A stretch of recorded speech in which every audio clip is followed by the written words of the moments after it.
Oh my gosh, we're live. Hey, welcome All right. everyone. Hope you're having an amazing, super wonderful, and heckin' beautiful, I guess, start to your end of the weekend. Hi. Nah. So welcome. This is a charity stream. I'm going to talk a little bit about all of that stuff in a moment here. But if you're looking at channel points and you're like, yo, wait, hang on, Dork Tales, why can I not do channel point things? The answer is that you can't. Channel points are illegal for strategic charity purposes. Instead, you can control the outcome of these games by supporting the amazing cause we are supporting today, which is Women Against Violence Against Women. We have the biggest rape crisis center in all of BC and the coolest one in all of Vancouver. Why don't we do a quick little intro stuff? I'm already talking, so I'll introduce myself first. Hi, I'm Bunny. You can tell because of the ears, I'm a dork. I'm also a cozy, comfy VTuber over at twitch.tv/bunnyhearted, and every now and again I'm here on this delightful channel where I'm usually playing some sort of rootin' tootin' cowpoke. Yeah. For continuing introductions, maybe we should toss it over to Monsieur Dorktales himself and say hi to Kelly. Hello, everyone. I'm Kelly. I use he and him as my pronouns, and I'm excited to be here because we're raising money for WAVAW. Whoop, whoop. I've also got this like frilly neck too. thing. You'd think I would be used to this by now, having like done great. so many pronoun interests. My rootin' tootin' pronouns are they and them or she and her. I love them both. I was really debating whether or not I should have worn my Matt Mercer wig tonight. Ooh, you still could. You could change it at any moment. I can literally run and put it on right now. Do you guys want me in a wig? I think you should switch and see if we notice. By the way, partway through the game, I took see how the long it actor takes us feat. to detect it. So, oh yes. So seriously, push it, guys. You got this in the bag later. I got this in the bag. So I by the way, Mills, if you need me to, I can add additional donation tiers in Tiltify. So right now we've got a bunch that are like rerolls and things like that. But like, I'm willing to put like a $150 like Kelly goes into the bathroom and immediately shaves his beard off. I would like to specifically add that, but why don't we make it worse? What if you want a goatee? No. Porn stash. No, what if it was more than $150? What if it was a mustache man? I'm mirrored, aren't I? Hang on. Which way do I look to look at you? This way? Do I look this way? You look the other way. Am I looking at you? I'm looking the wrong way. Looking at me, kid. I don't know what to read. What? Thank you for putting me in the center of the frame so that I can not have to fuck around with chat. Maybe it could be a funky chunky donation goal for the goatee. Maybe. You name it, folks. We'll figure it out. I think for the moment, though, I think the standard D&D ones from last time sound good to me. And if there's something totally chaotic that you wish to add, you have the technology and the power. I encourage you to do so. All right, awesome. Y'all introduced? I'm introduced for myself, yes. Hello, everybody. Thank you so much for tuning in. Let's make some money for people who need it. Whoop, whoop, whoop, whoop, whoop. Mm-hmm. Goatees for survivors. Yes, right. Stashes for survivors, I will do. I'm going to go in the order that I see people over here. So Izzy and or cool white-haired, wonderful chaos gremlin over there. How are you doing? Tell us about I'm you. a chaos gremlin? What? Yes. No, that doesn't sound right at all. Hi, I'm Amy. I use she, her, or they, them pronouns, and I will be playing Izzy Archibald, the gnome artificer. It's going to be fun. And I can be found on Twitch at twitch.tv/paradoxicalghoul. I play video games and do other nerdy things over there, mostly video games of variety, various forms. Yes. And we've received our first donation from Second Gen Gamer. I'm just going to be like annoying y'all and popping up to say stuff like this. That is not annoying at all, great. Actually. It's on my check-in list to make sure that you knew you could do that at any time. Please tell us. So let me just see what we received. So Second Gen Gamer donated $15 and has not picked an incentive. Oh, did I make these live? I didn't. So Gen Gamer, have you considered incentives causing problems? At any time, you can cause problems. So I've just activated them. I had not activated them yet. My bad. Here are some of them. You can give people rerolls or advantage for $5. You can make people finish their beverage for $9. You can make people fail for $12. For $20, you can give everybody advantage on their next roll. For $22, an NPC shows up and helps out. For $25, everyone has disadvantage on the next roll. For $30, a monster dies, period. We don't know how. Technically, you get the XP as the donor. Sudden betrayal. An NPC shows up and makes things worse. Turn up the heat, everything gets awful, and Millie takes the wheel. And finally, for $75, a special guest star shows up. It could be like Eric Idle. It could be, Garfield. It's up to you, really. Maybe it's Garfield, but like a slime. Garfield the cube, like cube field. It's true. Really hates Mondays and undigested bones. Awesome. Well, thank you. Continuing our introductional round adventures down to Professor Detective Wonderful Tasha. How are you doing? I don't know why I called you Professor Detective. You just seemed like more than just a simple small town detective to me. I have not been a professor, no. Yet. Yet. PhD in detectivology. Right. My name is Natasha. You can find me here on Twitch at Natasha Tuskovich Designs and all over the rest of the internet as well. Today I am playing Eddie Jade, who is a detective. My personal pronouns are she, her, they, them. Eddie's pronouns are fuck you, or he, him medically. That's where we're at. Okay, awesome. And then Hailiiz and or Lunaris, how are you doing? Tell us about yourself. Hi, I'm Hailiiz, and I go by she, her pronouns. I am an artist online everywhere as Hailiiz.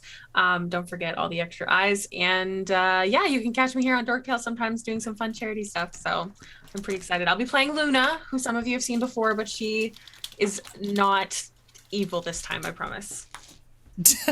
Really? She's not. We'll see how that goes. Hang on, wait, important question. How much of a donation do we need to change your alignment to chaotic evil? Well, right now she is lawful good. She was supposed to be lawful good last time, but it just worked out better. It might take a few. Wait, what? Really? Oh my gosh! Yeah, lawful good last time. She's supposed to. She's basically Hermione Granger. Like if you had to put a name on it, yeah.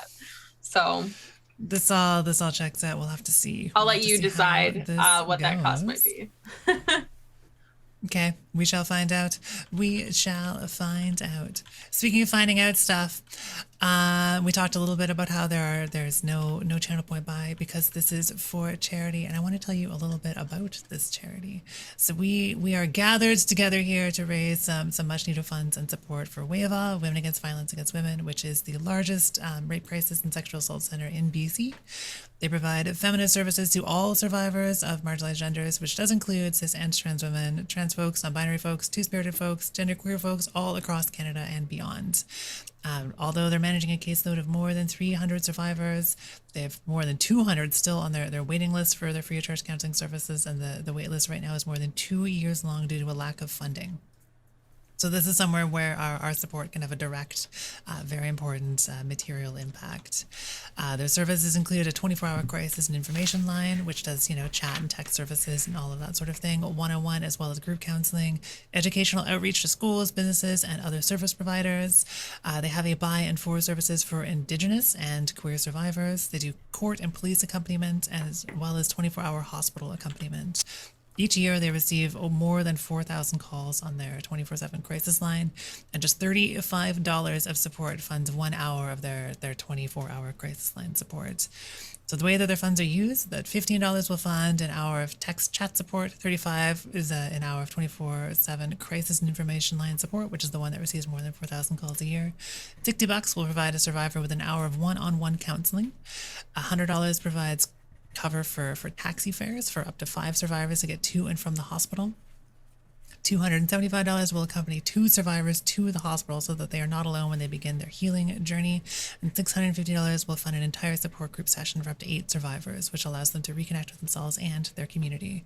If you want to check out WAVAW, they are on Instagram, Facebook, and Twitter, and all of those at WAVAW RCC, which is WAVAWRCC. If you want to donate or get any more info about them, do !WAVAW in chat or !charity and get all of that sick, slick, wonderful information. Yeah. All right. Shall we begin? Shall we begin the who D&Dunnit mayhem? Y'all feeling good? Y'all feeling hyped? Feeling pretty hyped. Just rolling my hit points because I realized I forgot to do that. Yeah, no worries at all. This is going to be a two-parter game. The second part is going to be starting at the same time on Wednesday.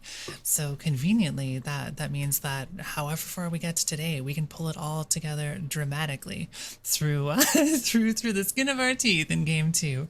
So it can be a pretty chill, pretty casual start to a whole week of wonderful charity adventures.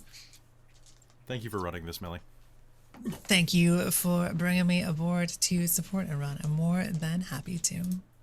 So, at the start of this game, everything in this is going to be centered around someone who is, perhaps sadly, perhaps not sadly, depending on who you are, no longer with us.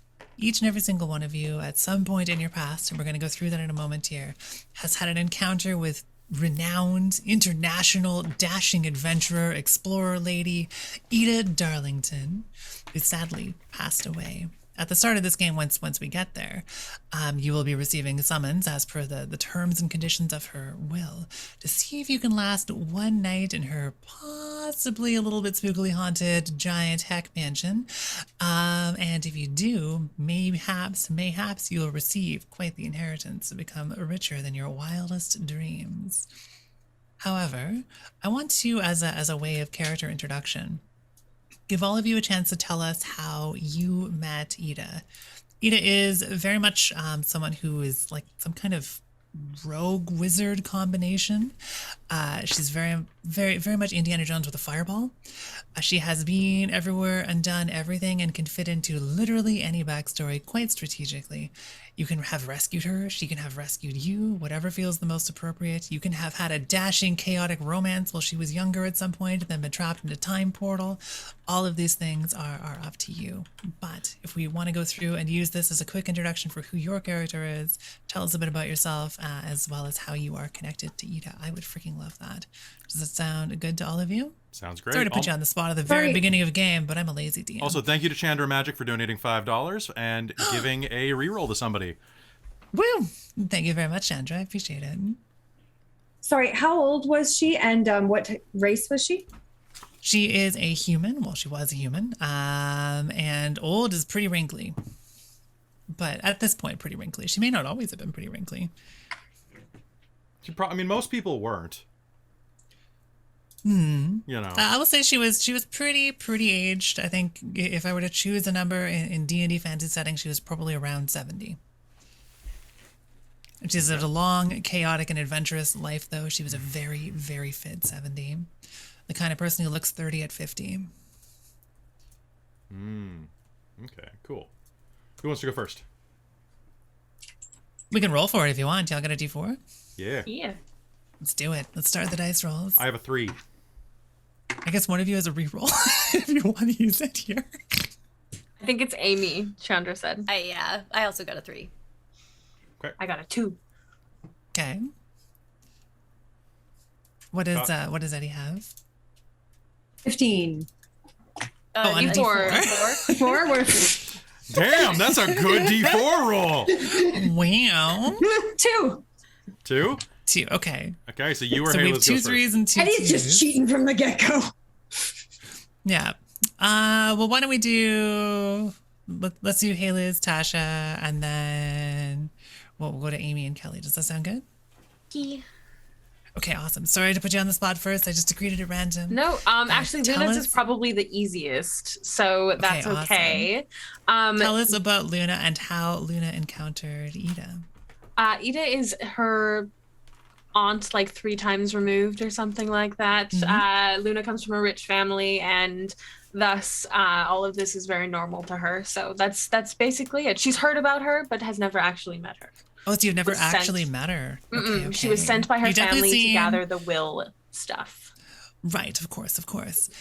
You've definitely seen pictures of her. She often has giant steampunk goggles on her head and is connected to all sorts of weird contraptions. Like very, very much a combination of lots of various either real or cartoony historical characters. So you're extremely familiar with her face at the very least, but never Yes. met. Okay, interesting. Does your family, do you think you have relatives who would be quite close to her? Probably, it would probably be Luna's mom, I feel like, for sure. Okay, awesome. That sounds good. Is your mom still alive? Yes, I've made a D&D character with both of her parents still alive. I know it's dangerous. Very excellent. Very excellent. I know thing. it's the first question whenever there's a D&D character with parents. I'm like, oh my gosh, you were born? Wow. Do they continue? Tell me more. Okay, awesome. Like Sailor Moon rules. Like, no. They don't exist. You just like somehow live on your own. Exactly. Yeah. You only ever see them from the shoulders down. They talk in womp womps, the usual. Womp womps. Womp womp womp womp womp womp womp womp. They pay for your apartment. Like, what is your mom's name? That's a very good question. Her name is obviously Sarah. We can come up with one. Sure. Sure. How is it spelled? It's spelled Sarah. With 2 H's. Okay, cool. 2 I like this. We could do Soraya, maybe with an Soraya. Yeah, that sounds better. too fancy, but Sarah feels too human. She is a half elf. And it's Lunaris, right? Yes. Okay, awesome. Just updating my notes. I'm gonna have lots of notes for this game, but that is how things will work out. Cool. So your mom has certainly met her and probably has like maybe warned you to give her some distance, because she will describe her as a human hurricane. There we go. Okay. Probably the easiest way to do it. So I don't know if your Luna probably admires all the stories to go check about out her. this pile of nonsense. You have heard countless stories about her. Some of them seem probably impossible. Yeah, Luna definitely admires her.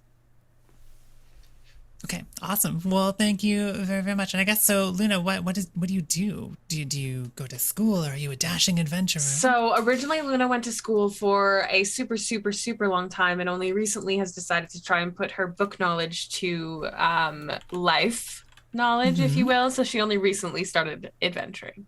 And she takes a lot of notes. Awesome. She always has her notepad with her. That will be nefariously useful, I'm sure. Okay, great. What does Luna look like? Luna is very, very, very, very pretty. She's like 5'8". She's got long blonde hair that's usually put up into space buns, and then the rest of it's down. And she wears a lot of like stars and moons. Very basic, very, very basic. Blue eyes and big old glasses. Okay, awesome. Well, wonderful. Thank you very, very much. So, Eddie, tell us about yourself.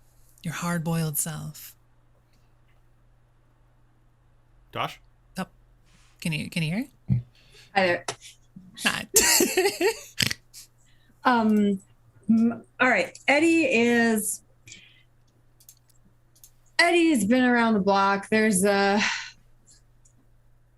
don't know, a lot of stuff he doesn't like to talk about from the past. But generally, people need help, and Eddie wants to help them out. Are we talking about how we know the person? Absolutely. If you have a history with Ida, which you do at least to some degree. She walked into my office one day, and I knew that was going to be a whole host of trouble. But we got through it in the end. Saved the orphanage. But I always knew she had to get back to all of her stuff. But she was a nice old lady, that's for sure. Was there any romancy adventures or no romancy adventures? Just a client. It was a good client. She was very helpful. Her niece and I almost made eyes for a while, but that's another story. Right, I see. Okay, awesome. So good client, does that mean that Ida hired you multiple times? We've had our share of adventures. Okay, cool. That sounds good to me. So what does Eddie look like? Eddie is a halfling, and will generally is generally wearing a hat, so it can be hard to see his face. If you're not a halfling and you are taller. I mean, conveniently there's a gnome in the party. or not so conveniently, suspiciously. Eddie is pretty nondescript. He likes it that way. Kind of generally doesn't make too much of an impression unless he wants you to answer questions, in which case you might start paying a little bit more attention. Okay, awesome. Sounds good to me. Does Eddie work in like a big populated area where there'll be multiple detectives? Are you like some remote detective-y outpost? I guess. No, definitely. Hard-boiled city detective or like adventuring into a dungeon detective? Thing, yeah. Okay, cool. I don't know if an adventuring into a dungeon detective makes sense, but I'm sure. And Eddie would really like this this money because you know, his office building, that rent just keeps going up and up, and doesn't want to lose it. Sounds like it could be quite the inheritance, and you would know personally that Ida was. I live in Tufts lately. Just real freaking loaded. So you might be real excited to receive this invitation here. Yeah, that was at the right time. All right, so Izzy, Hi. tell us about you. So Izzy is 3'2", weighs like nothing, it seems like, has like frizzy, short, curly white hair, and little pointed ears, and is just like a general ball of energy. And they know Ida, because, damn it, Ida, how'd you go and die on me because you owe me? We had a deal, we had a bet, and you owe me. So this is a combination of, I also need stuff to, you know, like, help fund my experiments, but also, you definitely owe me, like, a pair of, like, I think it's the goggles. I think she's in, like, I think Izzy is like, those are my goggles, you never gave them back. Damn it. She never did. Never did. They fit her too well. She just ran off with them into a dungeon. Like, for fuck's sake. Glued to her head by a slime or something. There's no escape. Yeah. So part of this is reclaiming those goggles. That's okay. Of all things, just like fixate on that and money. The goggles. Of course, I like reclaiming the goggles. What kind of experiments were you doing, and perhaps was she funding? Yeah, so Izzy is an artificer and a tinkerer and just a general, and working as a guild artisan. So making things, all sorts of things, including like this tin mastiff dog thing. I think that's what it's called. It's like a battle. Yeah. And thank you to Zelda for donating $22 from the looks of it. Okay, so Steel Defender so is a medium construct that can pretty much look like anything that's a medium size, as far as I understand it. I was gonna go with like a mastiff, and I think Izzy rides it, so it's probably got like a saddle on it and like bags on the sides to carry their gear. That sounds freaking wonderful. Okay, so then I think a this little was bit a of history prototype between the two of you. Speaking of prototypes, I think that Ida funded you quite a bit to manufacture a whole bunch of automatons for her. Yes, absolutely. And now that money's dried up because she dead. Yeah, so we'll also probably going in to try and reclaim some of the automaton parts. Yeah, I mean, it might be doable. They might stab you about it. I don't know. They're automatons. They do what automatons do. Yeah. But that's regular. Okay, awesome. Well, thank you very much, Amy and or Izzy. So, Lord Julian Rosemark, you have a very nice hat. Tell me about you and how you know Ida. Well, I don't know what accent to use for this guy. So you tell me after I describe him. So Lord, okay, I got a quick question for you. Should I go with backstory A or backstory B? B. Which one is the most chaotic? One of them is being a former college thief of hearts. The other is being a nighttime vigilante because his parents got robbed in front of him when he was a child. Okay, Batman.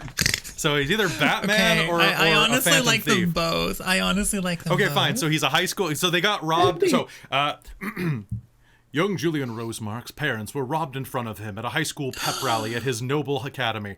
Therefore, he dedicated his life to Actually, you know what? He actually thought it was really cool because his parents were kind of stuck up. So he decided to train to also steal things from the rich and powerful and give them back to those who could, use it better. So he has become a roving thief of hearts and thief of wallets, of which he had an encounter with our dearly departed while robbing Edith Darlington, while going up against Agron Weld, a barrister who was committing some form of, we'll say like a racketeering and extortion racket inside of the criminal justice system of insert town name. Inserts town name, Towningtown, Villageburg. And she was up against him because he's a dick. Yeah. That checks out. So how did this encounter go? Pretty well. We were both trying to steal something of value that he had extorted off of someone. She won, but he decided to stick around and learn some of the tricks of her trade and improve his skills. Okay, that sounds good. So then you've probably been to the house before. Perhaps. She would absolutely teach you a lot of tricks of the trade. So she absolutely is a rogue with classes in wizard. She has all sorts of interesting skills. Well, she's pretty darned murdered. She still Don't worry has them. about it. She'll be back. But maybe she's a ghost now. We'll find out later. But she would absolutely teach you anything that she could. She would be very, very delighted to find a young up-and-coming gentleman who wants to make a mark on the world. Nice. I am so down for that. Okay, awesome. Well, thank you, Lord Julian Rosemark. Oh, and I need to know real quick: is my vigilante alias the Elf Owl or the Nightjar? Wait, what is the Nightjar? I googled nocturnal animals, and a Nightjar is a medium-sized nocturnal or crepuscular bird. Oh, that one. They're characterized by. Have you Google Nightjar? They're cute as hell. You have to explain it every time you say it. Like, wait, what's a nightjar? No one has any idea what it is. It's a nocturnal bird. You gotta picture all the goons out there in the world, right? They're like, oh no, you gotta watch out, the Nightjar's out tonight. And goon number 2 is like, what the hell is a night guard? Cute. Why are we afraid of this thing called a Nightjar? Because he keeps beating us up, boss. If he strikes from behind, he can probably beat them up. Oh my god, it is cute. It's so cute. Can we put a picture of them up, because I love their silly ridge. Their silly ridge is the cutest thing ever. I'm sorry, we're going ADHD sideways mode on stream right now. Y'all actually, gotta look at this ADHD bird. is one of the tags we have up.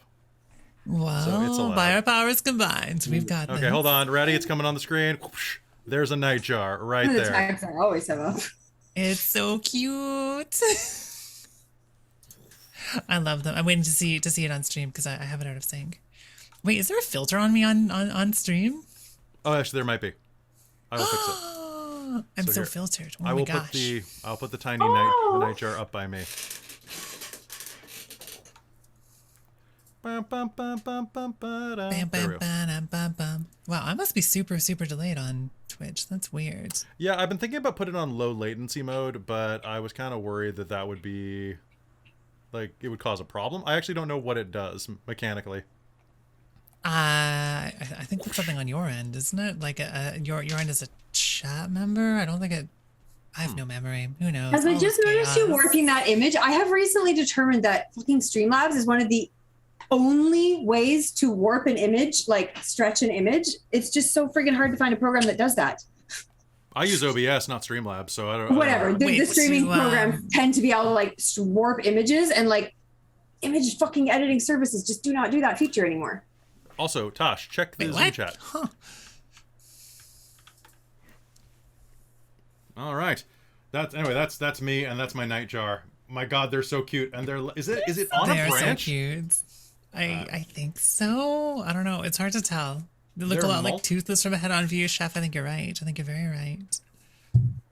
They look a lot like Toothless. Okay. Oh, that's totally. I wear that mask. I don't actually have a mask, but I could get one during a break.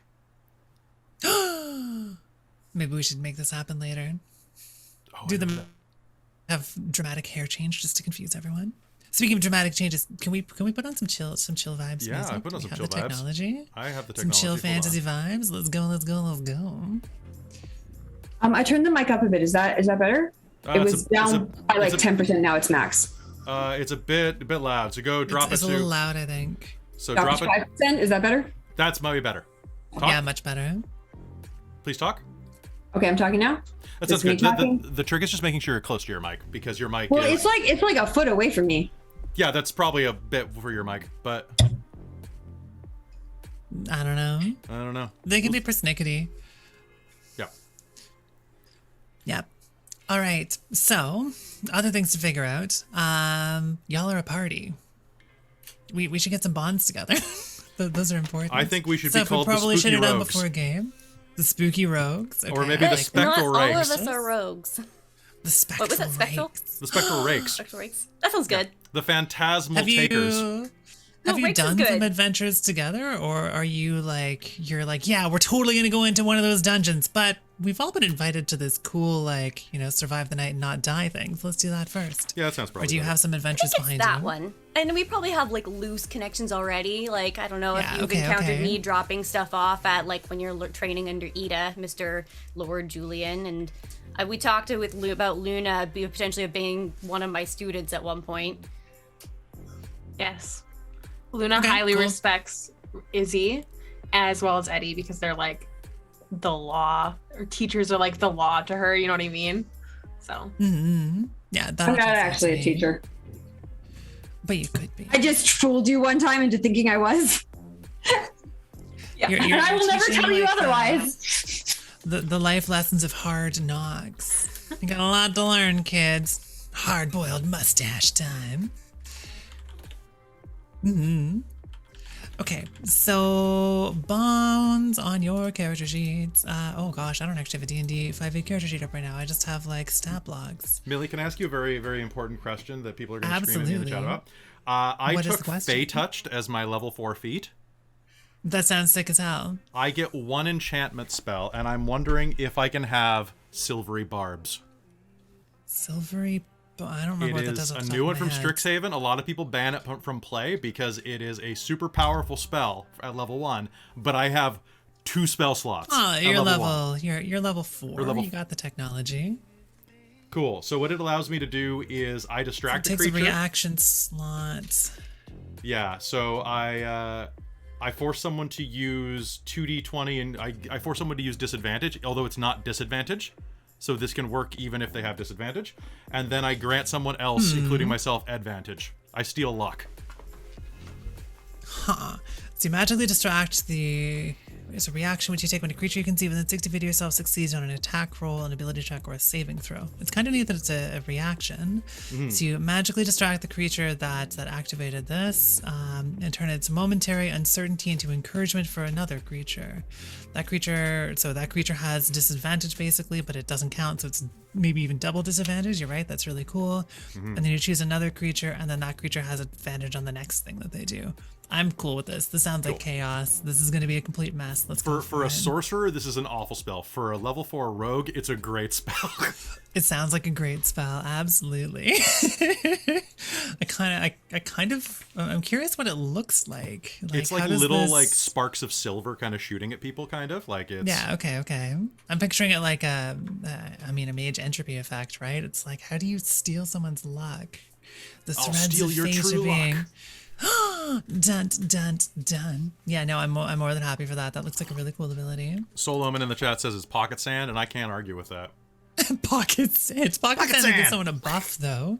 It's like pocket chili peppers. You throw it at the enemy, and the other person's like, haha, yes, that's funny as hell. Now I have advantage. Nice. All right, let's get our bonds going. All right, what are we doing? Do.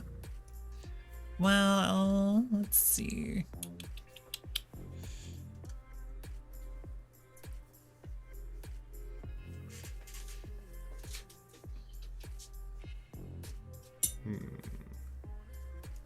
There we go. Oh gosh, where's my copy of the player's guide? Cripes. I don't know. These should be So we do hopefully vaguely findable. I just want some kind of connection between each of you. Like we could even cheese it and just steal these from Dungeon World. steal them from Dungeon Might be World. the easiest. The Let's steal them bonds from inside of Dungeon World. D&D Let's aren't pull that connecting up. parties usually. Yeah, it's sort of like a connection to a thing. I feel like Luna would just be connected to Izzy in the sense of previously a teacher, and Luna needs to somehow get into adventuring. So that's how Luna got stuck in this, because she definitely does not like the idea of whatever party name that this group has come up with, because she's a snob. That checks but she's here out. anyways. Yeah. Okay. I pulled up the core ones from Dungeon World as well. Nice. So if you have some kind of a connection like that, I think that works well enough. I just want to make sure that you're not necessarily connected to everyone, but that you're connected to at least 2 of the other people in the party, if that seems sensible. Mm-hmm. You're familiar enough with each other to hopefully feel like they probably have your back if, a giant army of skeletons pops up from the floor and tries to eat your knees. So, Some base level of trust. yeah, some base level of trust. So you 2 know each other.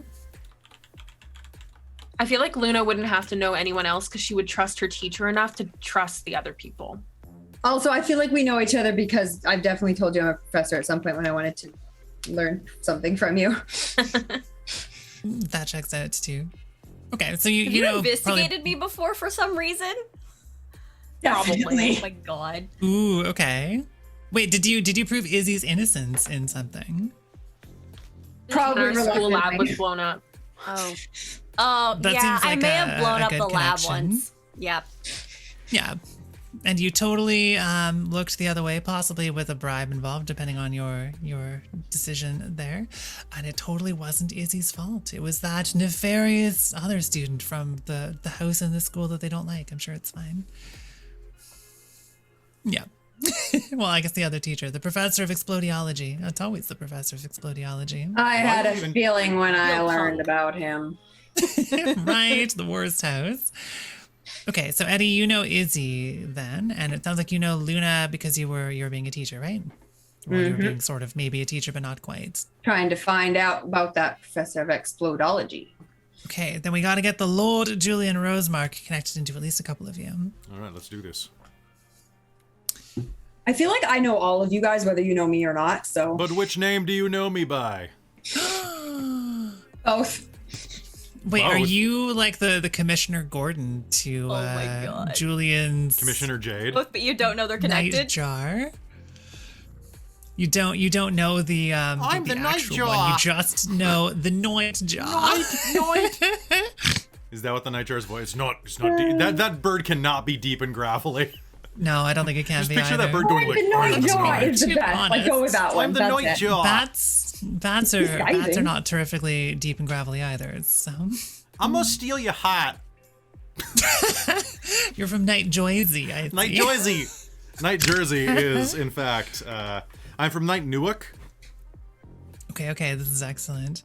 But does that seem sensible? Do you know the Nightjar? Are you somehow connected into the crime causing and or solving adventures of Townsville City Place's most dashing creature of the night?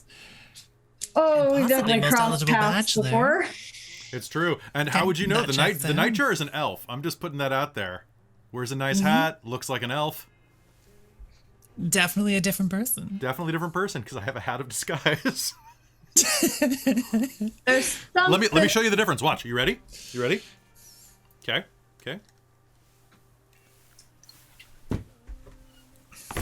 Oh my gosh, who even is this? I've never seen Is them it not- before in my life. It's a right? completely different individual. Right? Wow. Wait, what? Oh my gosh. What? I don't have a just saw collapsible top hat? I don't have a top hat at all. There we I ain't go. fancy. Oh my god. Okay, I love that. So much power. So much power. Infinite power.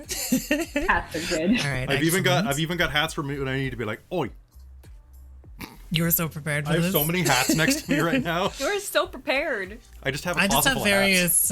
various dramatic mustaches, which is all that I really need. Okay, so you and Eddie know each other, but Eddie doesn't know that you know him. I think Eddie knows, but he sounds hasn't good. said anything and wouldn't say anything unless it came up for a reason. Ooh, okay. So you know the true identity of the Nightjar. So I think also I probably know both Julian and the Nightjar, but like Julian doesn't know that I know you two are the same person. I think I probably have an inkling. That sounds good to me. Yeah, sure. Yeah. We're party members. Just like, don't tell my secret. Travis, you're gonna change your heart every your It's like you every so Can you often imagine? something gets slipped by one person and it's like Yeah. Luna definitely does not know that you are Nightjar because she does not approve of vigilante justice. Of course. But Lord we would Julian never have Rosemark is a vigilante noble. in the party. That's no way. Do you know each other for strategic noble reasons? Yeah, we went to noble school. Probably. Yeah, she went to a really went to noble prestigious school? school. So if he also went to the same school, how old is Lord Julian? How old is your character? Like my age, like 25. Yeah, we'll say that. He is 20. Do you want to be senpai or kohai? Do you want to be the upper or younger classman? Senpai. You want to be the older classman? Okay. Ooh, So wow. No, I don't. I want to be the younger one. all right, sounds good. Then he's 20. He's 20 D10. 20 D10. Nope, that's 20 27. D10. He's 27. All right. So he's your senpai. Yes, she did not train in a church Ooh, despite being a cleric. She trained at a very prestigious school. Do we have a name for Of that course, school? they can bring in Not. School. We can come up with one. Is School it of Rock. Great Grand Noble School? Great or Grand what? Noble Academy? Nobilis Academy. Grand. It's the Noble- Dat Grand Ute Nobilis Academy. Academy? Ooh, Grand Nobilis Magical Academy for magical ghouls and beans. Maybe not that last part. I like the Grand Nobilis Academy. That's good. I have that written Yeah, I down. think that's Can cute. Grand have an E at the end of it? Yes. Of course, I mean, it legally has to. If it doesn't, Yeah. then the school catches fire. If you misspell it, the whole school burns down. It's very important. That's a really strange jinx, but It is, that is yeah. Bad definitely kind of what curse, caused that's how that it last. goes. It's a really easy way to get out of midterms. It's true. It's true. You just gotta cross out the E at the in grand, like right at the top of your paper. That's on every like official one. You If you know fools! that, it's a quick cheat to get out of exams. I can see that working pretty darned well, actually. I just need to make my hair really big and then my ears are visible. Just Just make your hair really big in general because it's cute, rad. actually. Like, yeah, that's a really cute look. You look very, very dramatic. I like thank it. you. It's adorable.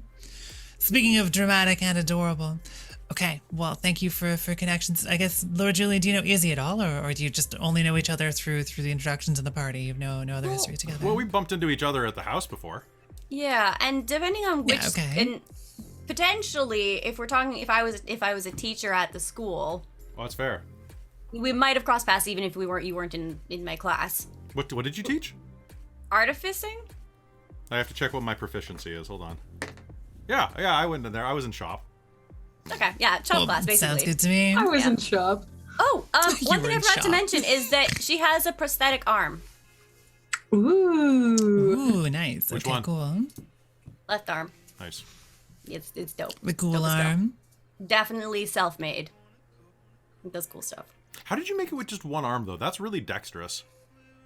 It took a while. I bet. Like I I tried to had put a the bracelet on tin with one hand, dog. and I that was would hard. like, yeah, but like the dominant arm was working, Oh, so it's okay. like just like had like the tin dog like hold it and then just like tweak things with the one arm. Yeah, it was a whole thing.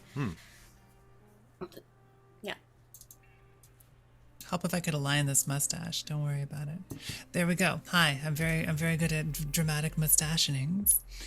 Brilliant. Well, why don't we get this going here? So all of you, at some point in the last day or so, this all happened quite rapidly, were approached by Benson, the most dramatic of all butlers that you have ever seen. And all of you have met at some point. Benson is the one who comes into town for Ida from the mansion. Benson is the one you would have been dropping off stuff to at the mansion whenever you were there. Eddie, Benson was regularly sending messages your way from Ida when she was unavailable. Sort of looks like your average, very, very, very fancy butler. Definitely the played by Tim Curry of all of the characters in this little clue drama that we're putting together here. He'll approach all of you with his yes nasally voice and give you the deeds, which I'm going to power through very, very quickly here. But basically, at some point in the last night, Ida Darlington tragically passed away.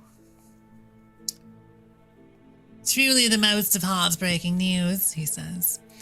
However, by the terms of her will, which has named each of the four of you personally, as well as others, so you would not be the only ones there, if you are able to survive one night and only one night in her mansion of many mysteries, Cat's Paw Manor, you could very well earn an inheritance, the inheritance, and you can become richer than your wildest flippin' dreams.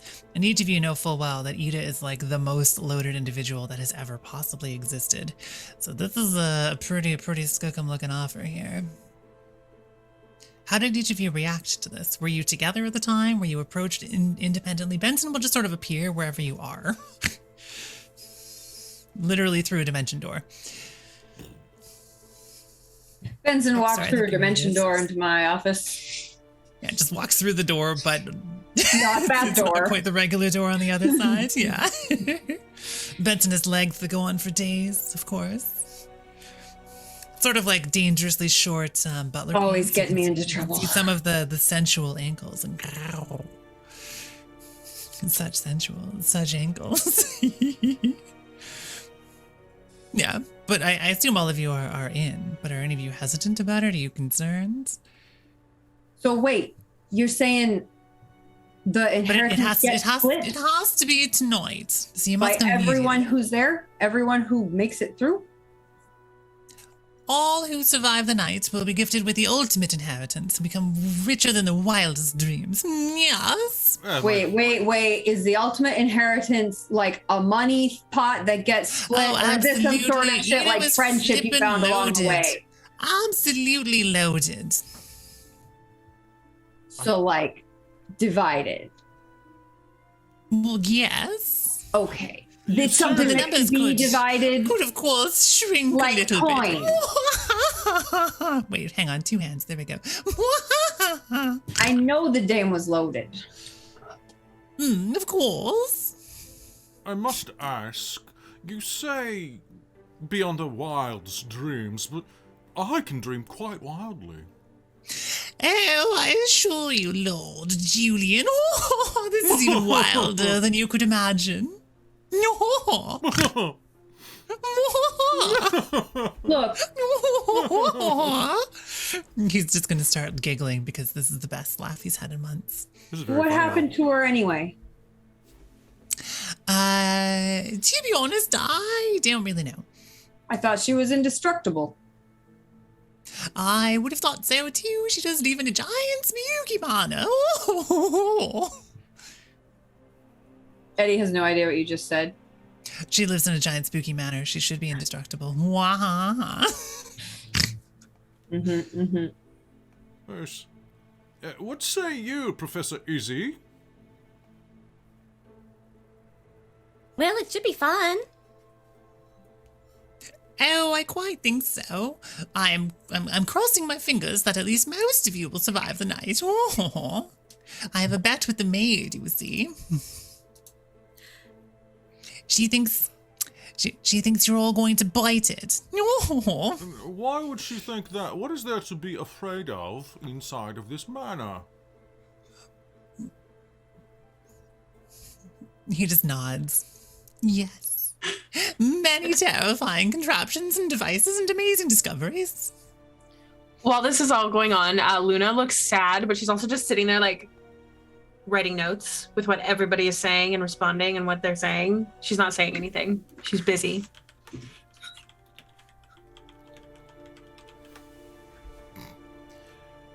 So it looks like we're all together since Yeah. I mean, these can be separate conversations too. I like the idea that we all just crashed Eddie's office because it was a convenient location. You can have a dimension door that appears in front of each of you. The Butler shows up and separate Benson appears in front of each of you and drags you through to Eddie's office. Yeah, I could have just dragged everyone together and be like, wait, why are you all in my office? stands up from behind a plant. Hello. Oh, why hello. It is because the sun is the nicest in this office, outside of the manor, of course.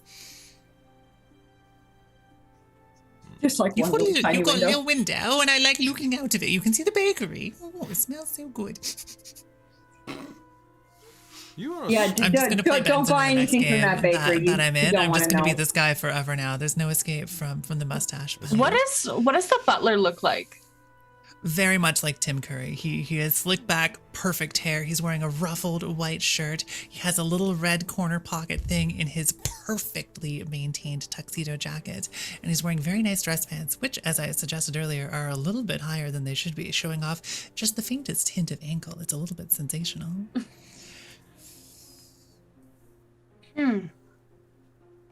Oh, this should be. Are you sort of giving him a look up and down?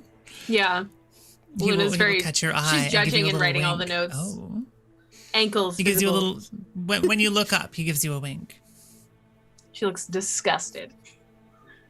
No. He does also have the worst mustache you've ever seen, but it's quite dramatic and maybe very noble. Who knows? Great. So, you must be there tonight, if you wish for a chance of the inheritance, of course. Any chance I could get those goggles back? You know, the ones she was always wearing? I don't see why not, but it would probably depend on the inheritance clause. But they You were... would get the body and everything else along with it, of course. It's just that inherited. works. How far That is is it not from- typically part of the inheritance. You know that, right? Well, typically. It's a very specific will, you see. How far are we from the mansion? In Eddie's office. It's probably about, 10 kilometers outside of town, but you know very well Benson can just dimension door you there. Great. I quite like the brows. Thank you. Those are very, very nice. Ooh, woo. Well, I have everything that I need. Why don't we just go with you now? Yeah, That I mean, would be I'm ready to go at any time. wonderful. One of the other parties is already there, of course. Wait, other parties? Hmm? Why are there... There are I multiple do love a parties good named in the party. will. So it's not It will be quite just a us? dashing time. Dottie, who all of you, I guess, would know is the maid, is preparing quite the meal for everyone. But no, it's not just you. That's why she thinks you're all going to die, because she thinks one of the other parties is going to eat your bones. Oh, how many other parties are there? Oh, only 2 of them. How many in each party? Oh, I cannot say. Okay, Because I do not know, because I am not a terribly attentive butler. Quite. Probably 4 or so, though. Quite. Definitely just sounded like a New Brunswicker there randomly. Don't worry about it. Best But why don't we butler. just go again? Go then, get the lay of the lay of the land. If you have any love a good preparations to make, party. you can absolutely do so, and I will meet you at whatever location you find yourself. Yeah, let's go. Let's go get settled in. Let's go. Sure, there Eddie are starts guest shoving rooms paper into available. the drawer. I died. Oh my god. Yeah, do you want No, to you with can that? bring the drawer if you have paper shoving to do. Don't worry. Edie, No, your coffee's that's all right. cold. Leave it here, please. I Noted, thought you were will more do, of an will action do. man than a paper pusher. You wouldn't believe the amount of paperwork that comes up. That sounds terrible. Oh, and you wouldn't believe how much action I've gotten pushing papers. The noble ladies and the paper pushing. Oh, they quite like it. Yes. Yes, quite. Right, well then, right this way then, if you're ready to attend. Otherwise, I can meet you at the market or whatever you would prefer. I don't know what any of that means, but yeah, let's go. Oh, I don't either. It's going to pop through the dimension door, which now goes to the outside of a very, very fancy manor. We're talking like just wildly over the top, but also kind of looks like it's been assembled over about a 400-year period. It is not the most organized looking mansion, at least from the outside. What's it named? The inside. It is named Cat's Paw Manor. Cat's Paw Manor. Okay. Izzy's gonna climb up on top of their large metal dog, and we'll ride it through the portal if that's where we're going. Oh, you brought Fluffy. His name's Rusty. I still think that he looked the best when we put the carpet on him for a little bit there.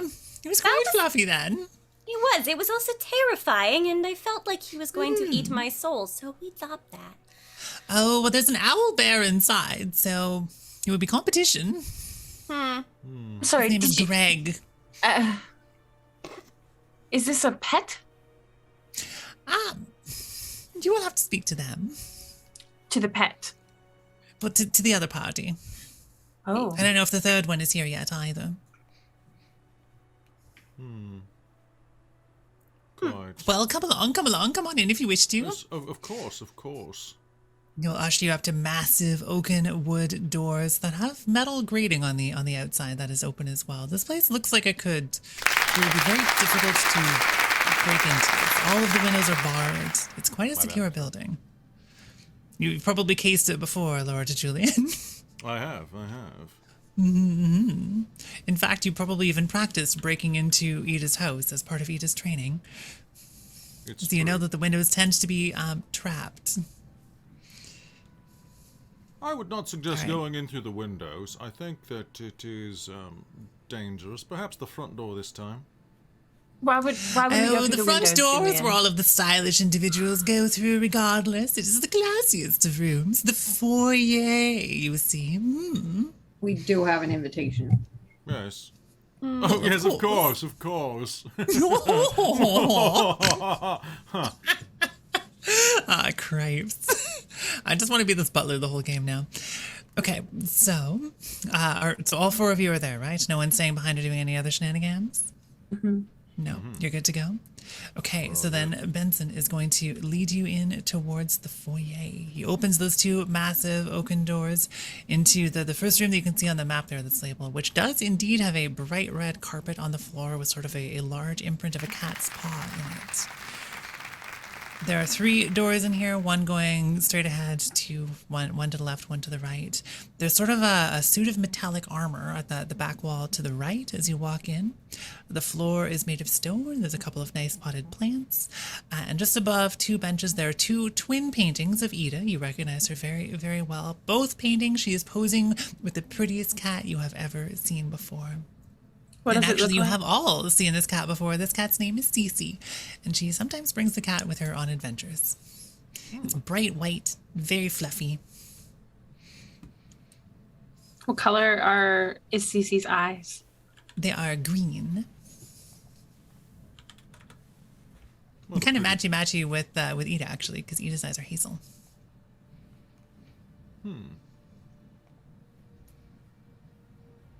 I attempt to reach up to the cat.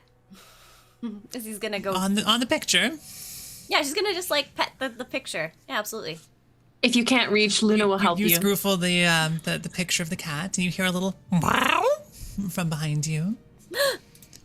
Then we'll look around. Wait, hang on. I am so prepared for this moment. You have no idea. Yes. All right, so I should have it fixed now that when we get donations, it'll pop up now. Ooh, wow. Okay, excellent.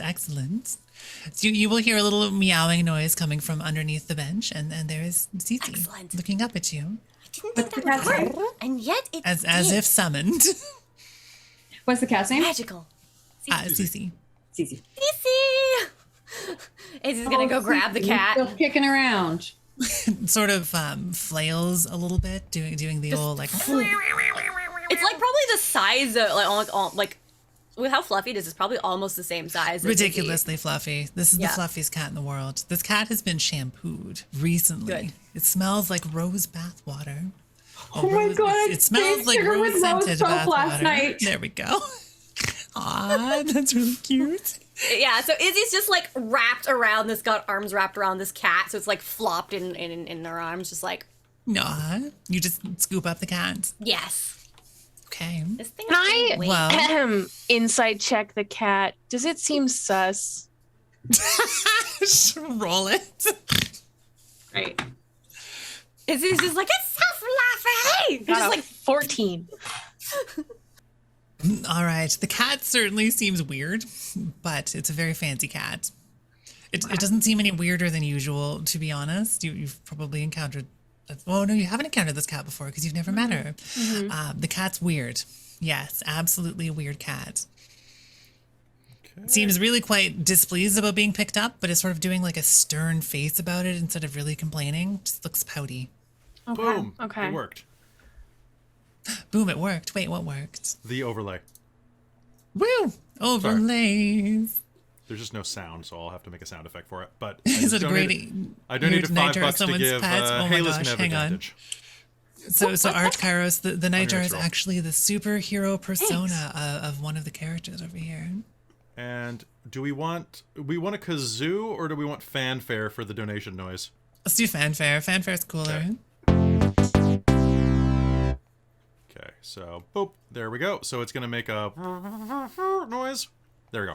All right, now we're done.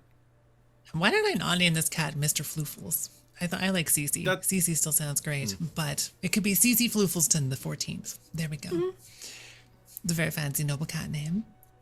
So you've scooped up the cat. You're still standing around in the foyer. Benson is going to say, I can take you to your room if you would like, in his dramatic butlery accent. Thank you. Yes, please. That sounds quite... And then we can do a little tour of the establishment and introduce you to your dinner parties. I don't know which thing I should attach. I feel like cat whiskers and a mustache is going to be too many things on my virtual face. It might be. So. It might overload you. Izzy's gonna drop the cat, just like release it to the floor. Just falls on the ground like a sack of potatoes that are kind of fluffy about it. Just sits there in a blob, looks up at you with sort of like a smug look, and goes, wow. Hello to you as well. Where does it run to when it gets put down? Absolutely does not. It is a blob. Cool. Just chills. Yep. All Chat. The cat is just vibing. So Benson is going to take you around through the back door of the foyer, up through the ridiculously wide hallways that this manor has, and around to the stairs. One of the first things that you will notice as you are led through this direction is that there are several suits of armor sort of scattered around all over the place, but they're not really scattered around in a decorative sense. They're more scattered around as if they are standing guard. And two of them are standing at the bottom of the stairs. Izzy, you recognize these because you helped to construct them. These are automatons. There are at least 7 of them on this floor alone. Who knows where the rest of them are, but you know there's quite a few of them around here somewhere. Well maintained, at least? They do look very well maintained. That's nice. They're in pristine condition with shimmering armor and quite sharp-looking weapons. They don't move at all as you approach and are led up the stairs, which creak and grumble under the weight of yourselves. Benson will take you up to the far end of the hallway to a room which has very clearly just been cleared out of a bunch of storage. There's a bunch of boxes and crap scattered all over the place around it and a little bit inside it, where you each have one sort of slightly separated bed, a bathroom, your own table, and lots of room to store your things. It's kind of an odd sleeping arrangement. You don't have individual doors. You have like a big weird shared room. If you're looking on the map that I sent you, it's the top left area. You have a really, really nice view of the backyard and the garden area, though, and the hedge maze. The hedge maze looks so beautiful this time of year. And Chef Aladeth just donated $33. Woo! Thank you so much, Chef Aladeth. I really appreciate it. And it didn't pop up, though, so... Well, things to debug. Yeah. We're the first of the charity streamathon. We got lots of things to debug. That's how it goes. I'll keep playing around with it while we're playing. The human goes, the cat's familiar. Oh my gosh, hang on, multiverse. I'm redoing this entire game. I love that idea. The cat's just a chill bean that may or may not only be here entirely because of the game 13 Dead End Drive, in which case there's a cat that can get the inheritance. Oh, I remember that. That happened the first time we played it in real life. Wait, really? That's really cute. I've never actually played it. I just know it's my Kill Dr. Lucky? favorite board game. Kill Dr. Lucky is funny because it's like the prequel to a Clue style game, right? Yeah. I'm upset on how real that mustache looks, Kel. Right? That's kind of upsetting.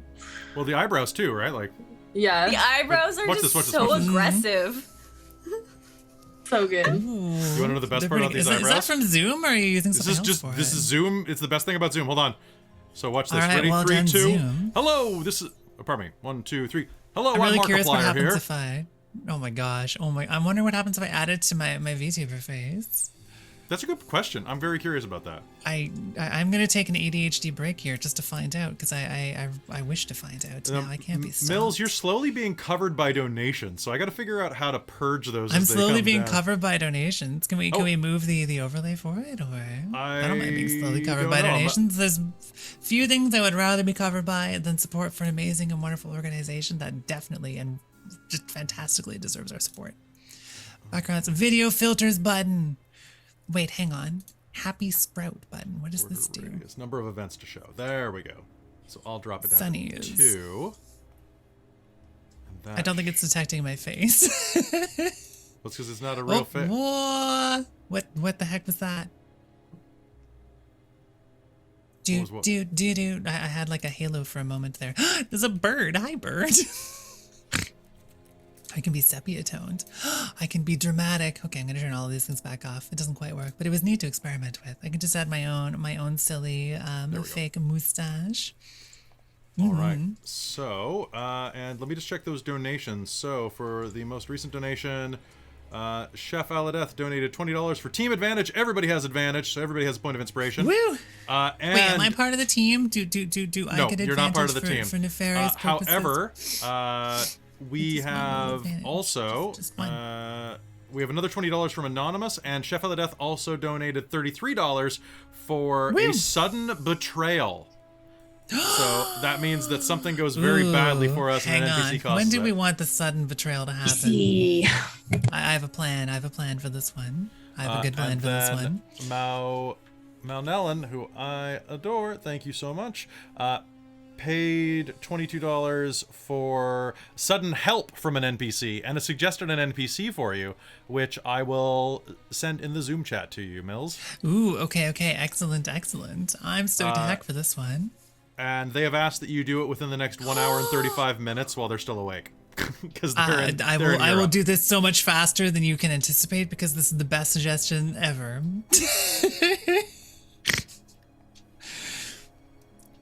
All right, so everybody has advantage. I love this. Who is this from? That's from Malnellen, who was the winner of our art contest at DorkX 2021. Oh, amazing! Well, thank you so much both for this idea. Art very cute, and for your support. Yeah. The art contest was so cool. It was super cool. Yeah, we're doing another one this year, so you should totally sweep it.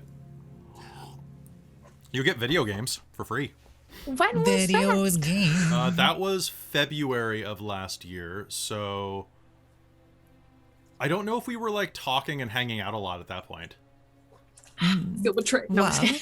As we have slightly done a small impromptu break, I want to do another run through of what we're doing today, because today we are streaming in support of Women Against Violence Against Women, the largest rape crisis and sexual assault center in Vancouver and in BC, and they are real flippin' cool. They provide feminist support services to all survivors of marginalized genders, including cis, trans women, trans folks, non-binary folks, two-spirit folks, genderqueer folks, all across Canada and beyond. And despite their caseload of more than 300 survivors, they have a wait list that's more than 250 survivors long, and it's going to take more than 2 years. And this wait list is in this state entirely due to a lack of funding. Their funding is really, really critical, because all of their services are completely free of charge. And these services include a 24-hour crisis and information line, one-on-one and group counseling, educational outreach, that goes to schools, businesses, other service providers to try to end sexualized violence, buy-in for services for Indigenous and queer survivors, court and police accompaniment, and 24-hour hospital accompaniment. They receive more than 4,000 calls every year on their crisis line alone, and just $35 of funds will support 1 hour of that line's usage. So how your donations are being used when they come in is incredible and so powerful. $15 will fund an hour of text or chat support. $35, as I just said, is an hour on the crisis information line. $60 will provide a survivor with an hour of one-on-one counseling. $100 covers taxi fares for up to 5 survivors to get to and from the hospital. $275 will accompany 2 survivors to the hospital so they're not alone when they begin their healing journey. And $650 will fund an entire group support session for up to 8 survivors, allowing them to reconnect with themselves and with their community. This is really, really, really important and unfortunately very necessary work in the culture, community, and society in which we find ourselves. And I'm so proud that Dork Tales is supporting WAVAW and has this relationship with them. And I hope that we're able to provide them a lot of support, because they need it and they deserve it. And big thanks to Shar from WAVAW and Tabletop Titties for reaching out to us to get us to do this, because a lot of the members of Dork Tales have either directly or indirectly benefited from WAVA's care, and have asked that I repeat that. So thank you so much for everything that you do, WAVAW, and thank you everybody who's watching and donating, because you're helping a lot of people in some of the worst days of their lives. So yeah, absolutely.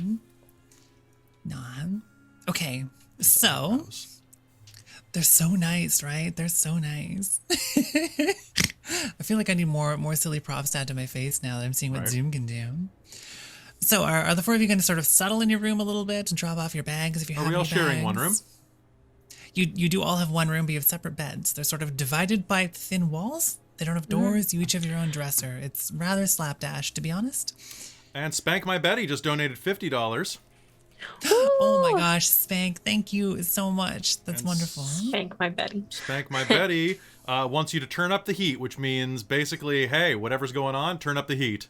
Luna's not going to stay. She's not even going to go to her room. She just wants to get a tour. She wants to get the lay of the land. Okay, sounds good. Well, Benson is very, very ready to take you on that tour. However, before Benson can do so, someone else is going to quite suddenly appear. Opening a door from across the hallway is a furbolg in a detective hat. Eddie, you know Theron. Theron is freaking annoying. Theron is competition. Theron is a really, really good detective that always wants just one more thing and just never shuts up. And is here for some bloody reason. You'll say, hey, hello. How are you doing over there? Good to see you, Eddie. You here with a whole little posse, are you? Nice. I got my buds with me as well. I see she put you on her will too. Wow, she must really be never mind. You know what they say about gutters. So, what do you think so far? Because I'm pretty sure she was murdered. Yes. Benson looks awkward. What do you mean? What have you heard? Well, I'm quite confident that, as we all know, nothing could kill her easily. True enough. Basically a completely unstoppable woman. Here, why don't I give you the tour, Benson, and we'll talk through what I've discovered so far. I just want to point out, she was human, right? Like, and she was kind of old. She was older than me. Oh, she was wrinkly, yes. Yeah, so I mean, don't humans just die sometimes? No, you would think that, yes. They do just die sometimes, but there was always a cause. Benson. Sometimes a cause that we've decided is a natural cause, and other times a cause that is not so natural. And he's going to cast a look directly at Benson and then at you, a cause that only appears natural. Benson, Yes? is the body still in the mansion? Oh, absolutely. It's off limits as to the terms of the will. Well, you have to understand, I'm a family member, and I just want to say my goodbyes. Of course. I understand. However, I am not in control of the terms of the will, only in their implementation. Who is? Do we get to speak to the executor? That is me. Well, then how are you not in control of the will? I am not in control of the terms of the will, and they're quite straightforward on what is to be done. Look, what I can show you the will happened if to you would her? like. Luna's gonna start she has died. Luna's gonna start fake Well, crying. I can't say that I'm quite certain. Luna's gonna start. Can I assist What are Luna? you certain of? Can I, Luna? Can I hold up like an onion out of my pocket for you? Just like, Yeah, I'm gonna start Go fake for it. crying Go and for be like, it. You have to understand, Benson. I'm a family member, and I haven't gotten to This say my sounds goodbye. like a good little persuasion roll here. I would like to assist by doing judgmental glares of how could you make this person cry? So in 5e, you don't have to roll to assist. You just get a flat bonus, don't you? yep. Okay. So do I get advantage then, You'll have or? yeah, you'd have advantage if I help. Yeah. Okay, so I still have 2 advantages from the chat. I don't have to use those. It's from you Nope, guys. you got him Okay. still. Also, thank you for keeping track of that. I'm trying to keep track of it on this end, but there's so much that I'm probably going to miss. That's okay. Luna writes down all of her notes. I got an 18. Brilliant. Ooh. I feel like I need to put my dramatic mustache back on. Hang on, to be Benson mode. Oh, well, Please, you see, it's Benson. the terms of the, well, you. For family. I will see what I can do. I'm gonna have to consult the terms more. Maybe it is better that this ruffian gives you the tour instead. I will be in the quarters, the servants' quarters, going over the terms to see if I can find a loophole for you. I'm so sorry. You were sweet, dear. He's gonna pinch your cheeks, and he looks very like his heartstrings are being pulled here. Do they actually look like they're being pulled, or is he big faker? Oh, absolutely. He looks like he might cry. Okay, you good. can roll an insight check on it to see. I can't math. 17 plus 7 equals math. It does. It equals 24. It's pretty darn good math. You are pretty sure that he's actually quite sad about this. Okay. All right. Yeah. And he seems quite nervous. As soon as he walks away, I'll, thanks for the help. Anytime, my friend. Oh, wait, you weren't actually upset? She's so soft, he says as he goes down the stairs. Well, that was devious. Well, I'm trained in medicine. I wanted to check the body. I've never met her before. It's hard to cry about it. Quite devious indeed, says Theron, the dashing Furbolg detective, who I've now decided is quite dashing. So, shall we go about this tour? My party is already downstairs. They're investigating the conservatory. Did you know that there's a ritual room in this manor? It's quite the fascinating premises. Doesn't everybody? Apparently not everybody. So he will lead you. Doesn't everyone have a ritual room in their manor? I wouldn't know. I don't have a manor. Oh. Speaking of not having... Sorry. Continue. I apologize. I would just like to remind you to, perhaps to mind your manner. Speaking of not having a manner, Theron, tries very hard not to react. You how do feel you know you can how sense to... Benson going down the hallway somewhere. He just is determined that this must be done. He'll never understand why he has to, but he does. Sorry, go ahead. I don't understand how you're giving us the tour. Did you know her well? Did you know the manor well? Or have you seen it once? Oh, I've seen it multiple times, but I've never been to the ritual room. I'm giving you the tour because I will say I knew her better than Eddie until he stole her from me. She was a fantastic customer for decades, to be honest. Do you have a question, Eddie? I just wanted to say that Eddie's definitely going to be like looking around and investigating, and like if anything catches his eye, kind absolutely of thing. Roll for it. Or if Eddie sees any person, they're going to talk to them, kind of thing. Okay, that sounds great. Well, assuming you're following Theron, he's gonna lead you down the stairs and go. Well, why don't we start with the conservatory? You can meet the whole crew, and we'll run you through what we found so far. Does that sound acceptable, Eddie? Sounds right.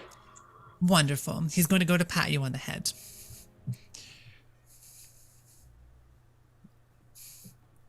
Does it happen, or do you move out of the way? Yeah, if I can like just sidestep slightly, absolutely. That would be perfect. Yeah. He'll just sort of go, pull his hand back and pretend that nothing happened. Right then. So he leads you downstairs and back sort of the exact way that you came into the conservatory, which is a room with massive greenhouse-style windows and including a bit of a skylight coming into it that, despite being enclosed, has a full garden including trees and a path and a little pond and all of that stuff in here. Inside this room, there are actually, two people and a thing that are sort of rummaging around in a bush.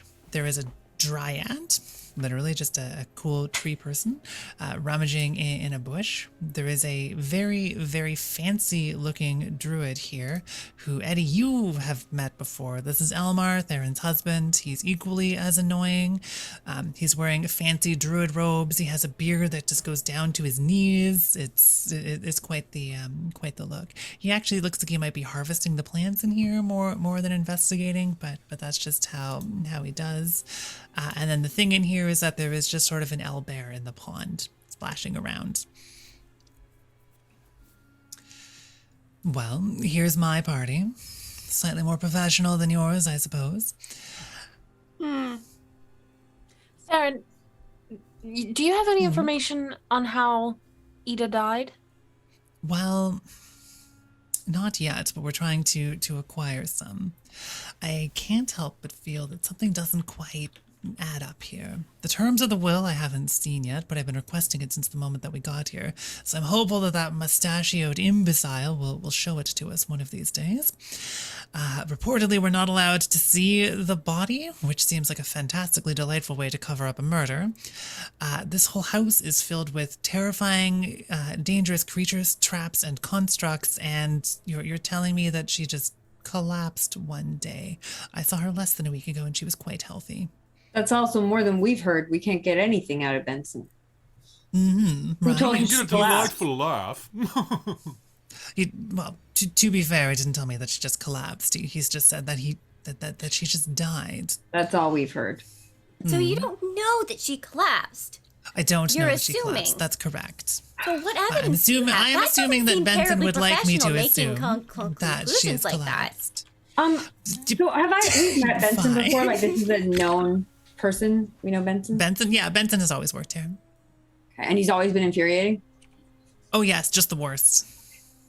Yes, Dottie is almost as bad. The maid, she doesn't really speak, but she's very annoying in her own way. Are there any tricks that we, if we have hung around with Ida for a lot, that we might know, like, to get information out of Benson? Typically, she is the one you talk to. Okay. And those two may as well be her minions. They're not the most useful or above basic sentience sometimes, to be honest, in how they tend to interact with the world. Try to avoid them, basically. It sounds like Benson has some heartstrings you could probably play, but other than that...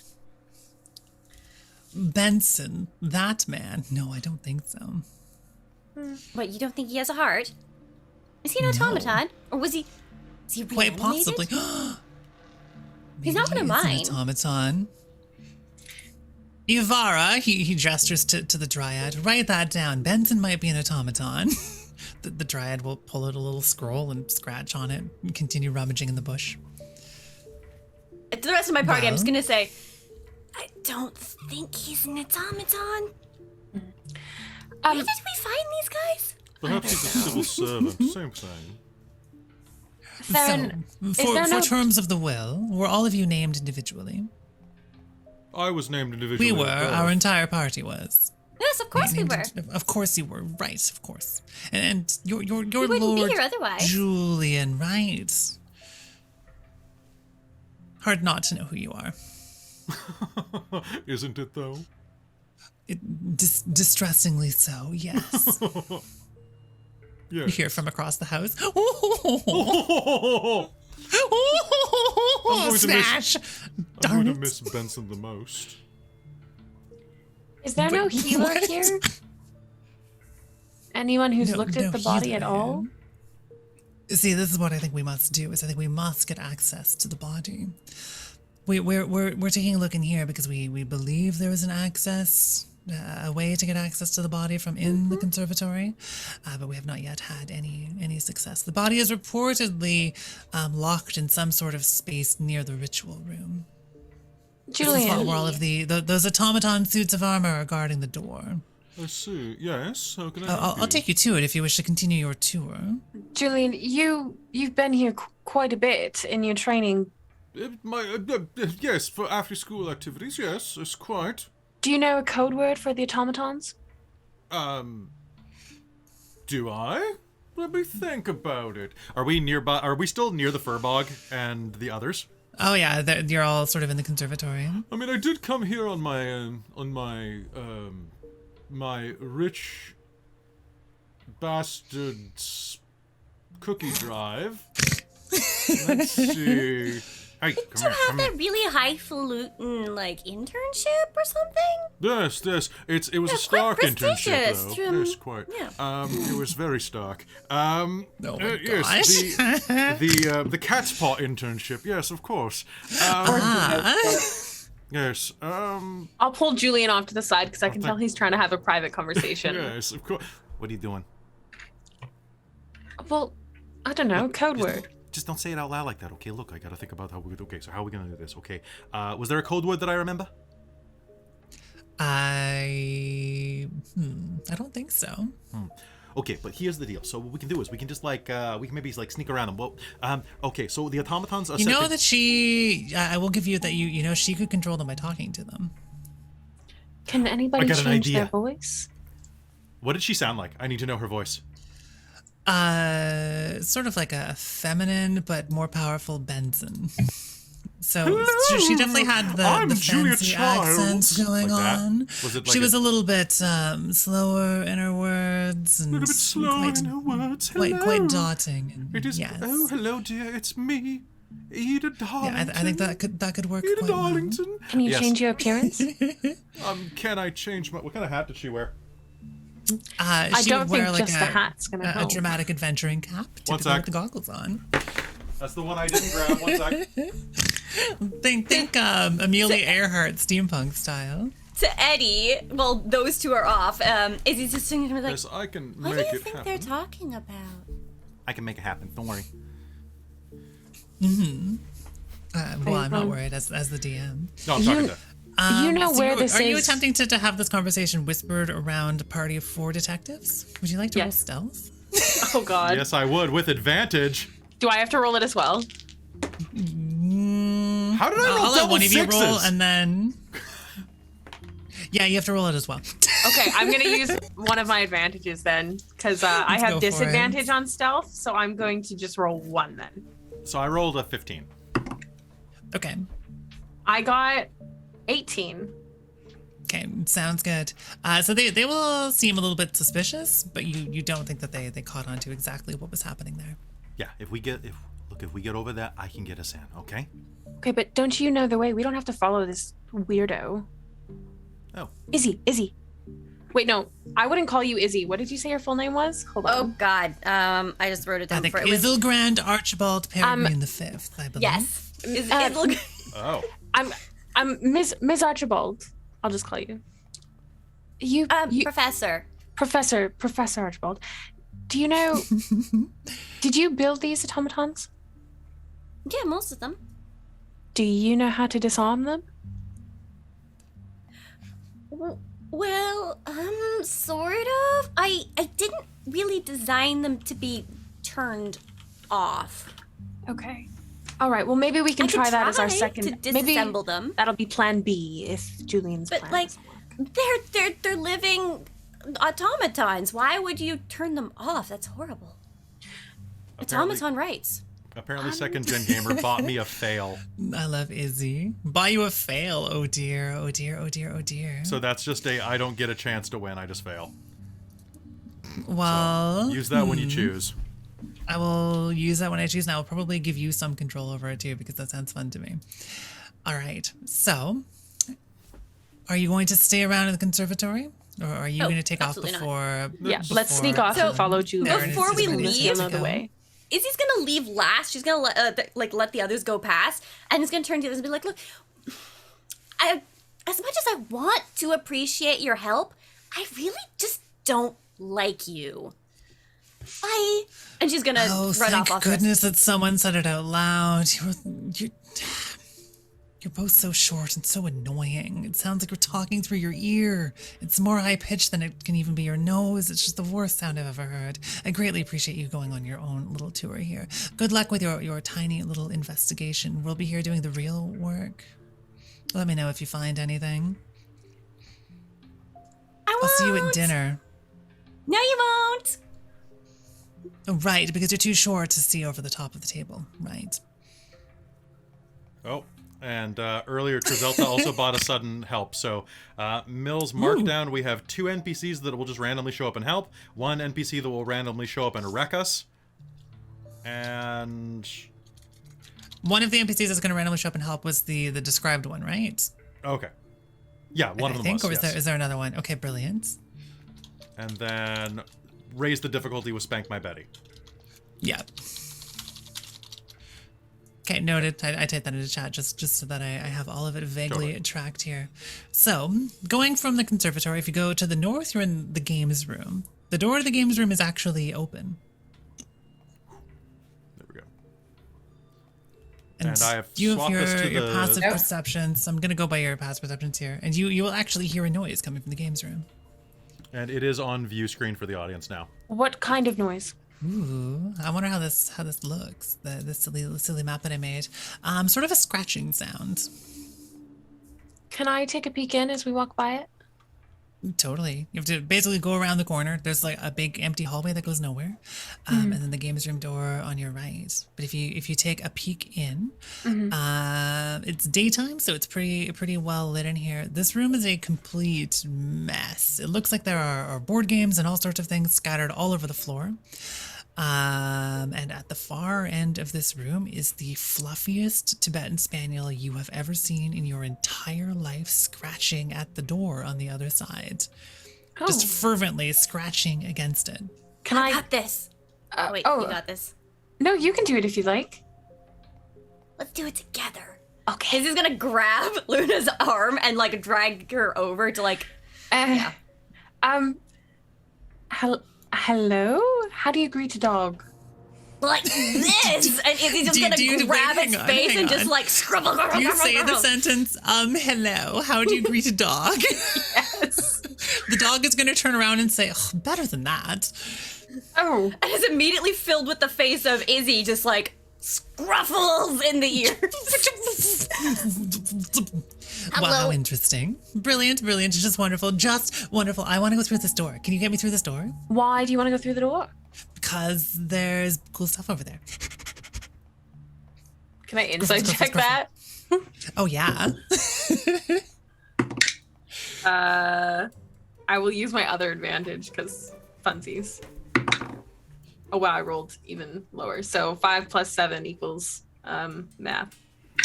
Okay, this is a 10, totally regular 13. dog, I'm sure. Probably don't worry about it. For sure. It's talking. That's kind of weird, but like for a talking dog, it seems pretty normal. I'll open the door. Are all of you in there? You open the door. Yeah. It will immediately scramble across the hallway into the exact matching door at the library and start scratching on it, going, "Let me in! Let me in! Let me in! Let me in! I can smell them! I can smell them! Oh, the books!" Are you going to destroy books? Are you going to pee on them? I'll say from the Do door. not open that door. Only on one. Wait, which book Only are you one going to book. pee on? The book I gotta pee on. I'll know it when I smell it. You can't pee on a book. Books are precious. Some books Not this are one. definitely not precious. You'll understand. You'll understand. This book is very, very wonderful, and I gotta pee on it. I refuse. I gotta claim it as my own book. I The want to dog see makes what a good was the book. point. I want to pick up the book and take a look at it to explore. We're not in the You haven't even library opened the yet. library door I will yet. open the This library dog is door. just flailing. The dog I know. bolts into the library faster than you can even really conceptualize. The library is also a total disaster. It looks like someone was actually recently rummaging through here. And it's about to become even more of a disaster because the dog is going to slam into a wall of books and knock it into the next one, which then knocks it into the next one, causing a small catastrophe in the back, the top section of the library. Oh, no, There are it's now a books dog-tastrophe. freaking everywhere. I can't watch. Catastrophe. That's true. That's true.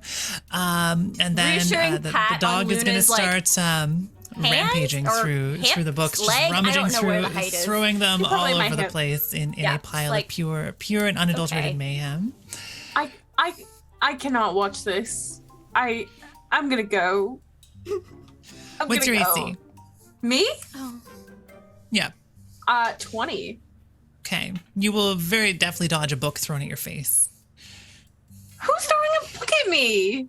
The dog whipped a book at your face. Sir. It's going to run over. sort of nose that book open. What book is it? And What book start is it? peeing on it. No, directly I'm going in to try and front of catch it before he starts peeing. you. Sure. How do we do a contested pee roll? Would it be Dex? Dex save? I think it's Dex. Yeah, let's go. I don't know if a Dex save is the right one for it. Would it be Is this just a Dex acrobatics? check then? Sleight of hand? Sleight of Sleight of Acrobatics? hand, or yeah, let's do sleight of hand or acrobatics. Or acrobatics. Because you can dramatically It's the kick same it up for with me. acrobatics. Yeah. I got a 6. Okay, that is not as good as the dog got, who actually has like a really good role in peeing on things, it turns out. So is going to flip open the book and then pee directly on a diagram of the automatons. Can I at least try and save the book before it's too destroyed? Oh, totally. The book will be fine. It's just a little bit gross now. Oh, While all this sure is it's happening, I would fine. like to see if there's anything of interest in the room, like any books that look misplaced or of interest or like appropriate to the topics, like etc. Yeah, absolutely. Do some investigation. Mm-hmm. Cripes. Oh. I think this map actually looks pretty good up on stream like this. Well does. done. You're welcome. Actually, I really And- like and these yeah, overlays. it absolutely is the Clue layout. I straight up copied Clue exactly. That's why the hallways are so huge for no reason. I love it. It makes sense for a mansion. I think so 16? too. Leaves more room for decor. 16. Okay, brilliant. I'm gonna get back to you in just one moment. So Luna, you can basically save the book pretty darned well. You can take like another book or cloth or something to it really quick if you wanted to. I can't take to another kinda- book to it. Yeah, maybe not that. Maybe I will- maybe a shirt, something you're willing to sacrifice for the knowledge. I will use, you know what? It's Luna. She probably has a handkerchief of some sort, so I'll use that. That sounds good. You know, the grossest handkerchief you've ever smelled. But the book is definitely in pretty good condition. I love the beret. Brilliant. And as you finish clearing this off, you look back up and all of you see just in time for the dog to leap into another pile of books and howl, "Arvo, away!" And then with a poof, several of the books fall into a small portal in the floor that then closes with the dog. He can portal, but we had to open a door for him. Despicable. I say, was that a library retriever? So, Eddie, looking around in a pile of books, one of the shelves that actually didn't fall down closes to the door that you come in from. You look sort of the way everyone else isn't, as you've been, you found that quite useful for you. There is a whole row of what look like grimoires, books of shadow. They're definitely some kind of very personal looking witchy books. There are like more than a dozen of them here, just in a huge categorized row. They're basically indiscernible from anything else. They're all quite unique looking. Some of them look like they're bound in some kind of leather. Some of them are some kind of cotton. It's the kind of stuff I would expect her someone's. to have. You would expect like a wizard to have one, not like more than a dozen in a library. This is definitely someone's spell book. Several someone's spell books. Where'd all these come from?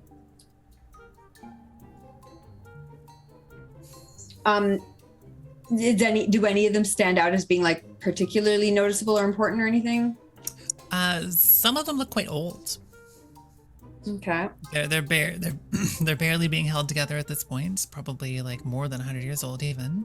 I'll flip through a couple of them. Yeah, but they look like pretty standard spell books. As far as you're aware. Do I know of things. she had spell books and stuff? Like, is that something I would expect her to have? Like she. You would expect her Magic? to definitely have some because she definitely does Okay. do magic. I mean, her butler just dimension doored.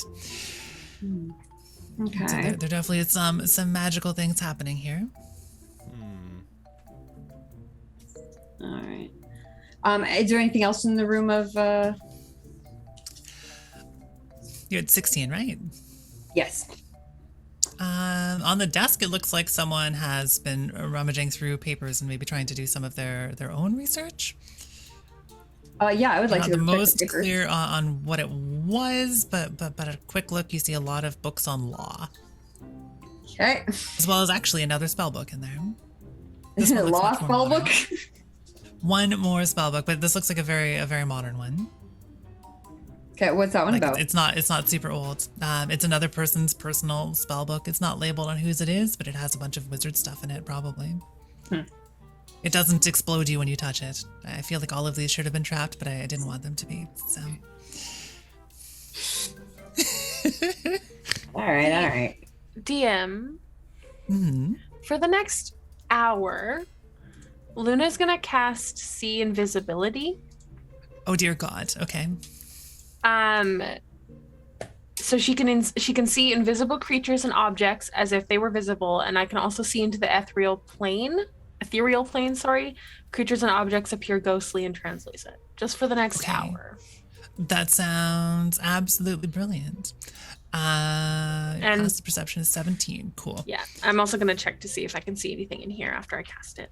That sounds good. Roll me I guess, perception. Oh my god. My rolls are literally under 10 every time. 13 again. 13 again? Okay. Let's see. Oh, sorry, 12. Yeah, 12. Cripes. Well, that's not a good roll. I rolled a 1. You absolutely do actually see something. Standing on a pile of books is a very fluffy cat. I knew I should be suspicious of this cat. I'm gonna walk up to it. The same cat? What are you talking about? Mm-hmm. One moment. Do you walk up to the slightly ethereal cat? Do you know what? No, actually, I don't. I don't want him to know that I can see him yet, so I don't walk up to him. I just kind of mutter to myself. I mean, it's have some cool ghostly effects happening, but very much this is the same cat from before. It's definitely CC. It's even fluffier in the ethereal plane, and seems to be trying to bat at some kind of ethereal thing. I don't know, yarn, something like that. Interesting. It's not sort watching us, or not specifically, like clearly aware of your presence, but not like lurking and chasing you. Just sort of vibing in your vicinity. Okay. I can appreciate that. Okay. He can't tell that I saw him? Okay. I'm going to be keeping my eye out extra for that. That sounds good. Are you sticking around the library? Or are you going to continue wandering around and seeing what you can find? Julian, let's go straight to the ritual room. I believe that's where we could get access to the body. Yes, of course. Is there anybody else around? It's just the cat's right there, so I don't trust the cat. Yes, of course. Well, I don't know if you know the cat's. You don't know the cat's there. I've not. Oh yeah, said I it can out see loud. invisibility. My bad. Yeah, it's probably for the best. Let's go get to it. Let's go. Yep. I got an idea. I like the accent switch quite a bit, Kelly. Me too. What accent switch? No. Yeah. So you sklink out into the hallway and start scooting across the entire weirdly wide open hallway. On your way there, you're going to pass 2 giant stone pillars with a torch on either side of them, and no less than 4 of those automaton knights. 2 of them guarding the stairs that you know goes up to your room, and 2 of them seem to be guarding the hall, which is labeled. It's the Eat a Darling dance hall. And then towards the far end is, as you know, the ritual room, and then another door with 3 knights standing in front of it that are clearly blocking the door itself. I don't know where that goes. As you leave the library, Luna, you will notice the cat does absolutely follow you. All right. Well, hang on. Wait, I gotta roll something. The cat absolutely follows you for a bit, partway down the hallway, then gets distracted by a sound in the conservatory and goes towards the conservatory. All right. Are you ready for this? Speaking of which, you can hear a sound in the conservatory. What kind of sound? Sort of like a thump. You go ahead for now. I'm great at medicine, but I'm really crap at stealth. Well, not all perfect, but it's fine. I'll tell you if I find anything. All right. I'll head there in a moment. All right. I will. Wait, are you splitting the party? I didn't even do this to you. Goodness flipping gracious. All right. For a moment, I just want to peek in. You want to peek into the conservatory? Okay. Izzy's if Izzy noticed that they went off, was gonna follow them, and then would get distracted by all the automatons. He's gonna like go up to each one of them and like shake their hands. They do not like, react so at cute. all. Just like checking them, just be like, oh, how are your knees doing? Like, are those joints Beep still boop. working properly? Kind of thing. Like, all right, Yeah, good. a couple of them beep boop at you, but they don't really react too much. They're trying to be the dramatic guards that don't react to anything. Yeah, so any ones that does beep boop, Izzy's gonna be like, So the one to the recognize right of the stairs beep boops the most. You get 3 beeps and 1 boop. Wow. I know it's quite the thing. I assume that Izzy probably put little like markers on each one of the creations, like maybe numbers or something somewhere relatively inconspicuous but easy to check, just to be like which one is which. Sure, yeah, like a little ID code somewhere, maybe on like the side of a boot or something. Yeah, something just relatively easy. Yeah. Or like on the side of, probably like around like the back of a leg or like side of a leg or something. Just be like, Okay, yeah. roll me perception. Ooh, perception. This is like one of my first rolls. I think I made made 1 roll before.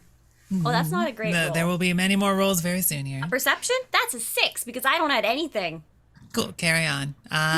Yep, no, yeah, it seems fine. It's my favorite perception result. Don't worry about it. We're all fine here. Yeah. So Luna, you're taking off down the hallway towards the conservatory? Yes. Correct. Just Okay. to look in really quickly because I don't trust the other group. That's very wise. They are a bunch of tomfoolery I'm filled also imbeciles. curious if they're the ones who've been trashing places while looking through them.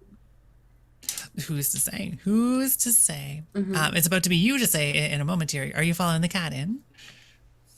I'm following the cat. Cece is going directly, ploddingly down the hallway into the door, into the conservatory, and then stops at the door. And then walks back out the door, and then walks back into the door, and then walks back out the door, and then finally turns around and goes back into the conservatory. I'll just take a little peeky poo. Yeah, you peek I'll inside cast and it guidance on looks- myself before I do, though. That's a good idea. You look inside, and it looks like the owlbear has ripped up a tree. But nothing else. And sort of like thrown it onto the path, and they're digging around in there. This place is a complete flipping disaster at this point. Roll perception. Please don't roll under a 10 again. Balls. Got a 2. Got a 2. That's a Can't 9 carry total. on. 9 total. Yeah, 9 total. it's a mess in here. I wouldn't worry about it. If anyone wants to give me advantage, I'll love you for that. If I don't see anything, I probably will just like scoff at the fact that they're clearly destroying my aunt's house, and I will go back to where my party is. You'll hear Theron mumbling something about how there has to be a doorway here somewhere. There has to be a doorway here somewhere. We're gonna find it. Oh. Okay.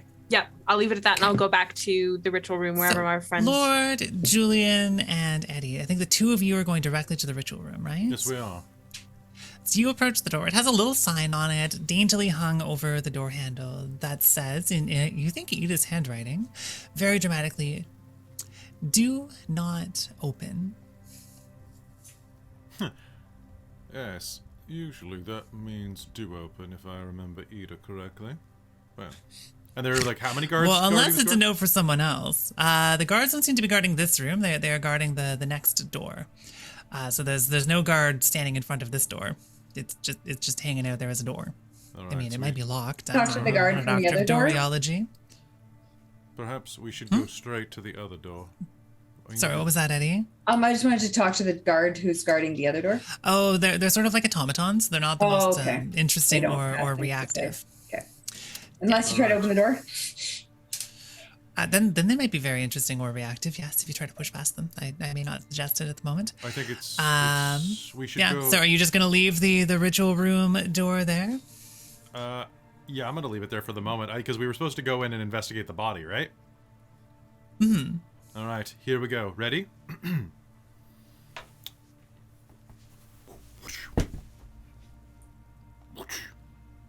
Dramatic hat swap. I'm gonna use my hat of disguise to turn myself into Ida.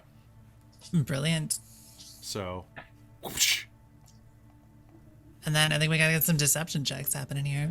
Hello, dears. Please let me inside. I seem to have wandered out and need to get back into my slab. Did you get back into your slab? Okay, Pardon that me. sounds good. So, You roll some deception. Okay, so one moment. So boop, just checking what the feat does. I think it means that I can mimic voices flawlessly.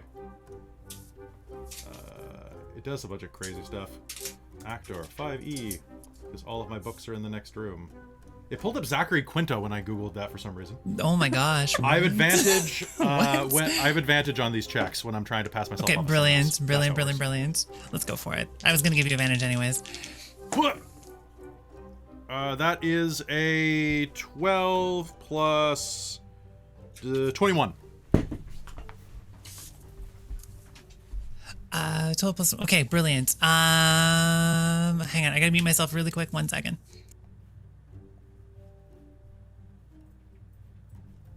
Is there another donation? Oh, and we just received another donation just now. Let me look up what that was real quick while we're taking this brief. And yeah, I think everyone has donation from has advantage from a donation too. I already spent mine, unfortunately. Oh, 4 times 1 advantage. Oh, Chef just got another one. So from Chef. Yeah. Chef is like the man. Brilliant.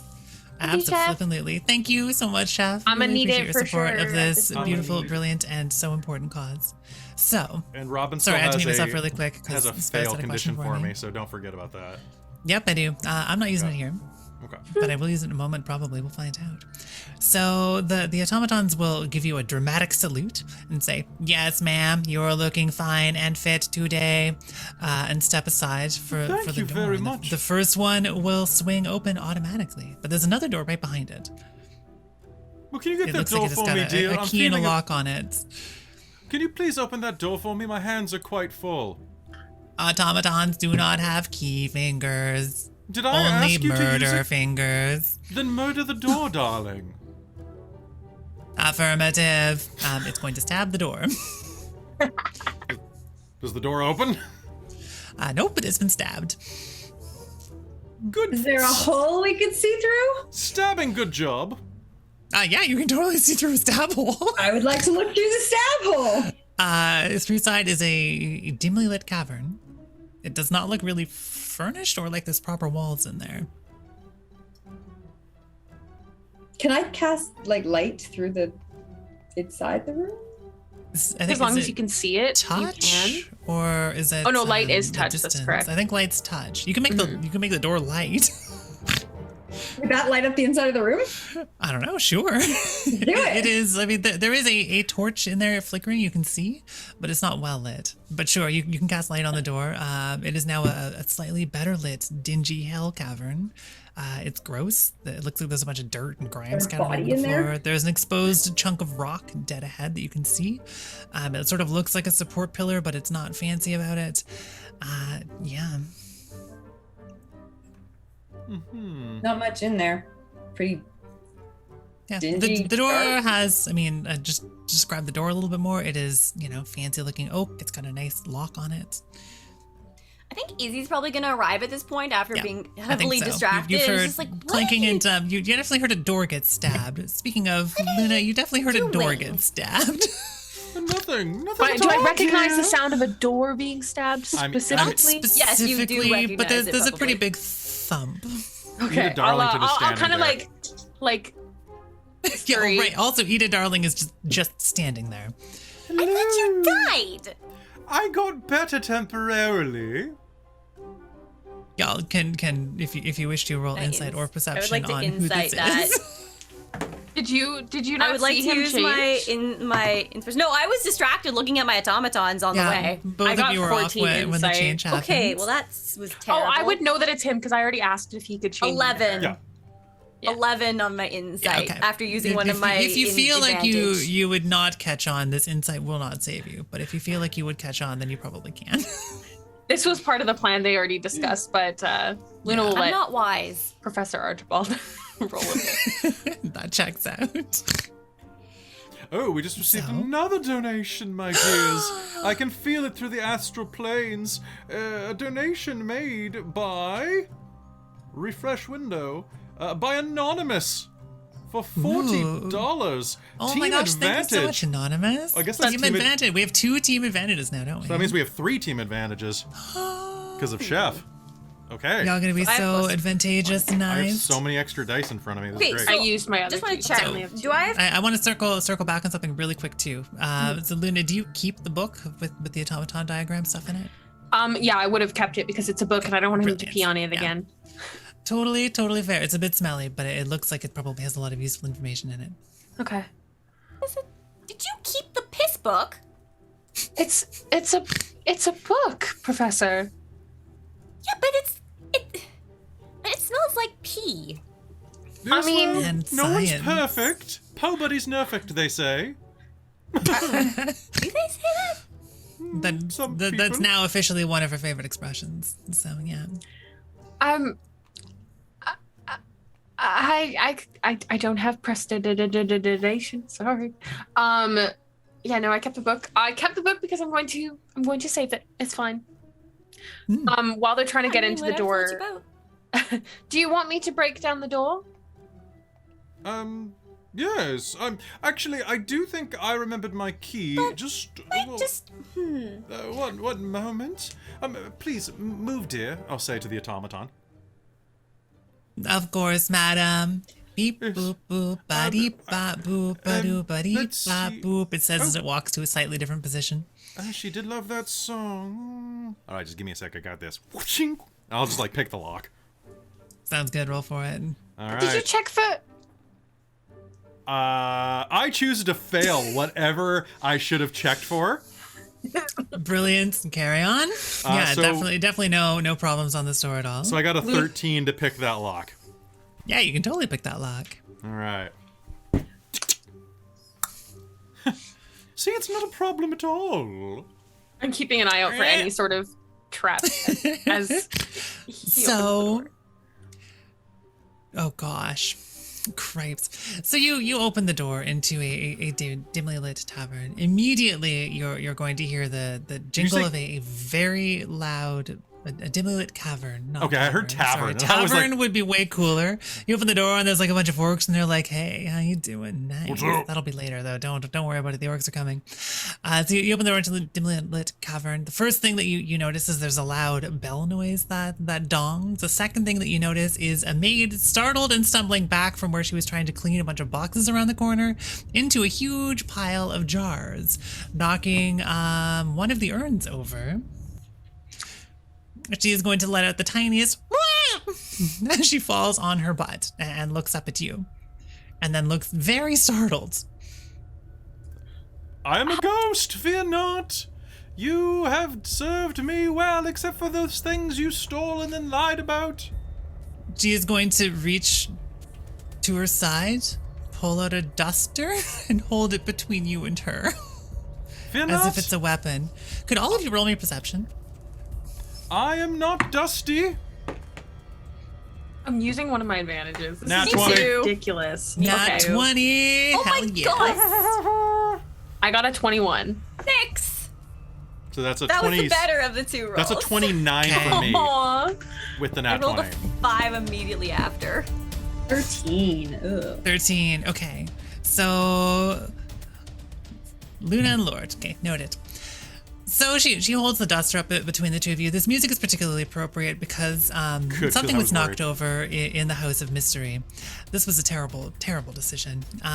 Looking down at the ground, Luna and Julian, the urn was knocked over. That sand is moving very, very quickly, and you will at least be able to act in the first turn here, as it rises up into 4 skeletons and a dude. Like a dude and does he talk Just about... a fucking dude in full cultist robes, who's gonna cackle maniacally. I am free. I have been freed of my eternal slumber. Now to bring the world to its knees, for I am Lord Drakmar, the Bone Fist. Roll initiative. You said that Julian and I, because of our perception, we can do something before the fight. You will actually be able to act in the first round. Otherwise, you'll be surprised by skeletons appearing all around you. Got it. And for sake of ease, reminder, drop your initiatives in the Zoom chat. Brilliant. Please do. Let's roll for them. They don't have particularly good initiatives. They're skeletons. I'm actually rolling okay for a change, so this is nice. Okay, brilliant. Cultists did okay. It's 3:45. Where's my monster manual? I have to go through the monster manual so much in this game. That's fine. And we want fighty music, right? I got fighty this. music sounds. Did you want the powerful rock? You know what? These are cool ass skeletons, and one of them is like a sick ass metal cultist dude. Powerful rock sounds top tier to me. Let's see if I can do rock and roll hands. Leap motion doesn't like my rock and roll hands. It's like, do you mean weird goat? You meant weird goat, right, bunny? Okay, brilliant.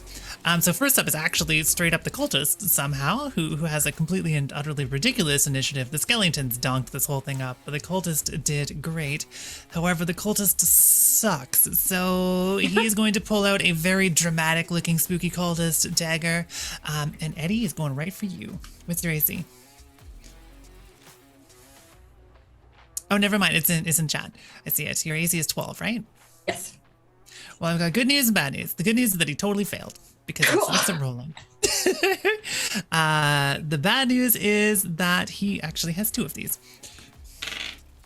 And he still misses. Seriously? What the hell? Never mind. The benefits of being small. Apparently. Julian, what are you doing? First off, I have to quickly just tap my hat of disguise and turn into my alter ego. Oh my gosh, yes! Yes, I'm so happy with this. I'm so happy with this. There we go. Oh no, it's broken. There we go. There we go. It's even better now. So this cultist dude just attacked my friend, right? Mm-hmm. And called himself something about like being Drakmar the Undying. He's gonna bring the world to its knees. I don't know. He's some dude. What a maroon! I'm just gonna stab him in the butt. That sounds great. I'm gonna do like this like over dramatic like handstand flip behind him and stab him in the ass. That sounds good. I'm gonna use one of those advantages that I was bought. That is a 15 plus 21. That will abso-freaking-lutely hit this dude. Okay, so that is going to be... Damn, we're only level 4. Almost so good. That is going to be... The first hit is going to be... math works. 19 points of piercing damage to his butt. Holy because of sneak attack. Stromboli. Yep, okay. You do a very dramatic maneuver. Slam right into him, and holy crap, did you tear this guy apart. He's not down, but that looks like it really hurt. He's gonna scream in righteous evil, possibly undead terror. And does he have anything on him? Spooky red cultist robes with a couple of skulls tied to it, and a dagger. I'm going to try to sleight of hand anything out of his pockets because I can use that as my cunning action. Sure. Unfortunately, his pockets are quite empty because he's made of dust. Oh, he's made of dust. Sorry, my bad. Well, not, but he just came out of the dust in the ground. He doesn't really have anything cool on him. Can I try to sneak it? Can I try to sleight of hand his dagger? Or is that beyond? I guess that would be a disarm maneuver, right? Yeah, I guess it would be. Yeah. Yeah, I think so. Okay, so in that case, but that was pretty... I'll just take the dodge action with my bonus action. Okay, that sounds good. And remind me of that because you might need that in a moment. Luna, what are you up to? Sorry, can I just like get a visual, like a worded visual here? Because like when there's no map, I don't understand how opportunity attacks work and stuff. So where is everyone? That's totally fair. So at the moment, basically, each of you has an assigned skeleton. It's probably the easiest way to put it. So within 5 feet of each of you is a skeleton, and in the middle of your pile is the cultist. Okay.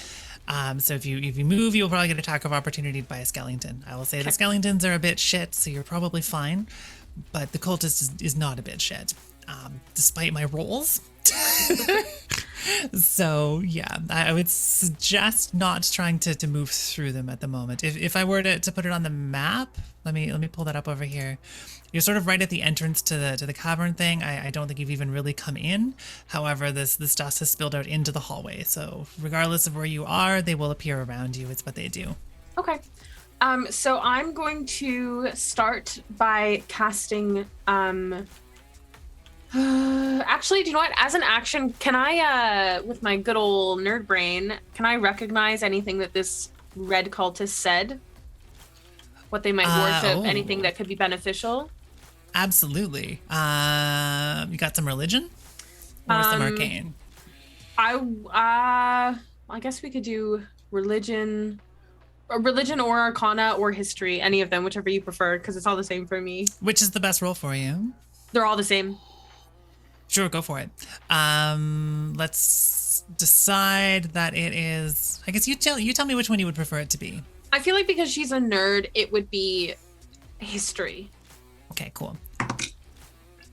So 17, 18, 19, 20, 21. Oh my gosh, Crepes, you've actually heard of this dude. He straight up like started an undead legion somewhere in the south and tried to take over the world. Okay. Good stuff. That was like a long time ago though. Like in Florida. And I guess he's just been in a jar. Cool. If he's been in a jar, then that likely means that he's possibly You could probably just put him back in.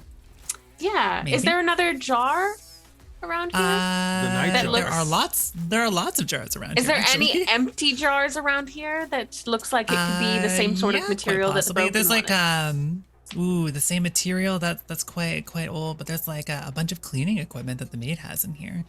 Okay. Now I don't know how to put it in the jar, but I'm gonna pick it up and threaten it with like a bucket with a lid. I don't know. You're just gonna pick up a bucket with a lid and threaten the cultists. Go, I'll put you back in here. Yeah, like I'll put you back in here. And You know what? Roll intimidation because that's funny as hell. Thank you. I have a +0 to my intimidation, but I got a 16. Okay, brilliant. Drakmar will squeak out. No, Drakmar will not return to the container. Okay. I have no idea how to put him back in the container. I don't either. unfortunately. You may have to donk him up first. Are you gonna take a combat action too? I am going to pull up my good old. I only have I guess 3 spell also slots. these are all very clearly undead. If that is Yes. relevant to I'm you. just going to use my word of radiance. I'm going to point at the skeleton closest to me, 5 feet, and I'm going to say some fantastical word like cheese, and it's a con save of 15. Okay. And something to note here too. Also, yes, absolutely, Izzy, your alchemical cool doggo is here and cannot be surprised. So we'll have an action. Real quick, Chef Eladeth donated $10. Millie, you have 2 DM advantages. The skeletons are gonna suck a little bit less. Also, no. I misread my rules. I can't dodge. I have to disengage. So I'll just jump I back saw behind that. everybody and hide behind everyone. Okay. Do you need to do something to not get an attack of opportunity? I know. I'm Or are you using the taking disengage action. Okay, brilliant. Carry on. Do you zoom back? So the skeleton for it, right in Luna. front of Luna has to do a Constitution saving throw to beat 15. Oh gosh. No. No. They failed. Oh yeah. Okay. Real bad. It went out. my box. Real bad, actually. That is 3 damage. Wow. Okay, cool. That is less damage than I anticipated, actually. Yeah, that's just a cantrip. So we're already at $262 out of 1,000 for this session. So just letting everybody know. So it's 3 damage to what's now Skeleton 1, and the cultist you did 19 damage, right? Cripes, that poor dude. I still have the bucket. You still have the bucket. I love this bucket. I love this bucket so much. What is the doggo shares your initiative, right? Yeah, so it can't be surprised. The only thing is that it, so unless I'm incapacitated, its only action it can use is to dodge, because I have to use a bonus action to direct it to do something. But it does have a reaction that it can use. So Go for it. Well, its reaction would be to deflect an attack, so it imposes disadvantage on the attack roll of one creature it can see that is within 5 feet of it, provided the attack roll is against a creature other than There is a skeleton right next to you. Yeah, so if a skeleton does attempt to attack me, it's going to impose disadvantage as its Okay, reaction. sounds good. Essentially, that's what it's getting ready to do. Yep, sounds good to me. Yeah. Okay. Then in which case it's now skeleton time. They're on page 272. Cripes, I have so many copies of the Monster Manual open right now. Pro tip, you can also just usually Google Skeleton 5e, and you'll get their stat block pulled up like real quick. I keep finding like partial stat blocks. They're like, do you want like their hit points and armor class? Click the Yeah, second but or you don't third need link, the and you'll get attack it. button. I just need to be like, what's your short sword attack? It's a hit of 5. Brilliant. Okay, I'm taking one of those advantages, and oh my, I rolled a 6 and a 7. Cripes, your AC is 20. Luna, why are you like this? You're fine, don't worry about it. Eddie Skellington's gonna swing at you too. Taking the other advantage. Oh, I think I got a hit here. I think a 20 is probably gonna hit you. So assuming a 20 hits, you would take 7 piercing damage as the skeleton is gonna run you through. Who are they hitting? Eddie. Okay. Skeleton kind of has to scrunch down a little bit to stab you very effectively. Are you... wait, I think you might be muted right now, Eddie. Sorry. Okay. So are skeletons attacking me? A skeleton has actually, I think, stabbed you, assuming your armor class is the same as I see it at 12. Okay, cool. Yeah, so for 7 piercing damage, you get stabbed. Cool. 7 Sorry. damage? Yep. All right, Izzy, this one has the disadvantage. Oh my god, that's going to save you. Cripes. Your AC is still 16, right? Yes, it's literally a 15 with the disadvantage. I rolled a 20. You ragamuffin scoundrel. And all right. All right, you nefarious, dashing demon of the darkness. Let's see if you can dodge a skeleton attack. Oh, yeah, probably. Your AC is 15, right? You're good. The skeletons are not all that great, and we are at the top of the initiative with very damaged spooky cultist who's going to swing at you, Julian, real quick. Wait, did I get to go? Up. You were startled, sorry. So question. So since I disengaged to the back of the party, that means... You're right. So, he's going to throw a knife at you. Okay, that's cool. That's fine. That's cool. 16 hit you. 16 will unfortunately hit me. Okay. It's not a lot of damage, though. I wouldn't worry about this. It is 4 damage. No, my hit points. Oh no, hit points. I have 23 more, so I'm feeling okay. Yeah, you're in good shape. And speaking of good shape, it's your turn. It's my turn? Mm-hmm. Okay, so this cultist dude, he is still within 5 feet of a friend, right? Absolutely. Cool. I'm going to do another one of those crazy somersault flips, come up on his butt, and I'm going to poke it with my rapier. I should have given the skeletons fancy French accents. I'm going to give that to someone else now. Does a 21 hit him still? Oh gosh, yeah. All right, let's sneak attack him. I don't have uncanny dodge. I'm only level 4. Okay. Someone was telling me to remember that. So that is going to be 3 plus 16 points of pokey damage. Oh yeah, okay, Nice. He's going down. How do you want to do this? How do I want to do this? Ask? Hey, yo, get back in the urn, buddy. Nobody wants you out here. Get in there, Dusty LaRue. Poke. So, Luna, are you just holding like the cleaning bucket? Is that what you're holding right now? Yes. Okay, so Julian, do you stab him and push him as he's turning into ash into the bucket? Yeah, you know what I'm going to do? I'm going to stab him, and as he starts to discorporate, I'll do like a backflip donkey kick into him that pushes him into the bucket.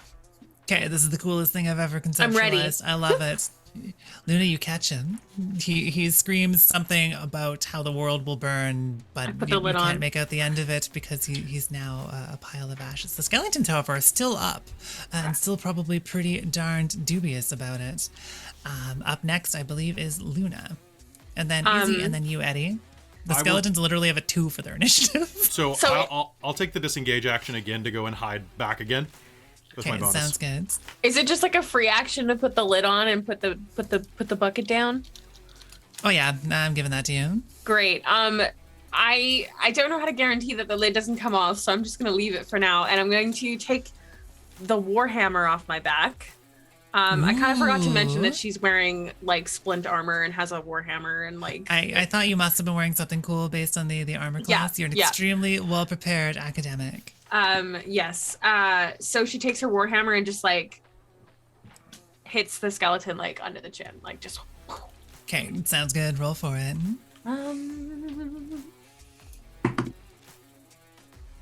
13.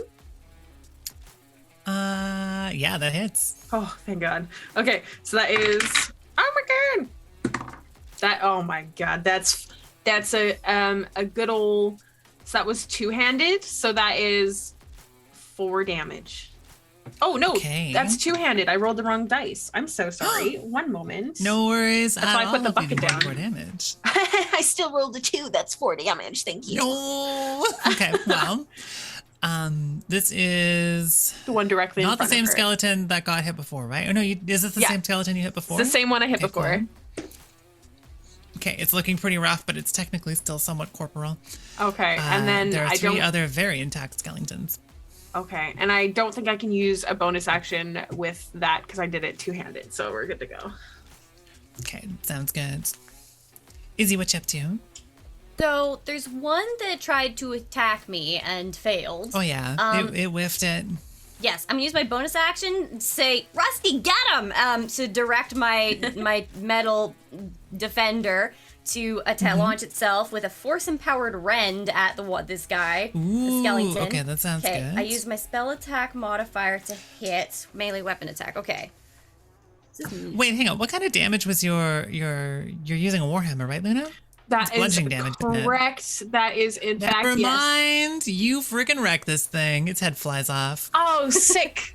Love I that. just for clued me. into that. I'm like, wait a minute, this is a skeleton. Yeah, you knock its head clean off. It looks very Woohoo. surprised, and then it turns into dust on the floor. Perfect. Okay.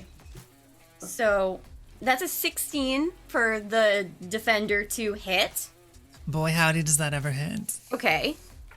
And then that's a D8 plus my proficiency bonus. And it uses my proficiency bonus for this. Sounds Oh good. my fucking... I rolled a 1. So that is going to be a total of 3, I believe. Okay. So that's not the best roll. What kind of damage is it? It says force damage. Okay, right. It's force Carry damage, on. yeah. Okay, so it apparently takes its turn. Shares my initiative. It's supposed to take a turn after mine, but I was reading that wrong. I think it's Okay. fine. Okay, so then I'm also going to lift up my pistol and shoot this thing. It's probably not going to be Sounds very good. effective because I don't think piercing damage is super effective. It's not. As far as I know, in 5e, skeletons don't have like. Yeah, they don't have specials. They're not Okay, that's immune good. to anything except for poison damage.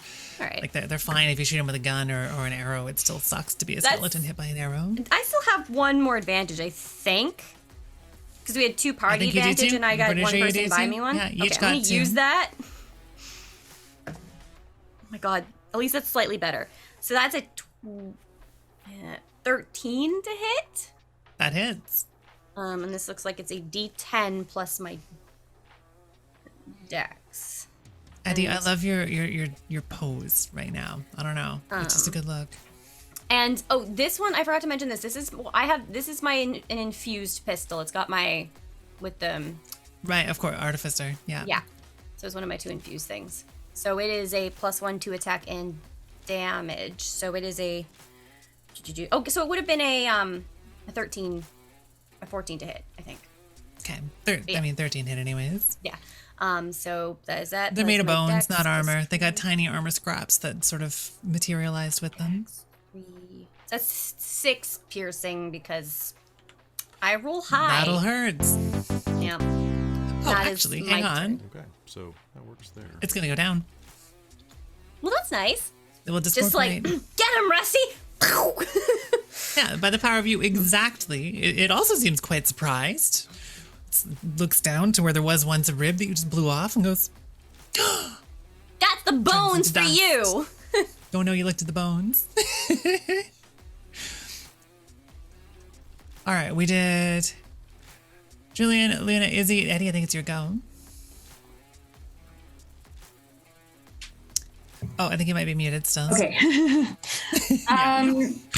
Okay, so what's happening right now? At present, there are 2 remaining skeletons. One of them has just stabbed you, Yeah. and is kind of a jerk. Yeah. The others have turned to a pile of dust on the floor, and the dude who popped out cackling something about ruling the world has been shoved into a bucket. Okay. I mean, what was I? Okay, so first of all, I mean, I guess I should probably use Bardic Inspiration. You could if you want to. I mean, there are only 2 remaining. Okay.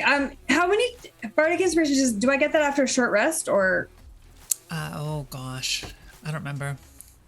It's like, am I going to waste it on this if I don't, or will I be able to get it back?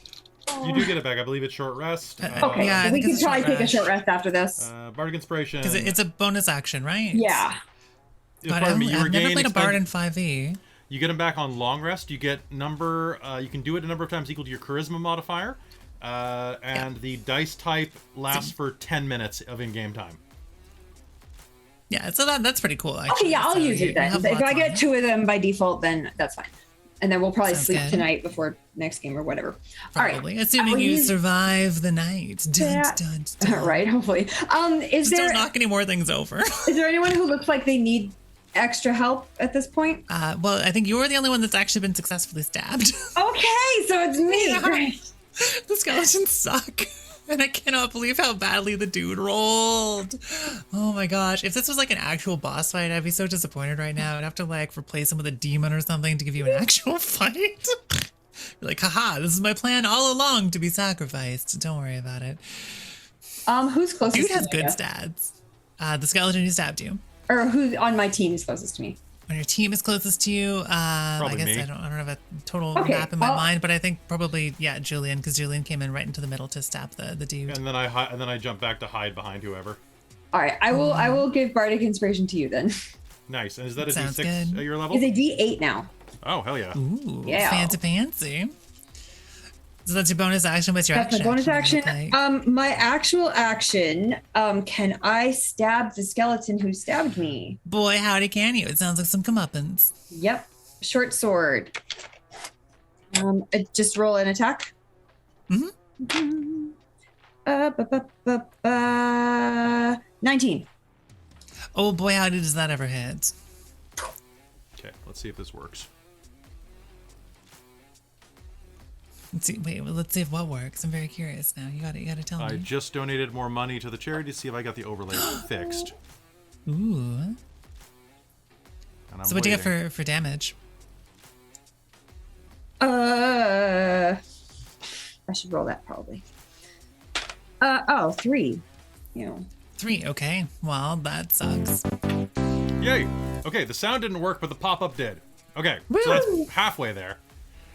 Halfway there, living on a staircase. Why does the sound never work? It does this during Extra Life too. Huh. We maybe post stream or on break, which we might do a break real Yeah. quick here. We can plot and scheme a little bit on it. Sounds great. But all right, so you stab the skeleton right back. How dare they stab you? This is what they get for it. And I guess it is skeleton initiative now. There's only 2 of them. They're not Oh. very good at this. Okay, never mind. My bad. So apparently people can hear it, except for me. I can't hear it. Hate that. Oh, interesting. Well, I'm glad that it goes through. Okay, then I know how so to fix Luna, that. then. you did like a spooky radiant thing. The first time. Oh, The second time, I just yes. But that's Good old Warhammer. that's cool holy stuff. That's not great. It doesn't matter because literally both skeletons miss. Oh, at me? One of them tried to stab Eddie again and got a total of an 11, which is Nice. unfortunately not a 12. And the other one rolled pretty good, but not good enough to stab you. I also realize I have cutting Actually, words in the future. Hang on, probably has to move far enough away to stab you because I think you killed the one that was in front of you. So this is the one that was not next to Izzy, the one next to Izzy. This must have been the one that was originally attempting to stab Julian. Is now going to try to move past Julian to stab you. So Julian, I think that you have an attack of opportunity here if you wish to. I will take it. And I will use the $5 I just spent on myself. That is a 25. Wow. Yeah, that hits. Oh my gosh, their AC is not great, bud. Cool.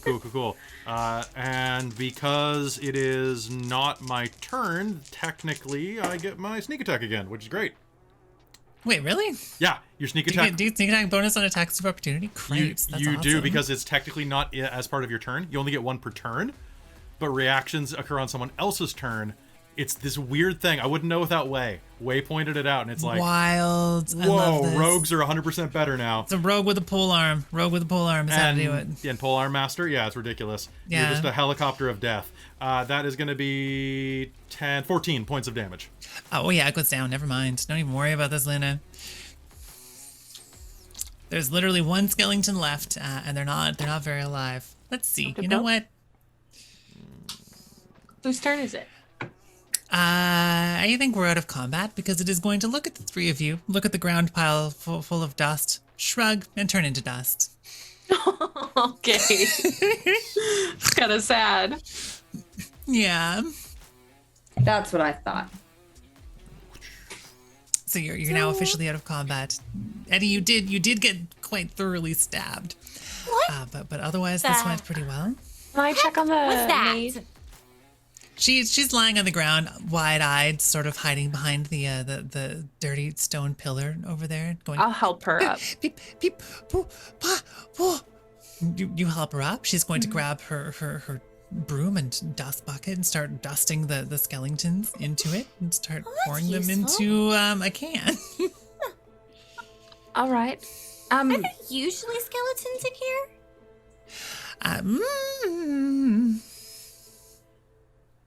Dottie, was it? Why are you in this room cleaning? She sort of looks at you and looks at the dirty floor and her broom and points at the broom. Dottie, it seems like the kind of day that you could take off. I mean, those horrible other group of detectives are creating a mess. She's gonna pull out a little notepad and write, "I'm cooking all of your food. I don't have the day off. I have food in the oven right now." Don't be cleaning. Be sure to wash your hands, my dear. Transmogrify back. Spray some of her slime on her hands. Wait, hang on. Were you in your disguise as the lady? Yeah, I'm back. Just caught on to that. No, I switched back and forth. She was very startled. She will continue to just look at you very confused. Don't worry. She doesn't ask questions. She doesn't need answers to any of this. I'm a ghost. At all. It's fine. Dottie? Do you think the death of Ida is suspicious? Yes, was my death suspicious? Julian, you're going to scare the poor lady. How does she react when I say that? I'm not devilishly handsome. You can roll insight if you want to. Her reactions are somewhat limited. Izzy clues into the fact those of you who have been here for a while before know that she cannot speak because she does not have a tongue. 14 insight.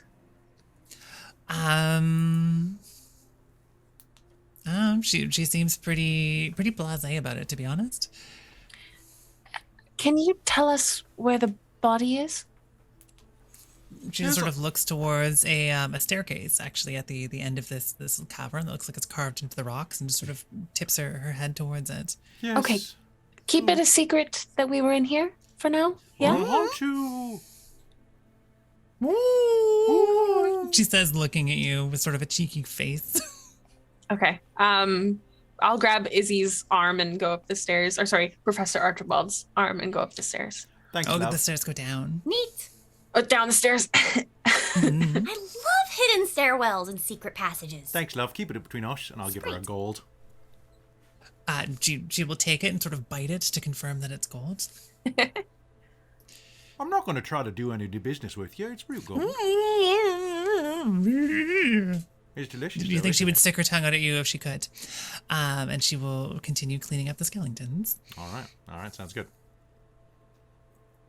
So are all of you heading down the stairs? Yeah, sorry. All right. You head down the stairs, and sitting in the middle of a somewhat open cavern down here is what looks kind of like an altar, to be honest. On the top of the altar is a stone casket. Is there anyone else around? I can still see invisibility. Mm-hmm. And the ethereal plane. Oh, right. Roll perception. I will use my last advantage. Mm-hmm. Fudge, I'm so bad at math. 12 plus 7. Okay. Not really going for too much of my stealth on this. There's still a cat behind you. The cat is still following behind you. us. The cat wandered off in another direction, is now following you again.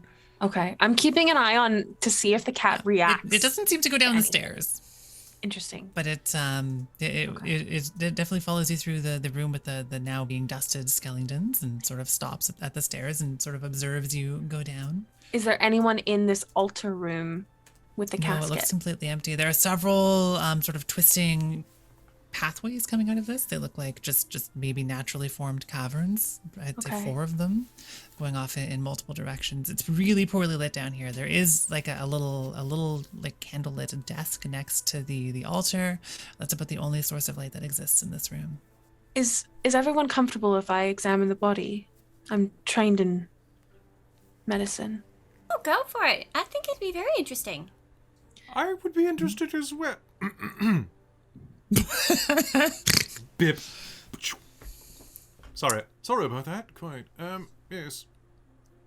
All right, just keep an eye out, and I'll kind of like tiptoe, even though I'm wearing splint armor, to the casket. Okay. So I would also like to investigate. And closed. There is a big heavy lid on it. Can I lift it? Sure. I will say that it takes some effort, but I'm not going to make y'all do a check on it. There's 4 of you here and a cool robot dog. You can do it between the power of y'all. Okay. You can pull the thing off. Do you want to roll me some investigation? Would it be investigation or medicine? Let's do investigation first. Okay. Medicine will absolutely come up, and then I'm going to describe what y'all witness. Got a 10. What'd you get, Eddie? 15. Oh, I think you're muted again. 15. Okay, cool. How about the other 2 of you for investigations? Oh, we investigate. Assuming I'll you're looking. investigate. I'll Yeah. I will spend my last bonus dice. So I rolled a 2, but it's a 7. I've used all of my rerolls. I don't think I've rolled higher than a 10. I know. I'm. Me too. I'm Similar. rolling so badly. Same. I got a nat 20. Oh That's my your second nat god! 20. Okay, But I did blow my bardic sick. inspiration on this, so technically that's a nat 20, but it's a 24 completely ridiculous total. roll. Keep forgetting to guide Okay. myself. What a dingus. Yeah, guide yourself That's before pretty you... skookum. Absolutely. Yeah. You can take it as the +1 if you want. I will pretend that you used guidance on yourself. You have time to. Okay. Then I'd get like. What would your total be then? It would be 12 with a d4. Ah! Okay. It doesn't change all that much for you. No. So Julian will get you in a moment, but you also notice what Eddie notices. So as you open the top of this massive stone cover for the casket here, it is heavier than you would have anticipated. It is made from some real quite significant stone. You're not quite sure what mineral this is. You flip it over and put it down on the ground, and the first thing that you notice as you're putting it down is that there are scratch marks on the inside of this. As if someone was trying to claw their way out. They're quite subtle. It's a very, very heavy stone, but you will both notice them. Inside is a body. It looks somewhat recent. It is Ida's body. There is straight up a dagger stuck in the side of her. That's just sort of sitting nebulously in there. Yep, not great. Trying to think. So you had 24 cripes. We'll go into medicine for that. I'm trying to think of what you would notice with that. Anything about the dagger? Whose it might be? Well, I think it's definitely something about the dagger. This is this is a dagger that you recognize. Let's go with that. This is her dagger. This is the dagger that she has with her on every single adventure that she goes on. You think it's probably some kind of magical dagger, but you don't really know all of the details about it. It is stabbed what looks like it's probably almost directly into her heart. I think this dagger killed her. Wow, that's The dagger is intelligent. also probably worth several hundred gold. But why It is would extremely she stab ornate herself and in the intricate. heart? Very Because fancy. That is an extremely fancy dagger. It's the one that she brought with her on every endeavor. And if that's what killed her, vis-a-vis, then someone she trusted must have done this. How else would they have gotten the jump on her with her own dagger? Maybe she fell. Or she fell. Onto her dagger. It's possible. I've seen stranger things You've that have fallen in the happened. bathtub Right? before, haven't you? I think she was a medicine? little bit more Absolutely. self-aware. Look, bad things happen to everyone, my friend. For clothing, she's in a very nice set of robes. She's not dressed in armor or anything like that. And the knife went just straight through her bedrobe. And as you can see, it went directly through her bedrobe, so perhaps she was shaving in the bath? With the dagger? No? Perhaps she was, examining the knife before going to bed and tripped over the cat or something. Or a stool in the dark. The cat did it! You meat eater? What? I got a 24 medicine. Oh my gosh. Okay, brilliant. So you're pretty darn familiar with the human body at this point. You've been to school about it, you know all of the stuff. And this knife was very definitely intended to stab this person through the heart. They missed. Only by a little bit. I have speak to the dead. But this probably should have killed her instantly, but it did not. So maybe she was alive when she got put in here.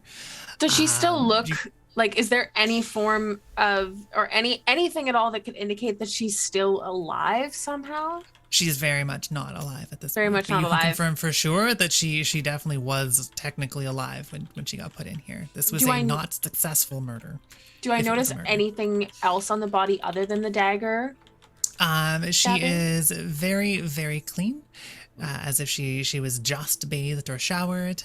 She smells, quite delightful for a corpse. So this must have been pretty recent. You can confirm that this happened within the last day or so. You would suggest that she definitely came basically directly from a bath or something like that to here.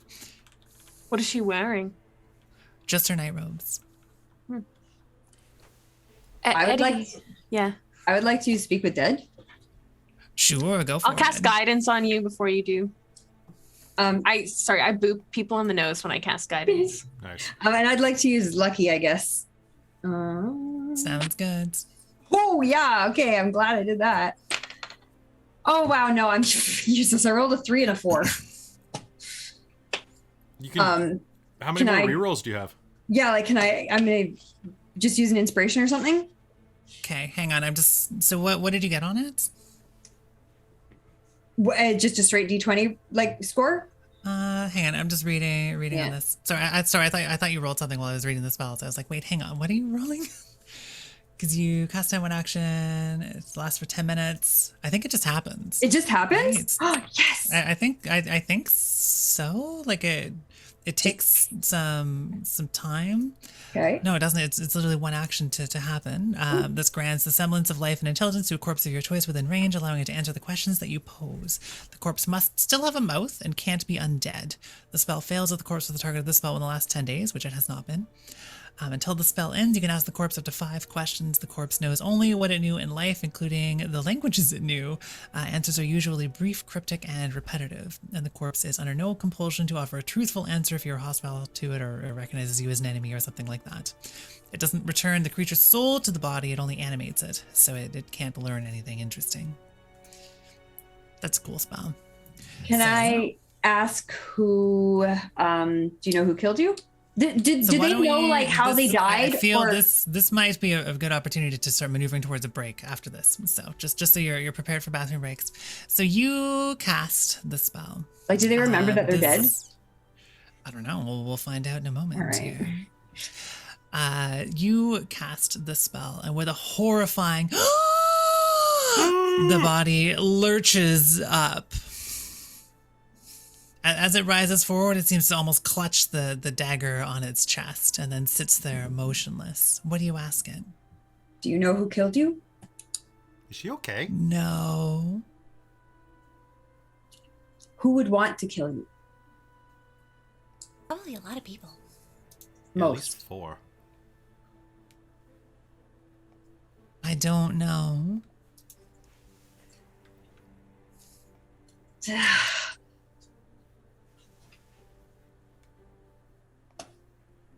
Who was home? What was the last thing you remember? Ooh.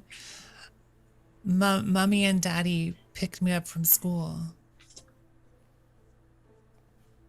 Doesn't seem right. Hey, wait a minute. Are you Eda Darlington? Does it only respond to you, do you think, Eddie, or would it respond to everyone? I think it's just Eddie. Okay. Ask if that's Ida. Are you Ida, Darlington? No. Oh, balls. Oh. Who is she? Who are you? Them. Clarabelle Williker. That's 5 questions. It now collapses. I'm glad we did. Heck is Clarabelle Williker? This is definitely Ida's body. And who put it into Ida? Can I? DM, I've got a question. Mm-hmm. Where's that ethereal cat? Nowhere in sight right now. Okay, I'm gonna be keeping an eye on it. Okay. It seems to have stopped at the top of the stairs. I'm gonna go over there to try and find the cat. I don't like Sure. this. I don't like this. It is at the top of the staircase. It's just vibing. Hello. Yo, what's up? Does it react at all? I'm gone. I went to go talk to the cat. Well, who you talking to? I can hear you. Does the cat react at all? Not at first. Do you say hello a couple of times? No, I only say it once, and I say, if you know anything, we're only here to help. Wow. It will seem less ethereal. It's gonna wander over to you and start like marking your leg. I'm gonna pick her up. If you can understand me, chirp twice. Just blinks at you. Okay, well, I'll carry the cat downstairs. The cat does not seem to like this, but will not successfully escape. Okay. It's too fluffy, too unescapable. I'm strong. Too poofy, the cat. Yeah. I've had a weird thought, friends. Sounds about right. Julian. Yes. I mean, my mother had a cat, and I know Is that that your mother's cat? No. Did your mother kill Ida? No. Julian. Yes. My sorry. mother had a cat, and I think she always told me that if she were to die, she would change into a cat. I don't know. I just have a weird thought. Strangely specific thing That is to a say. rather specific event. Your family never talks about reincarnation and all that good? Not that they're turning into cats. No, not really. Hello. You hear Hide. down the stairs. Can we hide? Can I hide? Sure, totally. Are you down here? Is that- Dinner is I don't served. Hello. Don't. I will go. Meow. In the cat's voice. The cat looks unimpressed. Izzy's just gonna look at the rest It's of a the party and be flawless like, interpretation. It is a flawless Dinner? interpretation. You hear footsteps approaching closer. yeah, Izzy's gonna just Very, start very heading up the militaristically stairs. perfect, like blip, blip, blip, blip, blip, blip. You head up the stairs and you see with the Benson clip- flip, clip flipping clap down the of stairs, and he goes, Rusty. "Oh my goodness, there you are, Professor! Yeah, I I'm got a startled little to find you down around. here in this dingy was- hole. Oh yes, it's so I took a wrong dingy. turn looking for the washrooms. Oh, of course. It's the rest of your little party down here. Because there is quite the party going on upstairs. The other party has arrived and dinner is served. I do like the sound of dinner. It looks quite delicious, if I do say so myself. Yes. Like, poisoned or anything? Now, not that I'm aware of, unless Dottie has it in for me. Well, I'm gonna head He's up. gonna lean in really close as if to whisper in your ear, but then says at full volume, "Do you think it is poisoned?" Ow! No, not particularly. I just Oh, wonderful! wonder, She because makes the it's best all this- crumpets. just spooky questions that are ominous, just the general air of if you can survive the night. It's got a spooky vibe. Well, it will be quite difficult to survive the night. It's not even quite night yet. The sun is just now setting. It's going to get spooky. So what do you think would be the biggest threat tonight? Don't knock anything over. Really? Probably the Is it the djinn maybe? No, I don't know about the djinn. I haven't seen. He's just gonna start mumbling a bunch of weird things. He's talking about like a possessed tree. He's talking about the floorboard demon. He's talking about the other regular demons. He's talking about the harpies treasure. He's just sort of listing off a whole bunch of weird things. Just I'm assuming we're kind of like slowly walking up the stairs.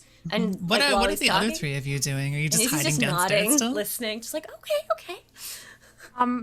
Before I go upstairs, can I quickly check the body one more time for any sort of notes possibly left on her person? Or I know I didn't notice the scratches, but like I'll look to see if there was anything. Others can point them out to you for sure. Yeah. And was there anything else that I noticed with that investigation roll? Yeah.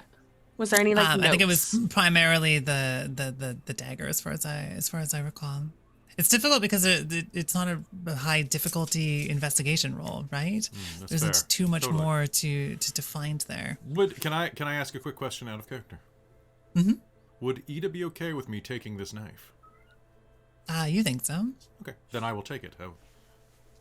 It's covered in goop. I will wipe the goop off on her robe. Is it blood or is it goop? Oh, it's blood. Okay. It's goopy blood, though. Oh, yeah. I mean, it's like day-old, dried, probably horribly murdered blood. So. Are you taking Ida's knife? Yes, and I intend to give it back after it drinks from the culprit. Flippity, flippity, flippity, flippity, flippity. Ow. That's a dramatic sentence. So the other three down here as well. Careful with that. There was no notes then or anything left in the body? No, it's nothing. Okay. All right. Was there anything like around the casket? Because someone had to have put her here.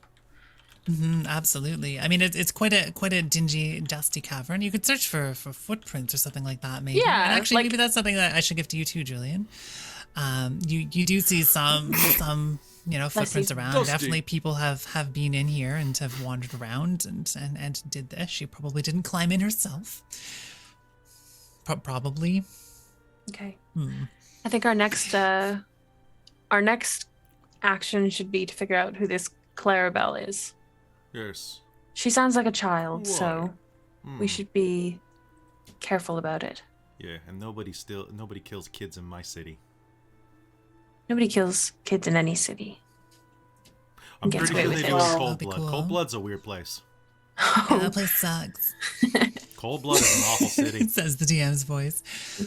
Thanks, So guys. are you three staying downstairs? Or are you one last? Okay, go. I'm gonna go up. Just one last thing. Is there any sort of invisibility? Anything that's not seen? No, nothing else regularly? invisible down here. Okay, then I will continue. The only holding invisible cat. thing you've seen so far is the cat, which you are now scooped up. Yeah, and I'll go upstairs too. Sounds good. How about you, Eddie and Julian? Are you hiding down here? Gonna go scout some caverns and possibly get eaten by a grue? Or are you going upstairs to dinner? Yeah, if there's no other exits in the room or anything like that. Oh, there are. There's a whole bunch of darkened caverns in here. Yeah, I mean, I think I'd like to investigate like briefly. I mean, if it's extensive, then I'm not gonna like spend hours. It looks quite extensive. I'd like to go a little bit and like see if there's anything just nearby or if there's any signs that someone's been back there or like trails or anything. Yeah, absolutely. You can poke around a bit. I mean, it's all quite dirty, so you can see that people have moved through all of these passages at some point, somewhat recently.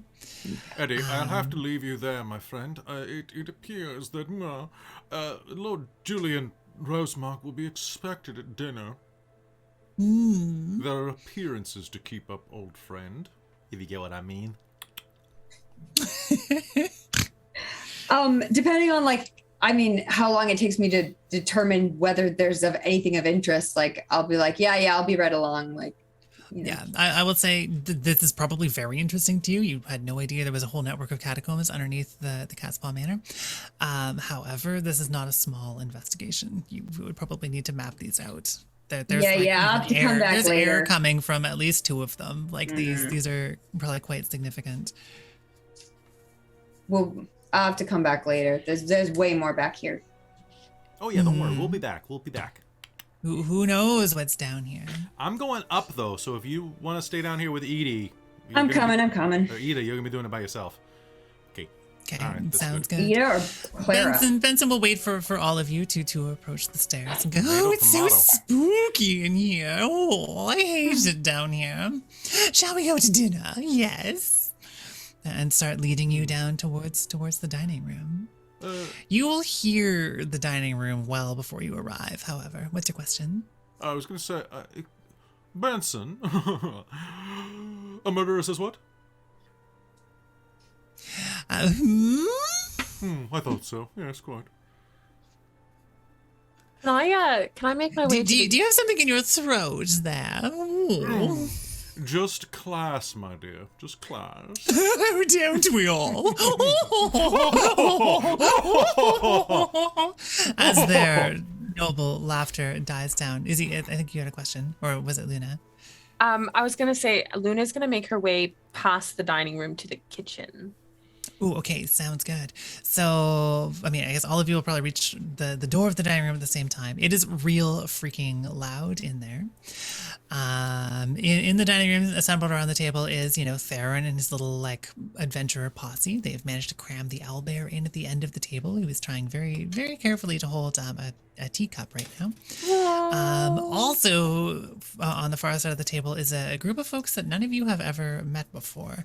There is a massive orc lady dressed in all of the finery of a noble who is eating a massive chunk of turkey leg, and 3 orc dudes who are the fanciest dudes you have ever seen, with perfectly kept hair, shimmering, slightly exposed chests in their deep V-neck shirts, all seemingly fawning over her.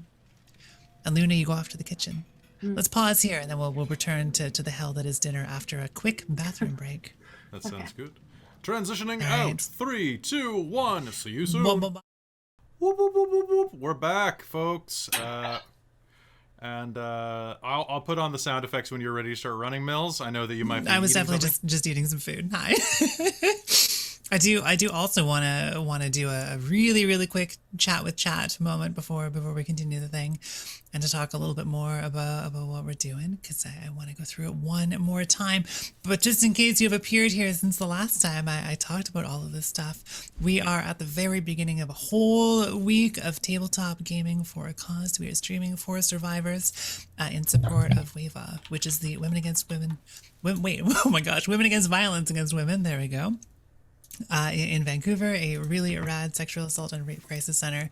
In fact, the largest one in all of BC, and they provide feminist support services to all survivors of marginalized genders, including cis and trans women, trans folks in general, non-binary folks, two-spirited folks, genderqueer folks, and just everyone all across Canada and beyond.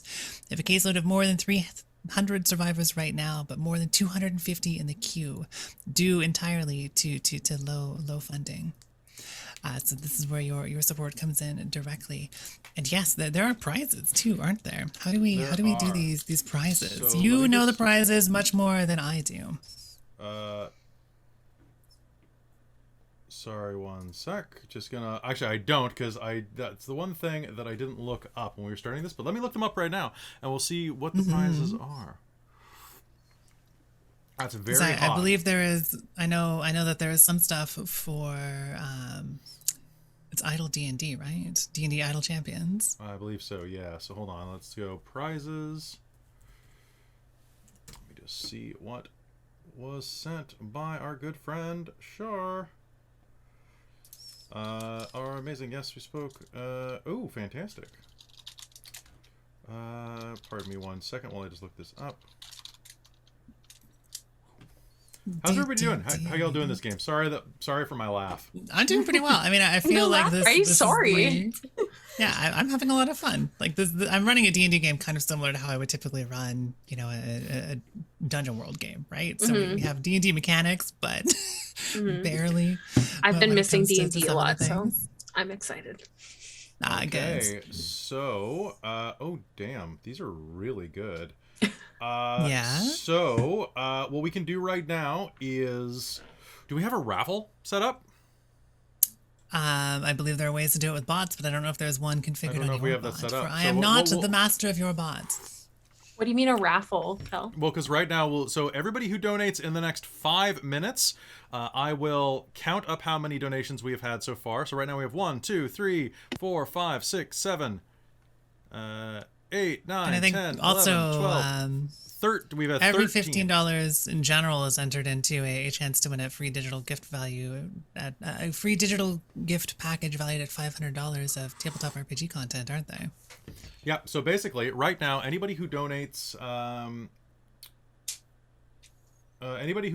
at all $5 or more, I'm going to say, will be entered into a prize giveaway right now for free video games that I have to give away. You will get your choice of whether or not you want it on your Steam account, your PlayStation 4 account, your Switch, or your Xbox.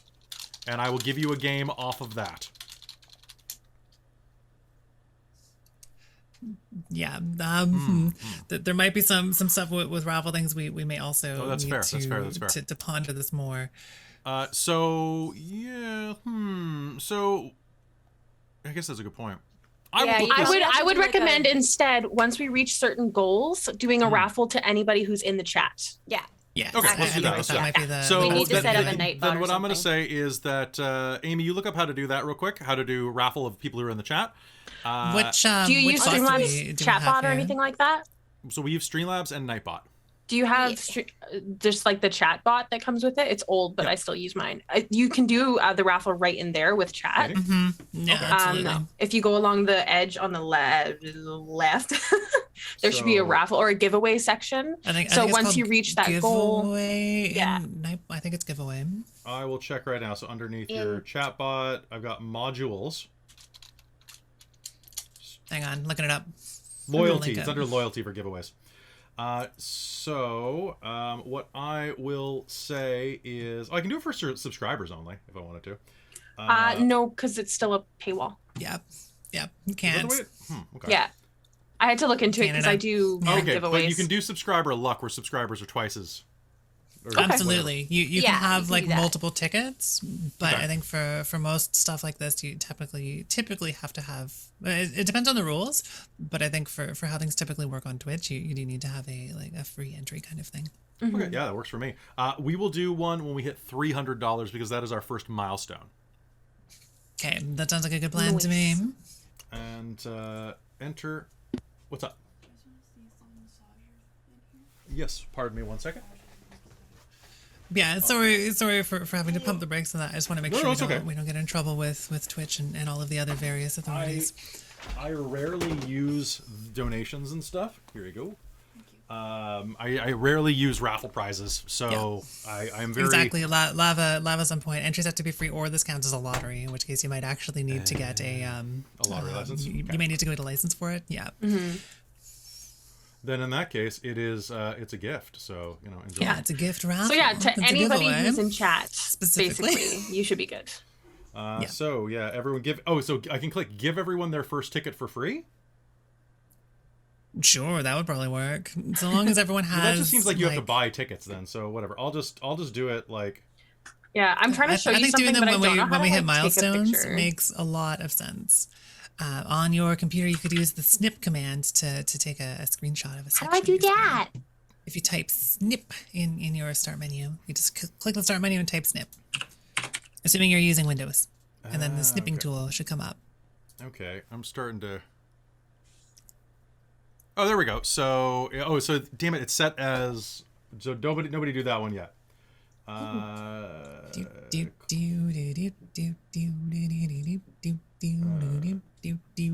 I just want to redo it. Okay, so give everyone their first ticket for free. Enter. I'm sending something into the Discord, Enter to win Kel. stuff, and then so then you can also buy additional tickets for 20 channel points, but we don't have channel points on right now. I don't think you can do any sort of paywall situation, Kel. I'm gonna send a. No, it's for additional tickets. I think channel points might be fine because it's not paid. Yeah, that's true. That's true. Okay. And I know you can do like getting multiple tickets for a giveaway with like donation. I think that's Thanks okay. for teaching me that snip thing. That's But you so always cool. gotta have being able to participate without. There we go. So now I've got it so that otherwise it's a lottery. it says a ticket costs 20 points, but you can only have a max of 1 ticket, and you get one for free by going @ticket or !ticket. So I think that will be good. So everybody, let's give this a try real quick. Ooh, okay. Wait, hang on. Can they do !ticket? Hopefully they have points in the channel, because I don't think that's channel points. It's probably Nightbot points. So I have it listed. So it's Stream Elements that I ran this through. And, okay.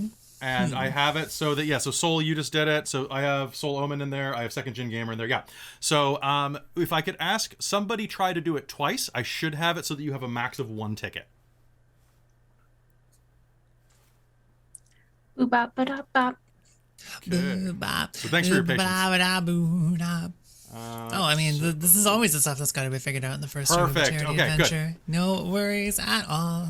Nice. Okay, so the way this is we're collecting tickets right now. You can feel free to enter the ticket thing. But you cannot win if you are playing, I imagine. Can you? I mean, I don't know. It probably depends. I don't think Tasha has any way to influence the thing, so that's probably fine. I don't have any way to influence the thing. I don't think Tasha does. Okay, so we will draw this. Oh, Tasha, you're muted still. When we hit 300. That's what you think. We draw it when we hit 300? Okay, so we got to keep reminding people that they can enter for a ticket as we go. Cool. Okay, and thank awesome. you everybody for yelling at me in the chat, being like, Kelly, don't say that. Yeah, I think Hailiiz and I were both like, oh, wait, hang on. No. Yeah. So one thing that I have to make sure is stated when you folks win this, so whoever wins this, I'm going to give you a choice of what system you have, Steam or Xbox or PlayStation or Switch. You have to take the game, period. You have to take the code. I cannot, once you win the code, no redos. I have to give it to you. You have to take it. That is the law of Twitch. That is the legal stuff. Other question that I have: don't we have a code to get free stuff in D&D Idle Champions that we can give away too for everyone? I think everyone gets that, don't they? I don't know how that works. I don't think. Maybe was that in the documents? Was that in the Drive stuff I sent you? It was in the thing that you sent me in the emails for this game and the part 2 of this game. Okay. Boop, boop, boop. Mm-hmm. Idle. I'll just search Idle. That'll probably shoot. I can pull it up over here too. There we go. Idle Champions giveaway code.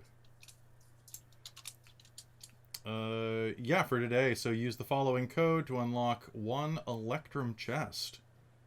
Yeah. So is !code a command that we have set up, or do we still got to do that?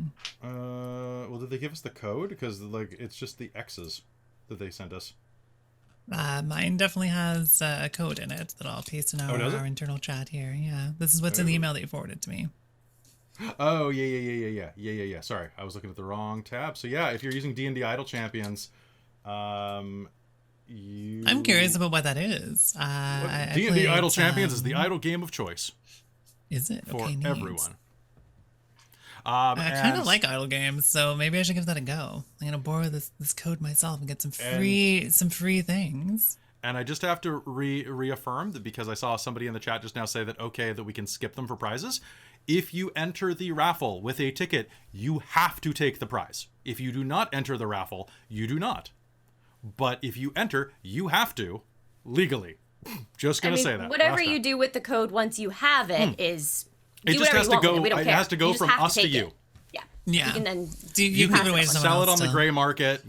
Trade it for a Mercedes. I don't care. That's a pretty rad trade. Cool game code for a cool Mercedes. I mean, I don't know who's got the better deal there. It depends on the game.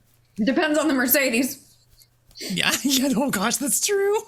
I mean, Flawed Cowboy, you didn't enter the contest, so I don't know if.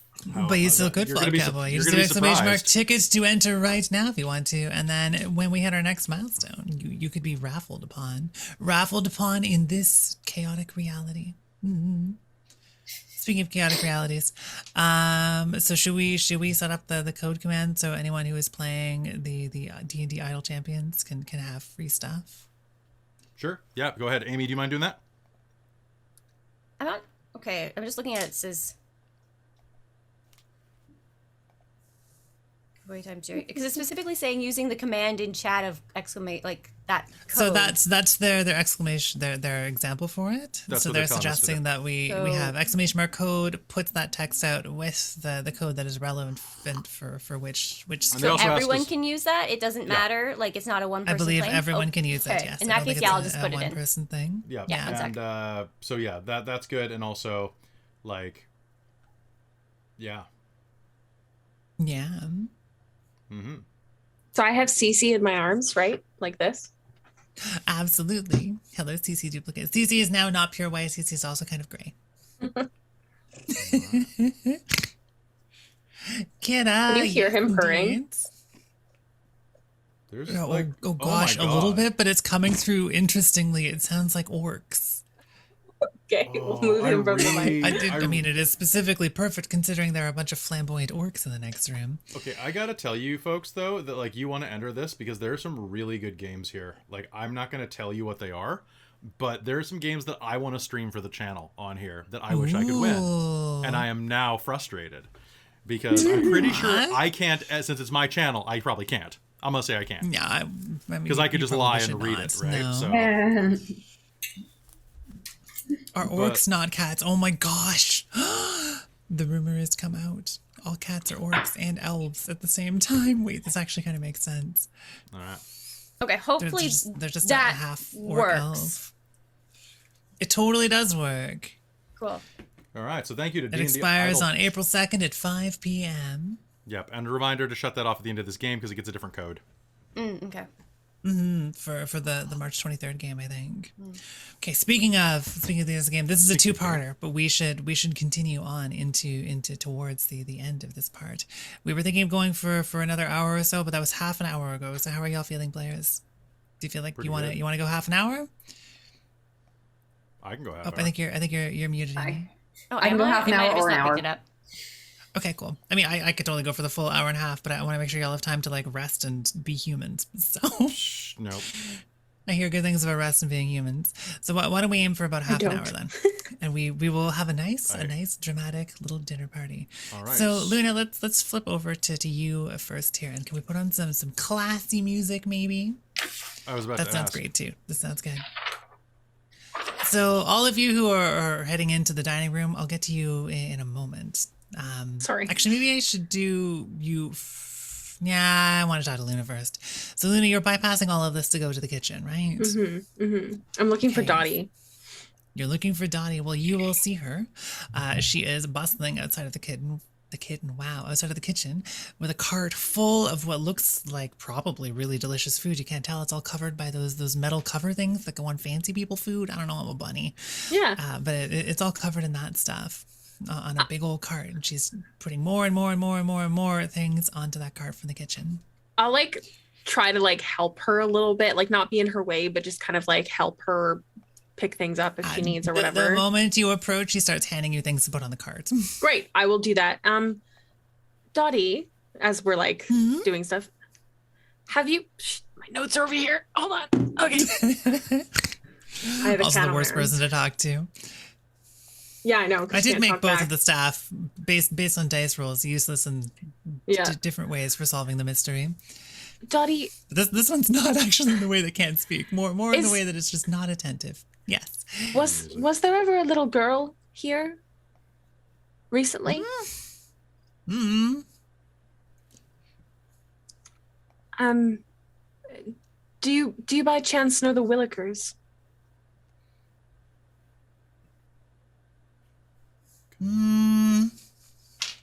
Rolling a die.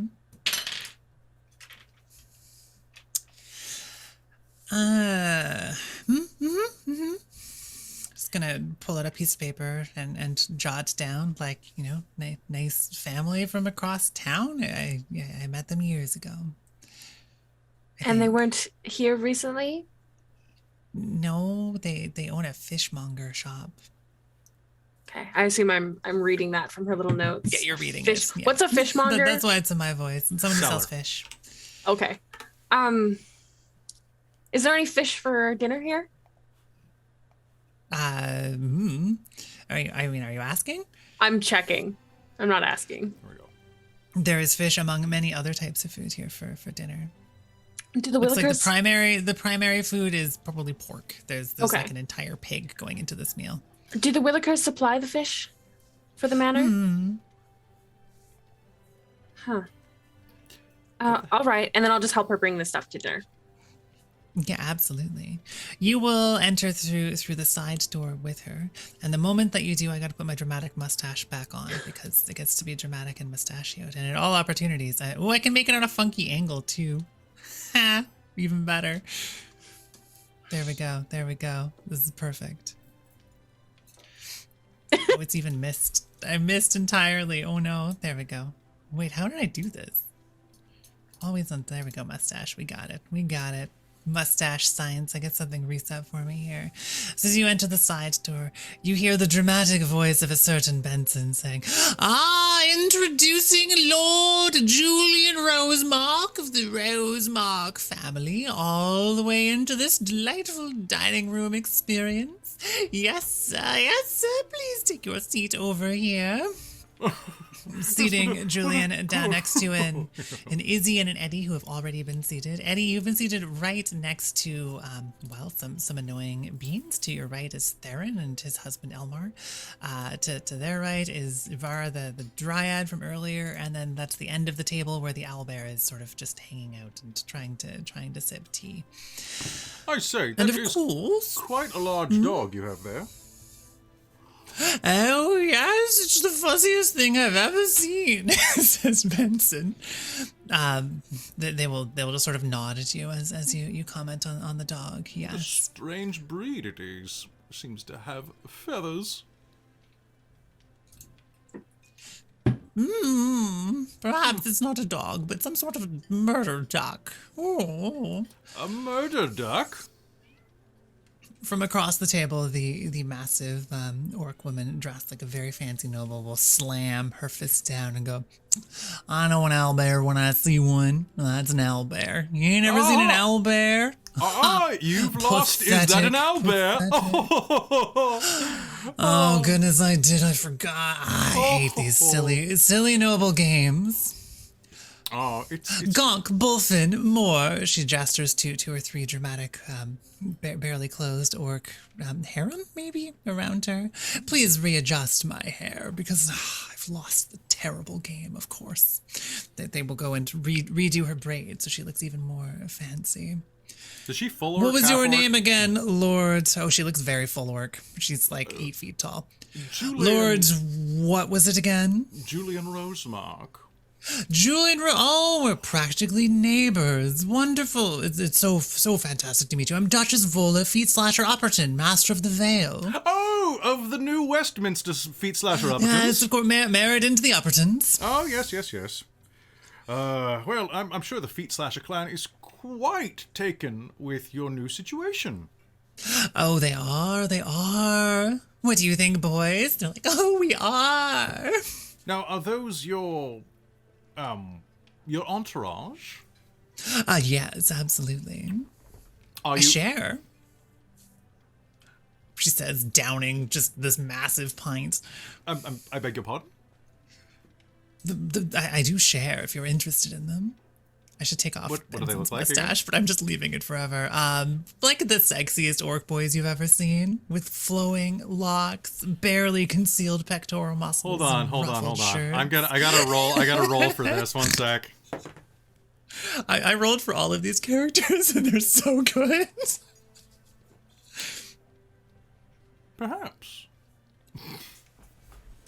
Well, you have to see if you can, as Benson likes to say, survive the night. It seems like you have to survive She'll give you a wink. quite a few nights. Oh, it's not difficult. I won't say it's not hard, but it's not difficult. Oh, entendre.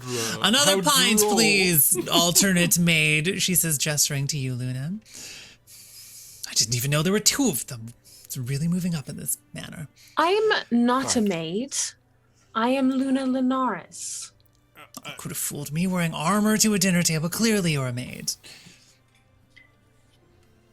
She'll just like snootily like breathe in and then just keep helping. Actually, the wearing armor to the dinner table inside of insert city name here is quite Townville fashionable. Townington? Townville Townington is quite chic. It's very much in this season. Well, I suppose the fashion's not quite reached us down there at the Vale. Oh, well, it would take We have a while simple to way decide. of determining the truth of the situation. Dear, she's going to look at you and put a hand almost on your cheek. Me? Up my own hand up, yeah. I'm gonna Amanda duck says out what? of it. She says really quickly. I'm gonna duck out of it and I'm going to say, clearly you're not very intelligent if you think I'm now not a is maid good at time all. to Didn't not say wear what. armor. It's been confirmed. Oh, Good to know. that is the way. A maid says what? That is the way. You didn't say what. You're not a maid. You should sit down, clearly. Who are you? I'm going to sit down and I'm gonna like daintily like put my napkin on my lap and and just say I am so Luna. fancy. Dottie, other maid, 2 of those pints, please. Can I get a booster seat? These chairs are so short. Dottie says she'll bring you like a little children's booster seat. And then looks at you, Eddie, to see if you need one. You did. Oh, you're muted. Eddie, Sorry. did Peter fall into a mute spell? I probably got. If there's a booster seat, I'll probably take it, but I'm not gonna like ask for one or anything. Okay. Donnie will sort of subtly saunter up next to you. You're not sure. Maybe she's making eyes at you, but she looks at you, she looks down, and she's looking at a booster seat she has slightly concealed under her skirt that she's gonna just subtly scoot it underneath your butt. So you're suddenly a little bit taller, and maybe no one noticed why. It's very mysterious. It's very mysterious indeed. Very stealthy. She gives you a little Okay. nod and shuffles on back to continue serving everyone their delicious food. Honestly, this food is flipping incredible. If everyone's eating, I would like to Song of Rest. I'm just gonna tell a story about some mystery I solved. Ooh, what kind of Cool. story are you telling? Probably something to do with Ida. Something so that maybe I could see if anyone has any reactions or like, you know what I mean, any as it is forthcoming with any other information. There are basically infinite possible stories about Ida. This one could be about the ghost pirate ship that you investigated, Ooh, which obviously was excellent. full of ghosts who were also pirates. It was quite unsurprising. Except for all the surprises. Well, yeah, I mean, it was surprisingly full of like non-ghost pirates who were being enslaved by the ghost pirates, which is like really confusing. Lots of steps, lots of pirates. Yeah. Yeah, quite the complicated adventure. But Ida, as always, gonna was do a perform for it? brilliant. Yeah, do I roll a perform kind of thing or? I think that's probably the best one for it. Yeah, if you're doing fancy storytelling. Oh, not 20. Nice. Ooh, okay. This is gonna be the best story ever, basically. What's the total with the nat 20? 23. Okay, that's pretty flippin' good. Holy heck, do you ever do this story justice? Wait, your passive perception is 22. Holy crapes, I just read that. Goodness flippin' gracious. So you tell a fantastic rendition of the epic of Ida. Observation and the or Ghost something. Pirates. Observant.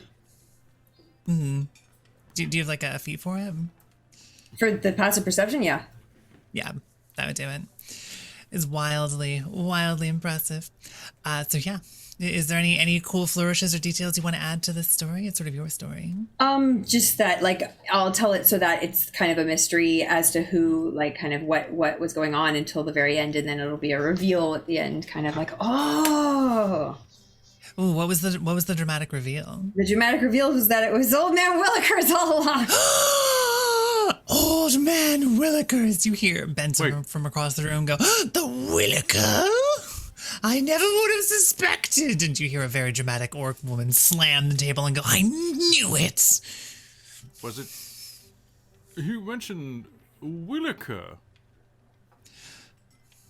it was Willigar was the other one. They're almost the same Was name. it Willigar? I have Williker written down. So It's that's why Williker. I'm like, It's blam! something different. Yeah. Yeah. Do you use the same name or do you use a different name for this? No, Willigar. Well, okay. So it's slightly different. Coincidence. We definitely have the moment of what? I thought you said Williker, and I'm trying to get a response out of the other two. Yeah, exactly. Like seeing if anyone responds to it. I will say not a lot of response. I mean, I think you've already asked Benson, right? About Williker? I don't think. Did you? No, you asked Dottie. Yes, yeah. Let's see if Benson has any. Yeah. Oh, yeah. Benson looks a little bit surprised when you say that name. Yeah. It's like Willigar, right? Not Leviosa. Willigar. I've heard about the Willikers. I've heard that they're fishmongers in the city. Is that correct? Oh, yes, I believe so. Well, at any rate. Oh, don't they just have that super cute daughter? What was her name? Eliza? No, I don't think it was Eliza. Charlotte? Clarabelle, wasn't it? No, that wasn't it. Oh, that was it! Clarabelle! Yeah. Do you know anything about them? I've been thinking about getting into the fishmongering business. Well, like a waste of your talents. not much about them these days. No. Well, everyone needs a hustle, darling. Huh. You know, fishing's relaxing. It's very good. Oh, Good so for the I've economy. heard. Yes, so relaxing. Mm-hmm. Did Ida teach little Clarabelle at all? Oh, I can't say really. Can I inside check that? Oh, absolutely. I don't remember if I have any more advantages. Okay, without advantage. I will give you advantage on this only because Benson is the worst at this. Okay.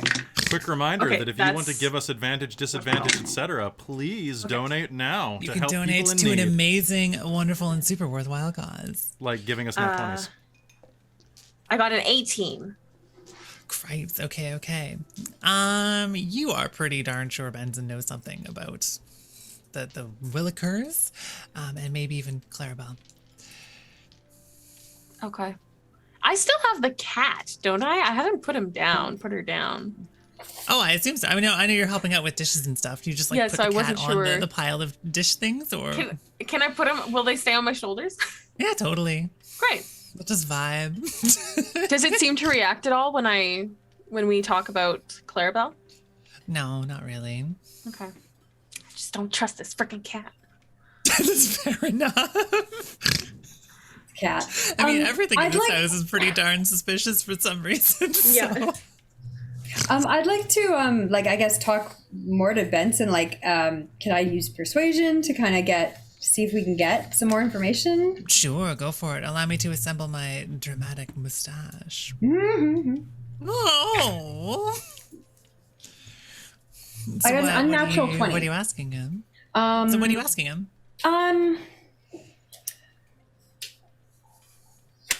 So far he's said that they had been here, like that they knew. The last thing he said that was weird and suspicious was that I asked if Ida ever taught Clarabelle. And what did he say?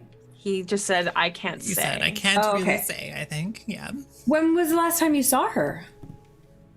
Ooh. The Clarabelle or the Willikers?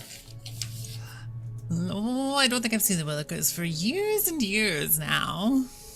Oh, how old was Clara then? Oh, she must have been quite the pipsqueak. I think that was their youngest. Oh, I don't know. They used to sell this fish, you see. Used to? Oh, well, yes, they had some sort of tragedy. I can't really, I don't know. What sort of tragedy? I believe they caught a fire. How long ago was that? This happened. Oh, years. Quite some Does he even time, really. I can't quite recall. Did anyone die in the fire? Oh, absolutely. I think all of them did. It was quite a tragedy. It was in all of the papers, probably. Where was the fire? Across town at their fishmongering shop, I believe. This is the town that we all were living in. Town Towningsville. History. Would Luna know anything about that? Absolutely, roll for it. It's for giggles. 22. Can I try rolling that too? Oh my as well? gosh. Yeah, go for it. Izzy's probably like, 22, tell yes. me. So I will say that you do know that there was a fire in the other end of town ages and ages later that actually took out lots of sort of dockyard businesses and homes. So maybe that was the one. People? A whole family? People died in it, absolutely.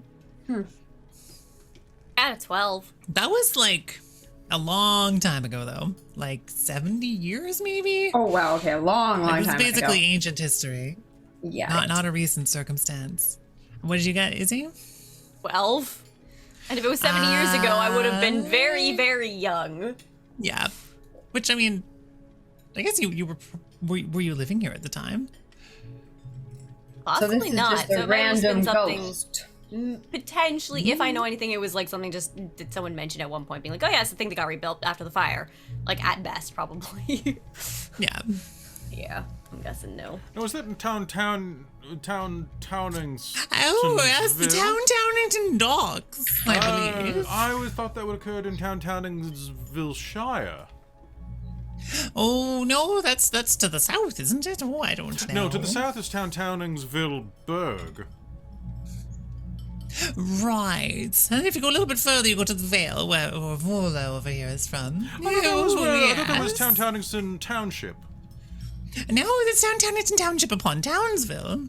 Ah, of course. I was always bad at gastronomy. Right, of course. So I'm sorry I can't really help. It's a surprising name to hear, however. It's been quite some time.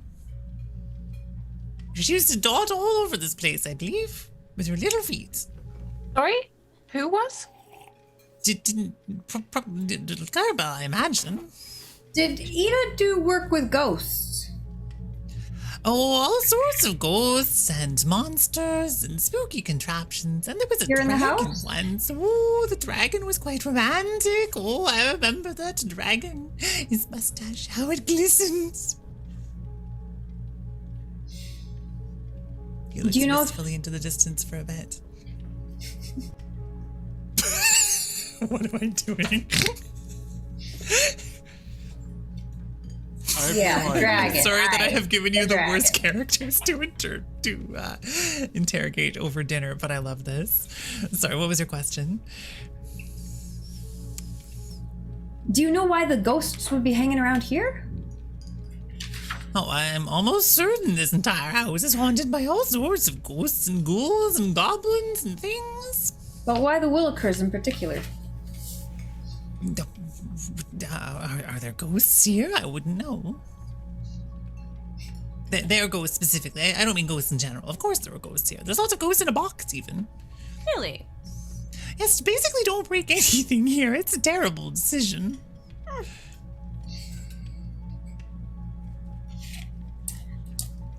Did the orcs appear to be doing another anything? plate? Sorry, you have to go again. Did the orcs appear to be doing anything, or? Eating a lot of food. Yeah. Well, so I just want to let you know that while this is Vola totally does want to talk to interrogating, all of you. Should you be free?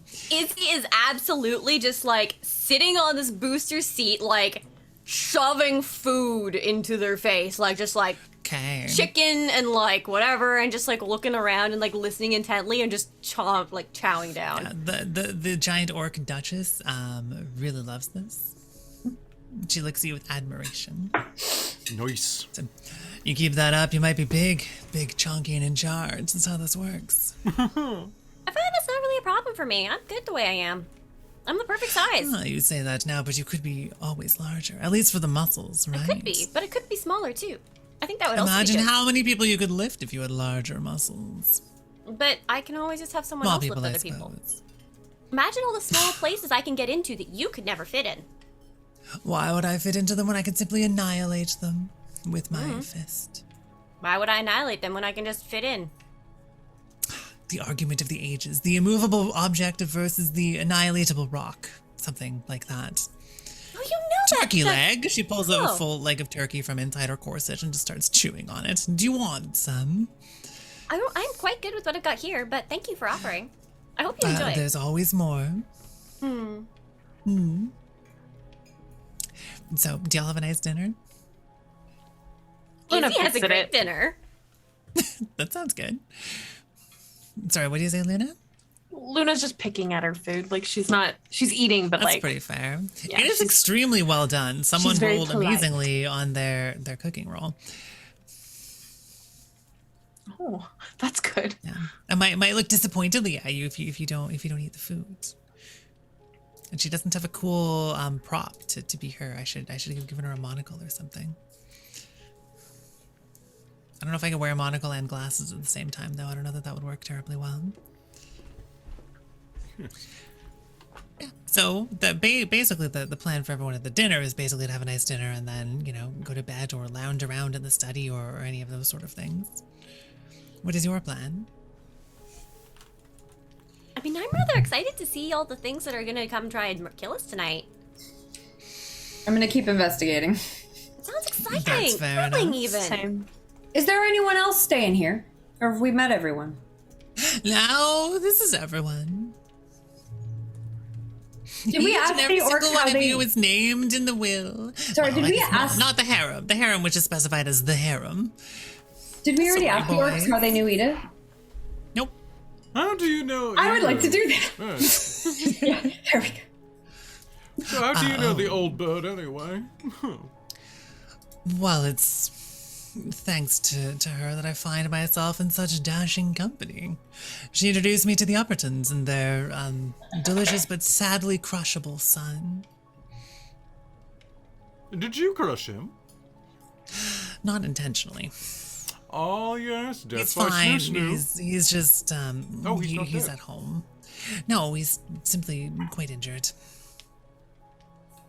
And How you're long ago did that happen? But I encountered them on just such a delightful cruise trip.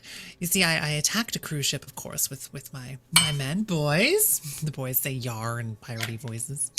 And of course, the mistress was on board, which dashed our piracy plans ever so slightly because she's it turns out quite the powerful sorceress. But in the midst of our dramatic duel, we became fast friends, and she stopped me from beheading this pathetic noble boy, which gave me enough cause to look him in the eyes. And well, you know what they say? I don't know what they say. Something about Whatever they almost say. murdering somebody and then something. Yes, it was love at first, not swinging an axe. Yes. I've heard that help. one. Such brittle bones, that boy. Did Ida have any, family that she ever talked about or that we knew of? I will Isn't one say of you related to absolutely her? Not at all. At no point has he ever mentioned family. Okay. 'Cause I'm like, no one you here would seems to be know- related except vaguely. Yeah. She's my aunt, twice removed. So who's her, sibling or whatever, right? That's related to you. Why aren't they in the will? That's a really good question. I never actually These are really good questions. met her. She was related to So my I'm mother. gonna say this in character. So wait a minute. You're her niece? Yes. What how so your mother, your father was her Mother. sister, her brother? What? I don't remember how twice removed works, but let's call 2 generations. Yeah. How come none of the other in between generations are here in the will? Maybe because they're boring. I don't know. Fair enough, Yes, honestly. of course. Honestly, knowing Ida, that could be Sounds enough like of a Ida. reason. She probably knew you never did meet her. No, I never did. My mother did speak to her, and she probably did know that I idolized her. So I was just assuming she was passing along some sort of adventuring equipment or something. Is there any other family on that side of the family? Not that I'm aware of. I never heard her talk about family. Yeah, but you don't talk about family either. Who Yeah, but I does ain't talk got about much. family? Benson and Dottie are refilling all of your drinks and give you any more food if you want them. My family's a tale and a half, and you don't want to hear it. I actually would like to. Kind Mumbles of Dottie, do. shrugging at you.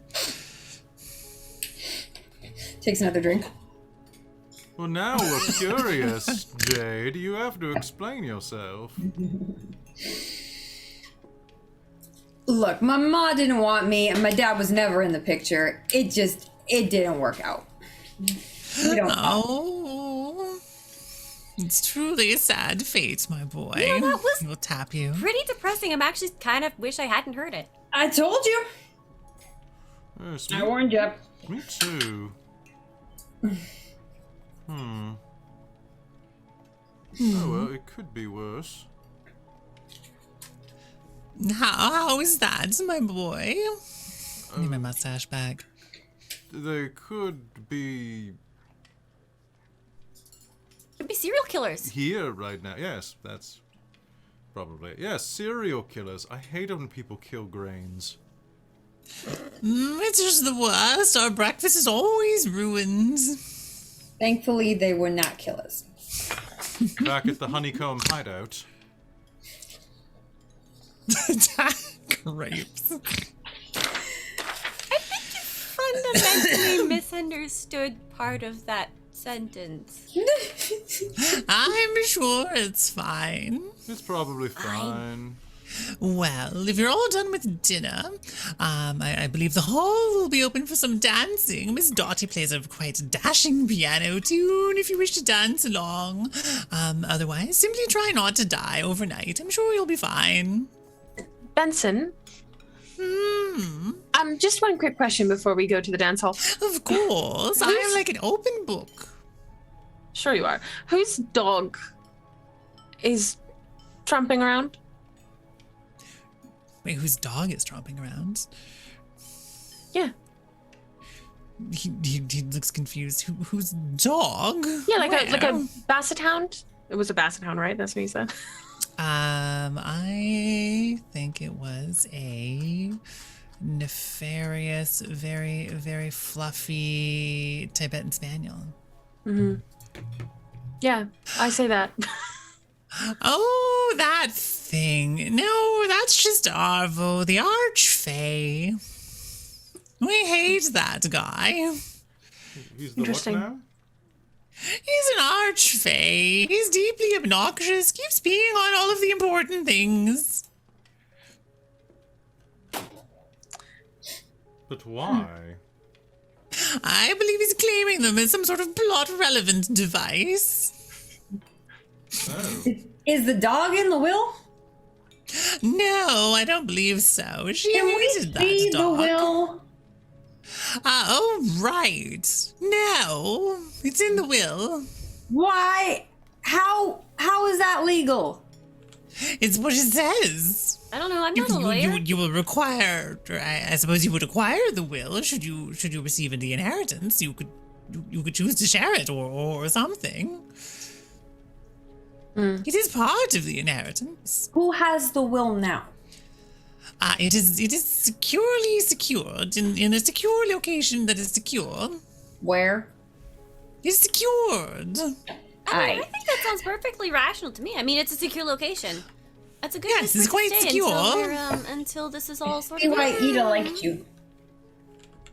Oh, what? What was that? I see Sorry, why I was Ida liked mumbling. Izzy. Oh, it's because I'm so clever. Yes. She liked my moustache. I like it as well. It doesn't glimmer as much as that dragon's, though. You do remember earlier that he said he was going off to the serpent's quarters to review the will. Okay. Yeah, all right. Good to know. If I remember dinner now. if dinner is done, I think I'll just be excused. Of course, you may leave at any time, except I suppose you don't want to leave the mansion, because then you won't get the inheritance. But you can leave dinner, or the mansion should you choose to, but that would be rather boring of you, wouldn't it? Party, do you want to come with me? There's always a party. I love to party. You mean them? I thought you were just decreeing a party. I wish to decree a party. We're going to have a party in the hall. In the dance hall. Do it. Yes. Make it happen. I'm gonna pull. Yes, such a party. Can I pull the party privately to like the foyer? Yeah, absolutely. All right, I need foyer music. 1 second. Foyer music. All right, we should check what's going on in the dance hall, but then we should split up and investigate. Well, I think we've already Split up and investigate. split off. Technically, we don't need to go to the dance hall just yet. I actually had an idea. Ooh. You who are good with well, not this, and I like clank my armor. Maybe you could check the servants' chambers for any sort of information. Dancing. And I've seen him sneaking off there to check the will. I think we gotta. yeah, and then I was going to head back to the library, look at this book that was peed on, but also see any other books that were peed on specifically, if anyone wants to join me for that sort of research. Sure, let's go look for the urine books. All right, so 2 and 2. Sure, we'll be able to sniff out all the clues. You're in trouble Yeah. now. Oh no. So 2 and Be 2, careful. Eddie and Julian and Izzy and Luna.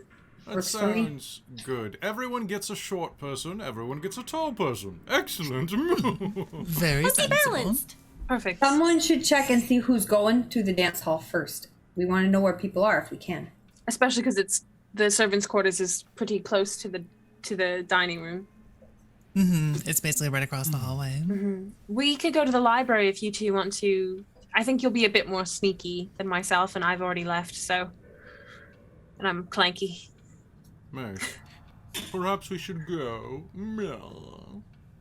You hear from the other room. Meow. Meow. Meow. Sometimes I just give you like the weirdest advice. looks. He's got really good hearing. I'm just gonna let you guys know, like, he's got really good hearing.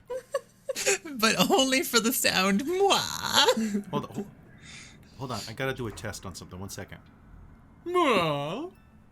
Mwah. Mwah. He can only hear noble voices. Interesting.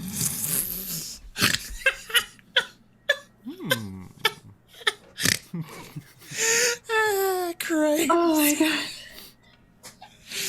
I love this game. This is ridiculous. So you So? can use that. You can use that to know where Benson is at all times. What do you think I've been doing all night? Oh, you were actually thinking that through? Oh shit. Okay, my bad. You know that this is The ultimate strategy. you know this isn't like an act, right? No, Like- which part's the act? It's just like Marco Polo. You know, sometimes I look in the mirror and I think, who am I really? Am I me? Or am I the nightjar?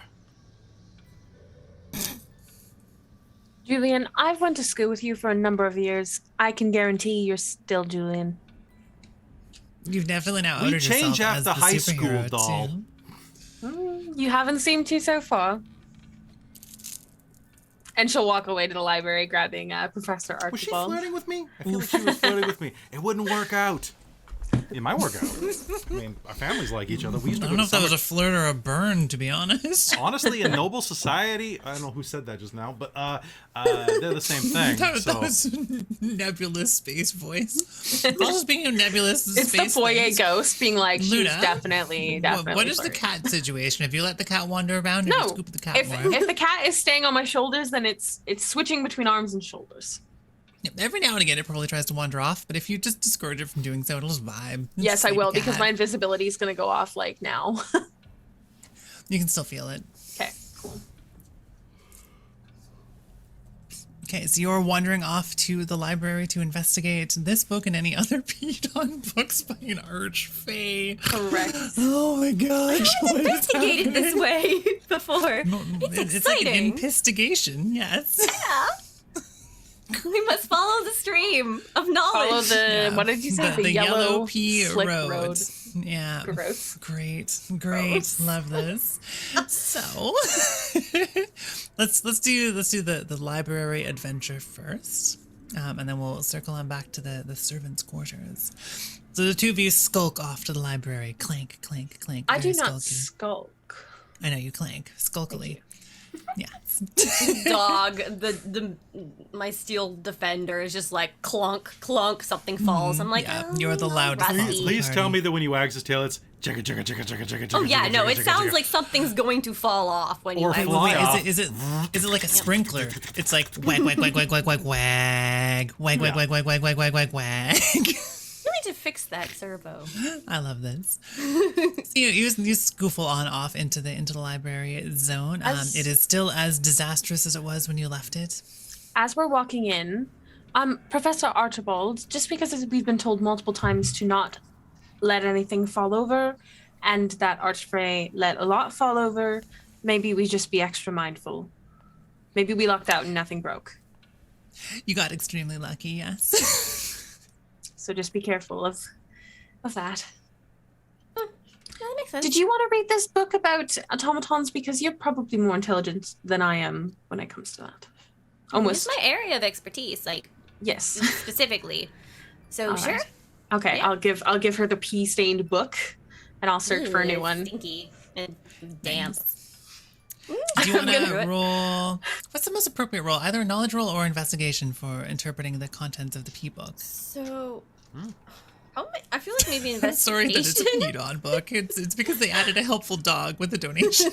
No, I saw that. Who is an archfey? Which is just like how would an archfey help? Well, not Okay, so we said investigation. immediately. Let's see if my dice like me Sure, any better. Let's go for that. Let's see what happens. It's gonna be a 13. I rolled an 8. Oh no. Well, I mean, so wait, going do I through get this, something? and I will One say, you conveniently have, like, I mean, at least a bonus on this because you sort of manufactured these things. Oh, what do you check in? I'm just because as a gnome, when you make an intelligence history check related to magical, alchemical, or technological items, you can add twice your proficiency bonus instead of any other proficiency bonus that may apply. But that wouldn't apply here, would it? No, Not quite. No. I mean, go for it. Why not? It just means I add my proficiency again, I think. that sounds fine. I'm cool with it. Yeah, because my history and my investigation are the same score anyway. So Yeah. it'd be, I think that's totally fine. So it'd be It's tabletop games. 15, I think. So still not great, but better. And well, I'm certainly giving you a bonus on this anyways. So this is very much a book of mechanical diagrams of these automatons. They're very, very much the ones you have assembled, and a lot of this looks like it's in Edith's handwriting. Huh. It She's sort of experimenting looks on like them. she reverse engineered them. Bitch. So there might be more of them than you manufactured. And also, they have slightly altered internal components, but you think you could shut them off with a well-placed magnet. Cool. I just need to find some magnets. Magnets? It looks actually like part of the back panel's been adjusted to be magnetic, and it puts them into like a shut-down state. Maybe they're being Guess she mounted to a didn't like- wall or something. I guess she didn't like that I had them always on and always active. Maybe it was just a lot to handle. DM, Yes. I would like to stand in the middle of the books, cast guidance on myself, and take a big ol' whiff No. for a pea-stained book. Okay, that sounds good. So invest. Would that be perception or investigation? You know, whichever is better. I think for with you. smell, if I'm not touching anything yet, it would probably be perception. This is both the best and worst roll I think a player has done in 17. a game that I've run for a very long time. Thank you. So I don't know if it's good news for you or bad news, but you don't currently smell any more recent active pee. Darn. Can I like whistle? See if the dog will show up? Totally, but a dog will not show up, for they were a temporary Fey heck device. I'm gonna pick up the cat. Wow. Can you show me any hints for anything? Can you bring me to a book that's important? Blink, blink. I'll give you some of my fish from dinner. More blinking. Don't speak cat. I'll put her back on my shoulders. I'll just look to see if there's any books that are like particularly. Oh, also the cat is material at this point too. So Yeah. So is can there I any... see it now? yeah, you can see the cat. I'm just looking for any books that are particularly well used. Let's see. Oh gosh, recent ones. So sort of on the table where all of the legal research stuff was going on. There's a bunch of those as well as one spell book. Looking for well used. It's sort of difficult to tell if anything's been used recently because everything got knocked over by Helldog. But stuff that looks like it's been used an awful lot include books on history, books on necromancy, books on the planes. I will check stuff, basically. the necromantic and the planes one because I've already seen this cat clearly slipping between the planes. And necromancy going for some because sort of someone nefarious else's adventure. someone else's soul is in my aunt's body. It's probably not ideal. Yeah. I guess not the soul would speak to the dead, but someone I don't know how that works. It's weird. Wouldn't it be the soul if the soul was the it one doesn't who's bring the to soul speak? back. It's just the spirit, which is apparently distinct from the soul in D&D. So it doesn't I guess that distinction is probably so you can't temporarily resurrect a player character with this, right? It's Okay. sort of like a sort of it's only the flesh, not the funky chunky, I don't know, words. I'm trying to figure out what Luna would know about this sort of thing. Like, would this be, like, would the only possibility then be if it was not the soul, like a true polymorph? Quite possibly. It could be that there was some way to change what the person knew before they died, or all sorts of things. There's really only a couple of ways to do this. Like either the person was in there the whole time, or the body changed, or what the person knew changed, or maybe something else. But Okay. those seem like the most obvious ones. I'll look at those two books and see if I can find anything like a dog tagged like page or anything like that that's got like coffee stains on it because it was looked at a lot or something. Okay. It's not a spell book, so nothing super exciting there, but there is an awful lot in the history book. I'm trying not to sneeze. One sec. Or maybe I'm trying to sneeze. It's that awkward moment where it's like, am I sneezing or am I not sneezing? My nose cannot decide. All it knows is that it itches. Right. So rampaging through, it looks like there's been a lot of research into history of about 1,000 years ago. Like very, very old history books. And those look like the ones that have been used the most. Okay, I'll just look through the history book, see if there's anything that seems similar in the way that a we lot of it discovered looks the like it's body history and stuff of like that. the local area. There's no stories of other people being found alive in a tomb or anything like that. But lots of local history is archived here, and it looks like it's been read over and over and over and over again. No particular stories that were like the most read. Not really. It all looks like general stuff. All right. Well, Professor, this might be a bust. A bust? Did you see what she did with my automatons? The magnets? Yeah, but she I think she took some of them apart. Reverse engineered them. This is her work, but it's my design. Like, clearly she just went and she just took them apart. She has no respect for the creative process, clearly. No respect for the artificer's intent, absolutely. Okay, so I'm going to cut back to the other two. So you two, you scoot your way over to the servants' quarters. The door is locked, I presume. It's got a lock on it, it's closed. It's up to you to determine what you do next. You can hear the party filtering out of the dining room. I will say possibly to your luck, they all seem to be going directly towards the hall. No one Yeah, can sit down. I'd in like to our keep an eye directions. on that. You keep an eye on that for 1 sec. I'm gonna pick the lock because I can do that as a Yeah. bonus action. Beautiful. Sounds good. Go for it. Okay. How does a 12 do? It does great. I got a 12. You unlock it. Oh, Yeah. can't do that with gloves on. I just would have tasted glove. I think it's open. Yeah. I just opened it. With my lockpick. Sorry, I thought you were just sitting there for a while, kind of looking at it. You know what? I can lock it again and you can unlock it. Y'all's dorks. All right. Come on, let's It's go, let's unlocked. Nothing explodes. At least yet. You push the door open. After you, big guy. Hey. Hey. All right, I would like to carefully open the door. Hay is for Slowly. centaurs. Grass is cheaper.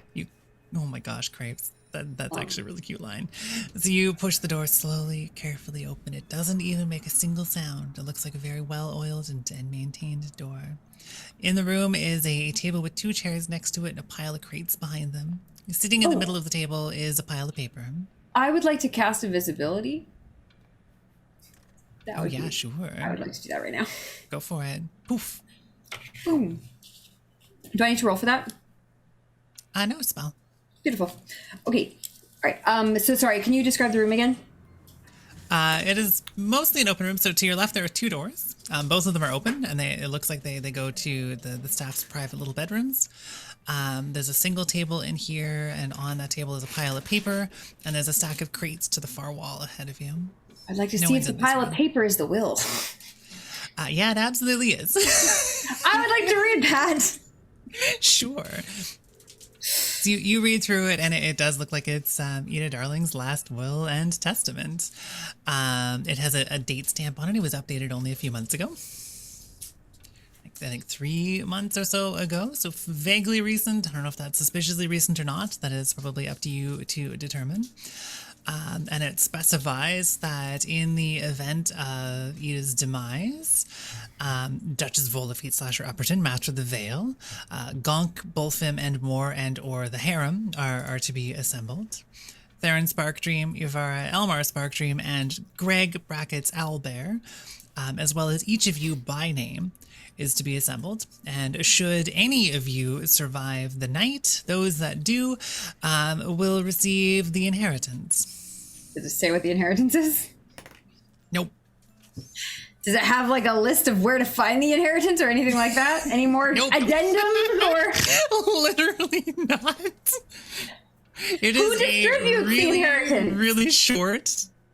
It's to be handled by Benson. That's it. Benson is the executor of the will. Should Benson fall, Dottie is the executor of the will. This is useless. Look at this. It is written like that. It is written, should Benson fall. It should Benson fall, then who's the? Dottie is the executor of the will. Okay. I'm going to take a look at it, and I'm going to check and see if there's any markings in Thieves' Cant or any signs of forgery. Ooh, that's a really I'd like good to idea. use Roll some detect investigation. magic as well. Also a really good idea. So wait, real quick. You're invisible right now? Yeah. But you saw me do it, so you. I can't see you. Yeah, I know, but you can see the papers. So does interacting with the paper and making it Yeah. flow popper? Because you can open Probably. doors, but like because you're being observed. because like opening a door is like an obvious like that. The wind could open. I a feel door. like it's more fun for the paper to be mysteriously hovering, cool. so we're gonna go for that for the moment. because I know if you attack or cast a spell, it pops, but I wasn't sure about that. Yeah, So I'll just absolutely. be I feel like paper pickup in a room with only friends in it is like, I don't know. Okay, I'll just But take a also, look. like, couldn't I paper pick up even if I was invisible and it still wouldn't break it? Like, if there were Can we enemies check around? that? Check the That's spell. what I think is happening. Yeah.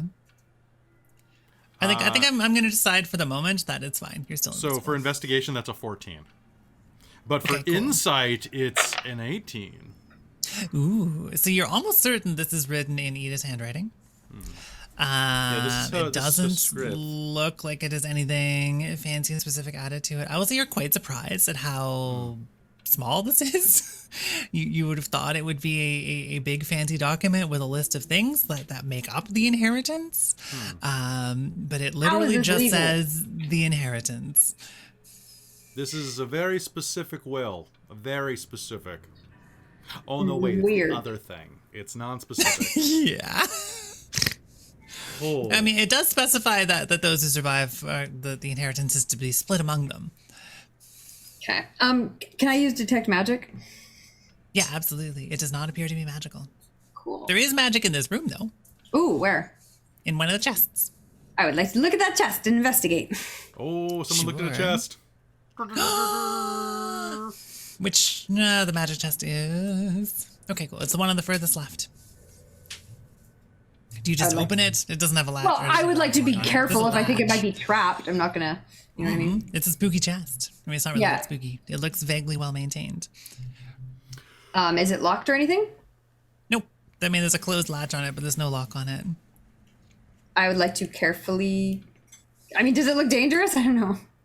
Just looks. I mean, it's hard to say. Like, I like it to could carefully be open a it. trapped chest that's about to explode. It could not be. But Well, let's you find do out. Diligently and carefully open it. Yeah. It does not explode. Inside the thing that's shimmering with a magical aura appears to be a large bottle of wine. Can I tell what's magical about it? Nope. I mean, you can roll some Arcana to try to figure it out. Yeah, let's try that. Oh, I nat ones. Oh no! Spend money to get out of it, Tosh. You're, I don't know, like, maybe it's not magical. Maybe you're, like, imagining it, or if it is magical, it's probably poisonous. I don't know. It seems like a bullshit bottle of wine. You hate this bottle of wine now. Oh, what is this? This is not what I want. I want the fucking will. God, put it back. I don't know why you hate this bottle of wine now, but you Julian do. just sees this bottle like bang into the chest. Oh no! Do you break it? You just slam it into the chest? I mean, is that my nat one? Yeah, totally. You break it and slam it into the chest, and it pours wine everywhere. God damn it. It doesn't stop pouring wine everywhere. It is producing even more wine. It is continuing more and more and more to produce wine across the floor. Julian, there's now about a centimeter deep layer of wine across the floor in this room. It continues. Is there like bubbling out any of the towels or tattered fabrics remains. nearby that we could like mop up? There's the bed sheets from the two staff members' beds. Is there any like bowls or cups or anything we could like scoop the wine into? Yeah, there's some cups and stuff. I would like to in try the to do that. chest. I'm trying to There's contain actually it. 2 cups in that chest. Yeah, you scoop some wine up. The glass doesn't stop producing wine. What did you do? I was looking away at the will for one. Well, I didn't mean to break it. Bubble, bubble, bubble.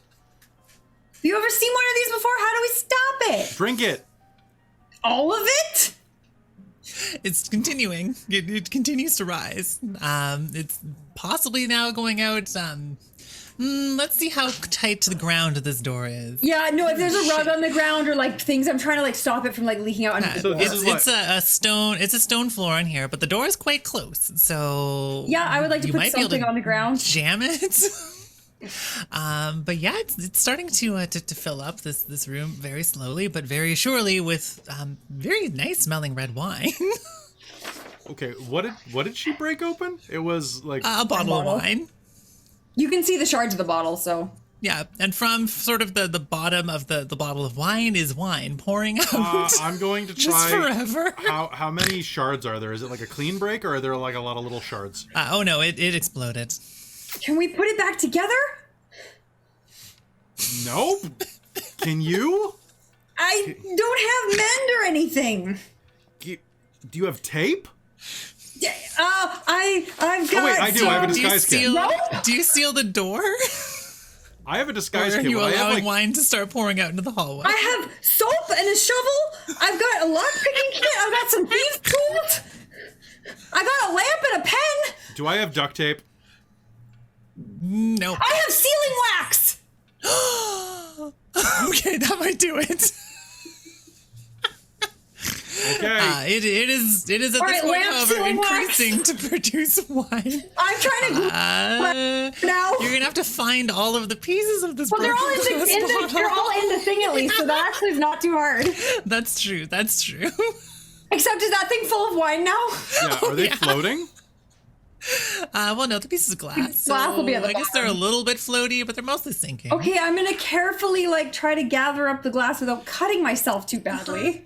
I don't know if acrobatics or investigation is the right roll here. I do have. Oh, I rolled a 19, Okay. and I have high dex.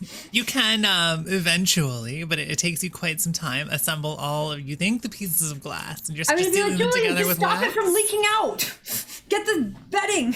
Do you grab all of the bedding and shove it into the door to try to prevent it from leaking out into the hallway? I think so, yes. I think. Okay, that's a fair enough plan. This will take at least a few minutes to pull off, but I will say that you can indeed reassemble the wine bottle. By the time you do, you're standing in about 1.5 foot of wine. Does it work? It does stop spewing wine everywhere. It doesn't seem perfectly well sealed, but yeah. Is there anything else of interest in this room? To be honest, no. Can I see that? Careful. Obviously. Are there any other candles in this room? I mean, there's a couple of candles on the table. Yeah. Okay, I'm gonna take a Held minute to together with wrap this feeling thing waxing in for wax. intention. Like I'm gonna slowly drip 2 candles worth of wax on it to kind of make like. That will take a long time to do. Okay, let's get out of here. Let's get out of here. Can I just ask something real quick? No. How high was the wine level? About 1.5 foot. I don't know. wait. How How tall is Eddie? this door? Oh yeah, tall Eddie, is this Eddie? is. You got wine in your crotch. I mean, Oh yeah, you soaked. Izzy's 3 feet tall. How tall is Eddie? Like, it's probably 4 feet tall, yeah. Ooh, no, you're not. You're a halfling. No. Halflings how are tall are they? Small. shorter than gnomes. Well, what's the max height? I don't know. Let I me think it's like double- 2-3 I'll look. feet. Ooh. Okay, 3 feet. If 3's the max, then. I think 3-1 is the max for usually. Okay. All right, yeah, you're Swimming in pretty, pretty swimming in that, yeah. Can we get rid of this? Is there a window or a door and anything else we can open? There's no windows in here. It's Now like this- the worst part of the this- whole building. This is an absolute fire code violation right here. The servants' quarters should have an exit for emergencies. Yeah, you just sealed it. And like drowning, for instance. Okay, but normally they wouldn't drop. Anyway, Typically, okay, typically a thing to plan for. So Hey, pipes can bust and floods can happen. I've seen it. I'm gonna do my best to kind of just Insurance fraud. like bind up this bottle very carefully. I'm gonna like put it in my coat. I think that's a very good idea. I think putting the bottle made of like wax and glass shards full of exploding wine in your shirt is a terrible No, I think idea. it's the best idea. I'm gonna, if I see you do that, I'm gonna be like, damage. don't you think that's gonna break again? I did Yeah, not. So? strategically, it's going to break. I have a very important question Good for the two luck. of you. Yeah. How do you intend to leave this room? I'm invisible. I mean, you're sort of Okay. splashing around in a pool of wine at this point. I know, It might be but yeah, difficult but to once stay it invisible. spills out, I'll be invisible. Julian, what are you gonna do when we open the door? Probably this, and I'm gonna grab the sheet and I'm gonna throw it on top of where I see his footprints splashing around, so that he's a wine-soaked ghost. Oh my god, I am the ghost now. Cripes. Do I need to Okay, make let's a? go. Let's open the door. Let's get out of here. No, that's good. That's Alright, good. so You're covered in black. sheets. You need your own sheet. I'm not a ghost, and I'll open the door. Is this all like, right. is this It like the takes you- elevator scene from The Shining? Yes, this is very much the elevator scene from The Shining. Luna and Izzy, are you just staying in the library? Or are you going to wander back after a few minutes? I would assume it took a while for us to research, Yeah, I think so so we're too. probably still Well, researching. at some point while you're researching, you hear a really weird splashing sound from somewhere, not too far away, but I'm sure it's fine. The two of you are at the forefront of a small tidal wave of wine that then immediately floods straight across the hallway into the foyer. What? And not you two. You two are fine. Don't worry about it. But Eddie and Julian, you have yeah. I need to recolor the map for next game. I feel like is this wine good wine? Like, does it taste good? Oh yeah, it tastes great. You've had a lot of it in and around your Splashing, zone yeah. to sample. Yeah. It's quite good magical wine. At least the wine is good. Do we want to go check it out, Professor? Should. I have concerns. I'll pack up those books and put them in my bag. That sounds good.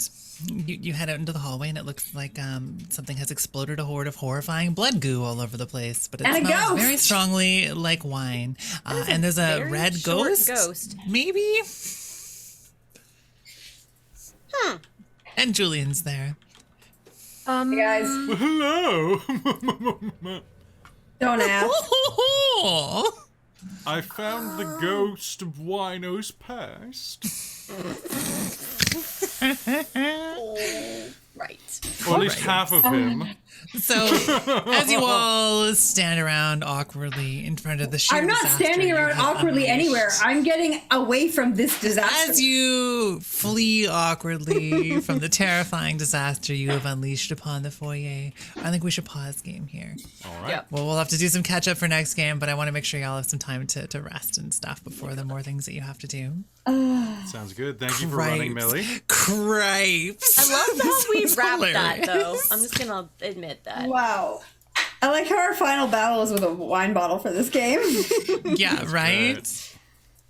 I would say you broke much fewer things than I anticipated. Okay, I have a wine bottle But that's bomb now. probably for I'm the very time. happy. So it goes off in your I'm kind of looking jacket. forward to the wine bottle grenade. I think that's going to be a pretty wild good. nonsense Pretty adventure. epic. Thank you so much for tuning in and for watching this episode of Streaming for Survivors. So far, Oh yes. yes, Ooh. we are Sorry, continue. at $267 out of our $1,000 goal. And folks, we have so much more that we can do. So if we hit, now Mills, do you want to do a giveaway for the end of stream, or do you want to still hold it off until we Let's hit? do it. Let's Okay. do it. We So- have stuff to give away. I think we should do them. So we have video games to give away. So if you type !ticket right now inside of Twitch, you have a chance to win a prize. You got to do that. One though. whole videos game. Yep, you got to do it in the next. I will give you 2 minutes starting now. Tick tock, tick tock, tick tock, tick. Max of one per person. Tick tock. Ooh. How's everybody else doing? You all good? Hold on. I'm gonna get rid of my cravat. Or my This thing. was a pretty delightful mess of game. We got like halfway to where I wanted to get, and I loved it. Okay. We were trying things. Can I ask a very It was important good. question? It was good. Yeah, what's your important question? Should I really just grow this mustache? Because like, It's not bad. It's not, really, You know what like- you could do is you could take some like the eyebrow like an eyebrow brush and like the eyebrow filler and put it in there to darken it on occasion and just do Always. that and no one would know. Exclamation mark Millie Killers, Nick. How are you doing? You're a dork. all You're a right. dork. So I have a fancy mustache and you're a dork. all right. So we're just about to do this, folks. So just hold on one sec. We'll do. We got 30 more seconds by my clock. And Hailiiz, I know you got to bounce in a minute, so we'll do this real quick, and then you can bounce, and then we'll go raid somebody when the frames get all weird. Actually, Hailiiz, if you have to bounce, if you can just turn your camera off and then like disconnect in like 5 minutes, that would be great. Yeah, I'm cool to do that. Bye, everyone. I had so much fun, Millie. We'll Thank see you again so on Wednesday. much. See you on Wednesday. Tell me what time it is my time because I will get lost. Bye, I think it'll be everybody. the same time as this one was, I think, isn't it? Is Sometime it? Wednesday? I think it's at so. 11. It's at your 11 time? a.m. Yeah. My I think time, so. yeah. Yeah. Midday on a Whatever that was for Wednesday. you. Okay, sounds good. Wednesday Bye, on a everybody. Wednesday. Thank you. Bye, I had so Hailiiz. much Thanks for fun. being here. Hey, Liz. Eddie unlocked the secret wine ending. All right. And I will just... Secret wine ending. Gosh. That's it. Your literally thought heritage if is you unlimited found wine. that- Go home. All If you right. found that, I thought you would all just get hammered. All and right, then you're so- like, I break it. I'm like, I'm no. closing the giveaway. And here we go. Drawing a winner. Well, I didn't know what it was. Snowy929, you have won a prize, my friend. So, real quick, I need to know whether or not you prefer a game on Steam or PC, Xbox or PlayStation or Switch. So I have some games for you. These are digitals, of course. And so good job, Snowy. And folks, if you come back, we're going to do more of these throughout the week. We're doing them on Wednesday from 11 until 4 p.m. Pacific, or until about 3:30 Pacific. We're going a little bit slower. And then we have 3-night games because we're wild. On Thursday, Friday, and Saturday, we are going from 7 p.m. Pacific until 11 p.m. Pacific. So somewhere people can go to find a whole schedule for all of these games. You can always go to twitch.tv/dorktales, youtube.com/dorktales, or join our Discord where there is a schedule section because it changes a lot. I run. How does one join the Discord? Do they click on some sort of cool link in chat that's about to appear? Oh, I bet they do. I bet they go there. Or I hear you should click on that link to see a bunch of cool beans. Or if you're watching this on YouTube later, you can just look down because, like, I put stuff in the comments. And I get tons of comments that are like, hey, where's this thing? And I'm like, it's been in the comments the whole time. The magic has been within you. No. The real friendship was the wine you found along the way. The real friendship was the wine you found along the way. And as our good friend Solomon just pointed out, also join the Patreon if you can. I'm not going to plug the Patreon because this is a charity stream. But if you like the channel, we have a Patreon. But be sure to like and follow and stick with us as we do more streaming for Survivors. Millie, do you have anything you want to say on the way out? Because I think we should go raid the huge game that Shar is in right now over at D&D Beyond with... I think we should go do that. Let's go raid Shar. I just want to say people. That I love you all. Thank you for hanging out with us, and I hope that we see you again soon. All right. We love you very much. Thank you so much. All right, so folks, we're going to go raid them right now. Thank you for tuning in. If you're watching on YouTube, thanks very much. You can still donate through the link in the description below. Your donations will help someone in need, and we really appreciate it. So I will contact Snowy privately about their price. And with that, we're going to go raid some people. So good night, everybody. We'll see you soon. Take care, y'all. Why is this mustache so good? I know, right? I'm feeling the same thing. I'm feeling the same thing. Your mustache is so good. If you could grow I'm that... gonna have to get a mustache for next game. Right. You do. Just to put it on in Zoom. What are you doing? This is Zoom. Yeah. How do I... Okay, so you know how it's got like at the bottom, it's like mute, and then we'll like figure this out later. Good night, everybody. Let's go raid these people. See y'all.